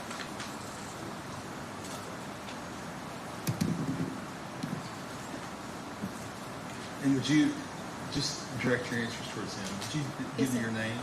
Mary Beth Mattingley. And Miss Mattingly, back in 2015, did you live on Glenview? Yes. Okay. And did you know the defendant Brooks Houck? Yes, I did. Okay. And did you know the young lady living with him, Crystal Rogers? Yes. Okay. And where did you live in proximity to the defendant? I live right across the street. Okay. And how well did you know Crystal? Me and her talked every day. We were friends. Okay. And how long did you know him before you moved there? No. Okay. And how long did you live there before July 15? It would have been a year in August. Okay. So about maybe 10 months? Yes, sir. Okay. And did you get to know her pretty well? My kids stayed the night over there, and her kids stayed at my house. We talked all the time. She would bake cupcakes and send them to the house. I was pregnant, and she would import her clothes for my little boy. Okay. And July 3rd of 2015, do you remember that day? I do. Okay. And did you see the defendant and Crystal that day? That was the Thursday, right? Oh, Thursday, I'm sorry. It would have been July 2nd. Yeah, I seen her on that Thursday.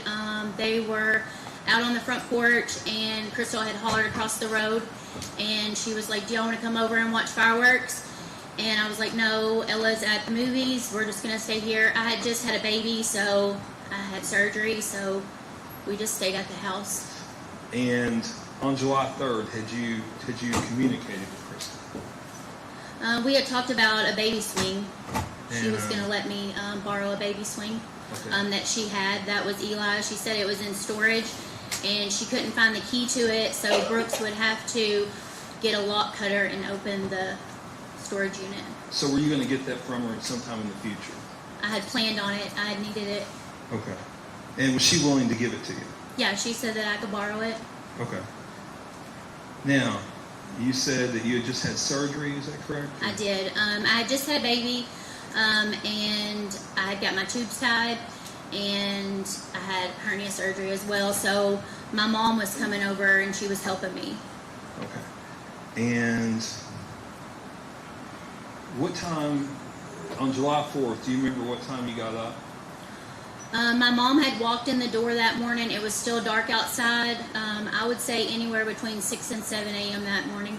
Okay. And did you notice anything when you got up? The first thing that my mom said when You she... can't tell what your mom said. Oh, well, when I opened the door, my mom was coming in the door, and she said, "Where's Crystal's car?" And I looked across the street, and her car wasn't there. Okay. And I said, "I'm not sure. I haven't talked to her. She might be yard selling." Okay. Because Crystal was not, she didn't get up early in the morning. Okay, and I think we've heard testimony or at least some statements about that she usually slept in. Yeah, until like 9 or 10 o'clock. Okay. And at some point, did you find out she was missing? Later on that day, I don't think it was until the next day, my friend had called me and was like, "Your friend's missing." Okay, was it sometime that weekend? Do you remember? It was like the first day or the second day. Okay, so sometime that weekend. Yeah. Okay. And could you tell me about Crystal and the kids? Would she have kids with her? Crystal always had the kids with her. Okay. Especially Eli. All right, so okay. And that week, did you see anything? Did you know Nick Houck? No. Okay. And did you know that Nick Houck and the defendant were related? I had no idea that was his brother. He had lived right up the road at the end of the street, and the whole time that I lived there, I never seen Rosemary or Nick at the house. Okay. And that week Crystal went missing, did you see Nick at the defendant's house? Him and Rosemary, I seen them there a lot. Okay. Almost every day. And did you see anything that you made note of? After it happened, it was a big deal because my kids had stayed the night over there. I was scared. I thought somebody was like out kidnapping people, you know. So I paid attention. I watched everything that I saw. I texted Sherry and I told her everything that I saw. Every car that pulled in the driveway, everything. Did you see the defendant's mother over there with Nick? There was one day that I witnessed the Rosemary's car pull in the driveway, and then she went in, and then I don't really know exactly how long it was after that, the cop car pulled in, and they both pulled into the driveway, and then Nick went inside, and then they were in there for a minute, and they came outside, got in their cars, both of them. Rosemary got in the Navigator, Nick got in the cop car, and they turned the cars around to where their cars was facing my house, and the trunks were facing the basement. So like all I could see was the front of their cars. And Nick got in the back of the cop car, and he grabbed 2 bags. They were white bags. They had handles on them. They weren't trash bags, but they were just solid white bags. And he grabbed 2 of them and put them in Rosemary's car, and then he went back and got 2 more and put in the back of the car. Okay, but you don't know what were in those bags, correct? You couldn't see in the bags. Okay. Was that the week she went missing? Yes. Okay. Did you see anything else with Rosemary that week? So like I said, Rosemary was never over there, and then after Crystal went missing, they was over there every day. And I can remember one day when I was looking out the front window, because I had a big window, I seen, so the way the house is, there's like a walkout basement, and there's rocks down the side of the house where you can kind of look over to the walk off. And Crystal Rogers had planted purple flowers that had went down in those rocks. And when I looked across the street, I seen Rosemary with the shovel digging up the flowers and throwing them over in the trash can. Judge, I don't have any. Oh, one more question. Mhm. And you are a convicted felon, correct, Mary I Jane? am, Okay, and yes. I'm the one that actually convicted you. Is that right? Yeah. Okay. No further questions. Any cross? No question. Any cross? Any questions from any jurors? May this witness be found excused. You're found excused. You may go. Call your next witness. William Gunther, Your Honor. William Gunther. Gunther. William Gunther.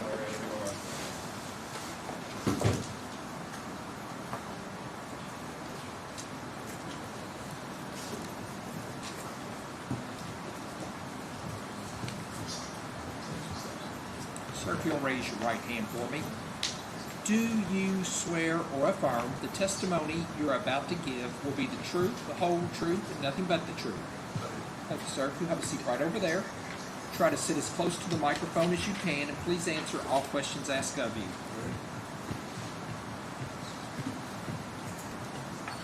And I want to apologize to you, Mr. Gunther, for having you here all day. I'm sorry. Would you go ahead and introduce yourself, ladies and gentlemen of the jury? Just face it. Just tell them who you are. I'm William Gunther. Okay, you don't have to raise your hand. You're good. Okay. And Mr. Gunther, just a little bit. I don't want to know where you live, but could you tell me what county you live in? I currently live in Breckenridge County. Okay. And how long you lived there? I bought the place in August of last year. Okay. Could you tell me where you were employed back in July 15? Yeah, I was working at the Lowe's in Bardstown, Kentucky. What was your position there? I was department manager over tools and hardware. Okay. And do you remember if you worked the night of July 3rd, 2015? I did. Okay. And do you remember what time you got off? I got off around 10 o'clock in the evening. Okay. And do you remember how do you go to work? How did you go to work? And where were you living at the time? At the time, I was living in Elizabethtown. So right how would off you of Robin Road. How would you go to and from work? A lot of times I would hit 62, run it out to 65, take 65 down to the bluegrass, run the bluegrass out.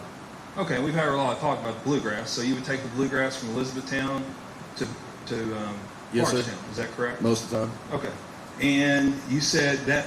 Do you remember what time you got off that night? Around 10 p.m. Okay. And do you walk out the door at 10 p.m. or do you? I know stores close at 10, but the employees. Do you have Well, to the stay store closed at 9. 10 was our scheduled time off. I mean, it's been like 10 years ago. I know. So I can tell you I was closing that night. I can't tell you if it was 10:05, 9:05, or 9:45 that Okay. I walked out the door, but it was probably pretty close to 10 o'clock when I walked out the door. Okay. So how long did it take you to get from Bardstown to Elizabethtown? You said?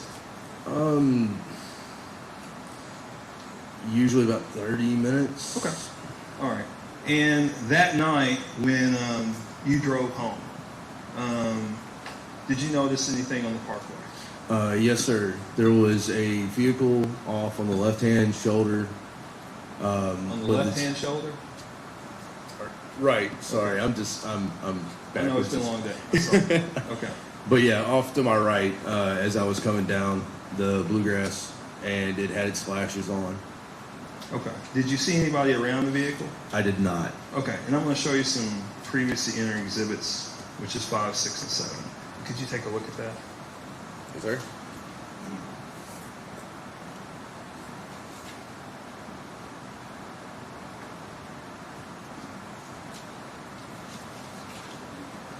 Now, at 10 o'clock,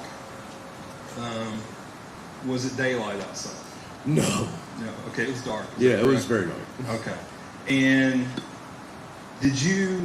that weekend, did you go back down the bluegrass? I did. Sunday, my ex-wife and I made a trip to Lexington. Okay. And did you notice anything when you went to Lexington? I noticed about a half dozen troopers lined up around the vehicle that I had seen on Friday night. Are you sure they were troopers? Were they police officers? They were police. Okay. I mean, okay. Were they? And are you sure it was the vehicle? I am positive it was the same vehicle. Okay, and did you get a look at the vehicle when you drove by at that time? Yes. Okay, and did it appear, was it the vehicle you see in these pictures? Yes. Okay. Now, did you report this? I did make a call to the police department and reported that I'd seen the vehicle on the side of the bluegrass prior to the timeline that I'd seen once I saw an article about everything. Okay. What do you mean by that? Okay, so some of the guys at work a few days later was You talking. can't tell me what they said. Okay. Okay. We won't get into that. But you saw the vehicle twice. Once on July 3rd when you went home and it was dark. Right. And then coming back, was it still daylight? It when you went Sunday. Yes. It was daylight. It was daylight. And you actually saw the car. Yes. And you're 100% sure it's Yes, the car. I'm positive it was that vehicle. No further questions. Any cross?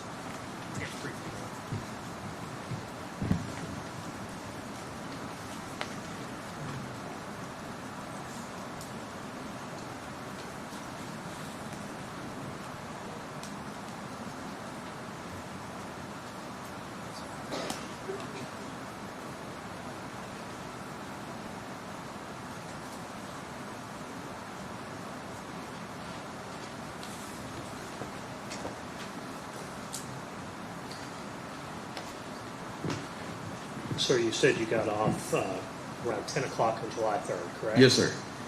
And you said it was dark, correct? Yes, sir. Now, you were going home, it was July 4th weekend, correct? Yes, sir. I may be wrong about this, so correct me, since you drive, at least back then, you drove it every day. I assume the speed limit's 70 miles an hour on the road? Actually, I believe it's 65 along that corridor at the time. So 65 at the time. I assume you were going 65 to 75 miles an hour, correct? Quite possibly. I usually do. I don't know how fast you drive. You were going at a decent clip, right? You weren't driving along at 20 miles an hour, correct? Correct. All right, so you're trying to get home, correct? Yes, sir. It's dark, right? Right.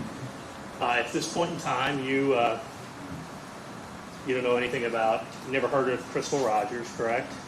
Correct. Never heard of Brooks Houck, correct? I mean, as far as in this context, no. Okay. I mean, That's what I'm talking he was about. a customer at the store sometimes. So you're going there and you see a car with hazards on it, correct? Yes, sir.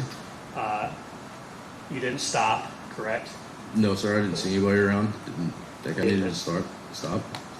We've heard in this case that there have been hundreds of tips about who saw what when, correct? Oh, you didn't know that, but I'm going to tell you, there's been tons of tips that were called in, according to Detective Snow. And you then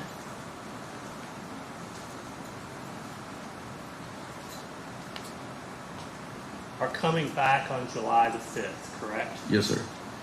And when you come back on July 5th, it's daylight, correct? Yes, sir. And you see a car on the side of the road, correct? Yes, sir. And there's cop cars around, correct? Correct. And so at that point, or thereafter, you said that news started coming out, correct? Correct. And I'm not going to get into what everything is on the news. The news was coming out that a lady's car was found on the side of the road, correct? Correct. Without getting into what people said, that there's discussion about ladies' cars found on the side of the road, correct? Correct. You'd seen a car on the side of the road coming back in the daylight, correct? Right? Correct. With police cars around it. Now, you then gave a statement on July 16th of 2015. Does that sound right? Correct. And that was a brief statement to Detective Kaminsky. Correct. All right. Now,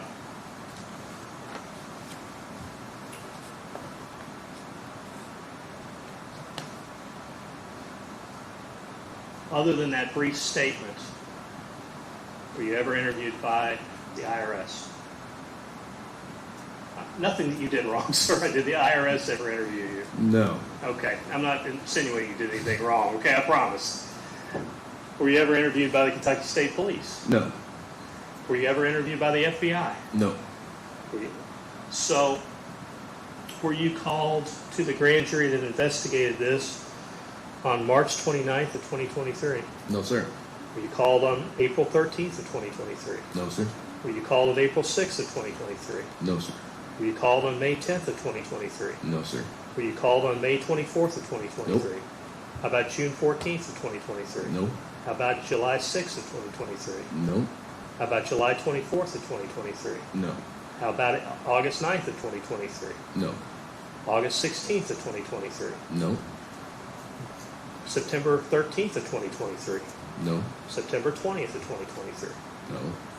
You ever been called by any grand jury in association with this case? No. When's the first time after July the 16th of 2015 that you heard anything about possibly giving information about this case? Just a few weeks ago. You recall when? I can't recall the exact date. I work a lot of 7-day weeks with 12-hour days. My dates are jumbled 99% of the time. Let me ask you this. Would it have been, you think it was in May?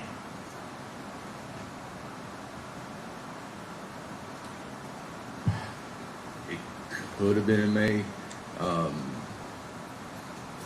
We're at the end of June now, so I mean, if I could access my phone, I could go pull it up right now, like the exact date and time.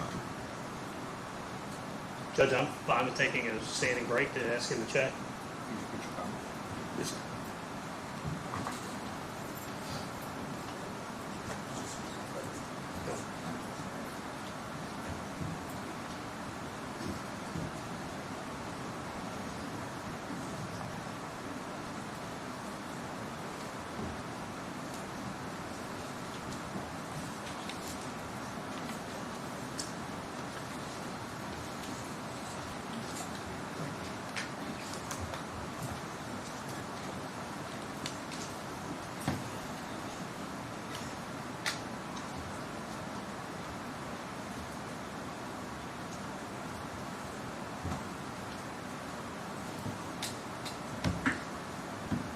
The first time I was contacted back about this was June 4th at 12:23 p.m. Central Standard Time. And you hadn't heard anything since July 16th of 2015? No, sir. Your Honor, I would ask the court to take judicial notice that Professor Lauf's PowerPoint examination was provided to the Commonwealth on June 2nd of 2025. Let me see counsel at the bench.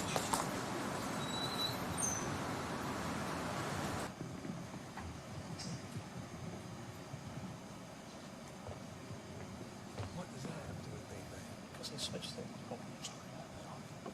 because they switched their theory when they got it, and they called this guy. He gave a statement in 2015. Yeah, and then no one ever followed up with him ever again. They interviewed him. So what are we arguing about? Yeah, I don't. What happened was, Lauf gives his expert disclosure in his PowerPoint. He explains that stuff about him being on the Bluegrass Parkway is not true. You keep saying Lauf. He's our expert, our phone expert. Our phone expert provides an expert disclosure on April 25th of 2025. We then provide the PowerPoint, which shows very clearly that what we believe that this story about him being on the Bluegrass Parkway is not accurate on June the 2nd. On June the 4th, that's when this guy gets contacted. I think it's relevant to show that they have switched their presentation of this case. This is a Pruder film. I mean, literally, I just found the guy's letter on June 4th. That's what happened. You all can make your points during I'm not making any binding here. You all can make your arguments throughout the trial. Thank you.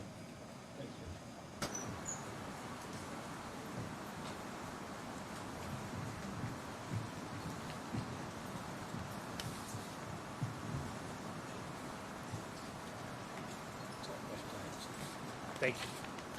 Mr. Coleman, any questions? Any redirect? Just real quick. Sir, Yes, sir. the car you saw on Sunday with the police cars around it, Yes, sir. is that the car you saw Friday night when you were driving home? Yes, sir. No further questions. Any questions from any jurors? May this witness be finally excused? Yes. You're finally excused. You may go. Thank you. Thanks, sir. You may.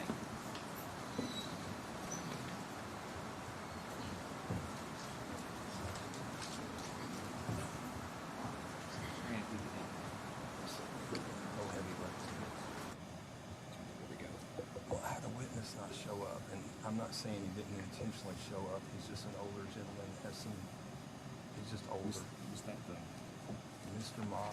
Mr. Mock? Yeah, and I'm not what this year's show calls for him right now. He's just an older guy. With him, what time he was supposed to be. So is that all your witnesses? So we had one witness that was ill. But yes, sir. That's it. All I got for today. He's just not here right now. Well, no, I don't even know the break. Me too. I like sleeping Unless Brian wants to talk about Louse reports some more. Well, see, I'm glad. See, now y'all agreeing on something. Raise time, Ray, go Release home him all the way? All right.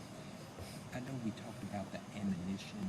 If you all want to submit a memorandum to me on that, if you don't mind, Remind me which that was Miss Snellen when she testified about the issue about that. Yes. If y'all want to send me one, so we're not responding to it, why don't you just send it to just me, and then I'll get both of your opinions. That way we won't have to worry about somebody reading somebody's and making a response. And then when I get both, I'll give it to both. When do you want them?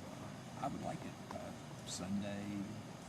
Sunday evening? Is that okay? Sunday afternoon. Well, we're gonna have another week, 4 days of trial probably. So that's why I was. Well, I still would like to be working Yes, sir. on That's Sunday. fine. So Sunday, like, is 4 okay? 3? 3's better. Okay. 3's better. As long as it's Eastern time and not Central. Yes, sir. Oh yeah. Counsel for Mr. Lawson, we're not going to bug you this weekend. We're not going to bug you this weekend. Well, you I don't it's a think- statement against your parties. I know. I know. Good luck with that. We'll leave you alone. All right. Thank you. All right. Ladies and gentlemen of the jury, that is all the witnesses that we'll be hearing from today. So we're going to call it a day. I'm going to go over all the admonition. So we'll do that one more time. I bet some of you can probably already say it back to me, but you might about to make up your mind about the first call. Still not about to discuss the case with you. Don't you all discuss the case anytime everybody tries to discuss the case with you. You need to report things with you. You're not trying to make up your mind about the case until you have all the evidence, you receive instructions from the court, and you've gone to the jury room to consider what your fellow jurors have to say about the case. I know there are probably a lot of media reports about this case over this weekend. Please stay away from what comes on TV, look at the station. You see something online, don't read it. Go right to the next story. So there's no outside research. Everything has to be based upon solely what's presented here in this courtroom. We're going to start back Monday at 8:30. We'll be back in the jury room. Do my jurors have any questions before we go to the weekend? See you on Monday morning at 8:30. Good weekend.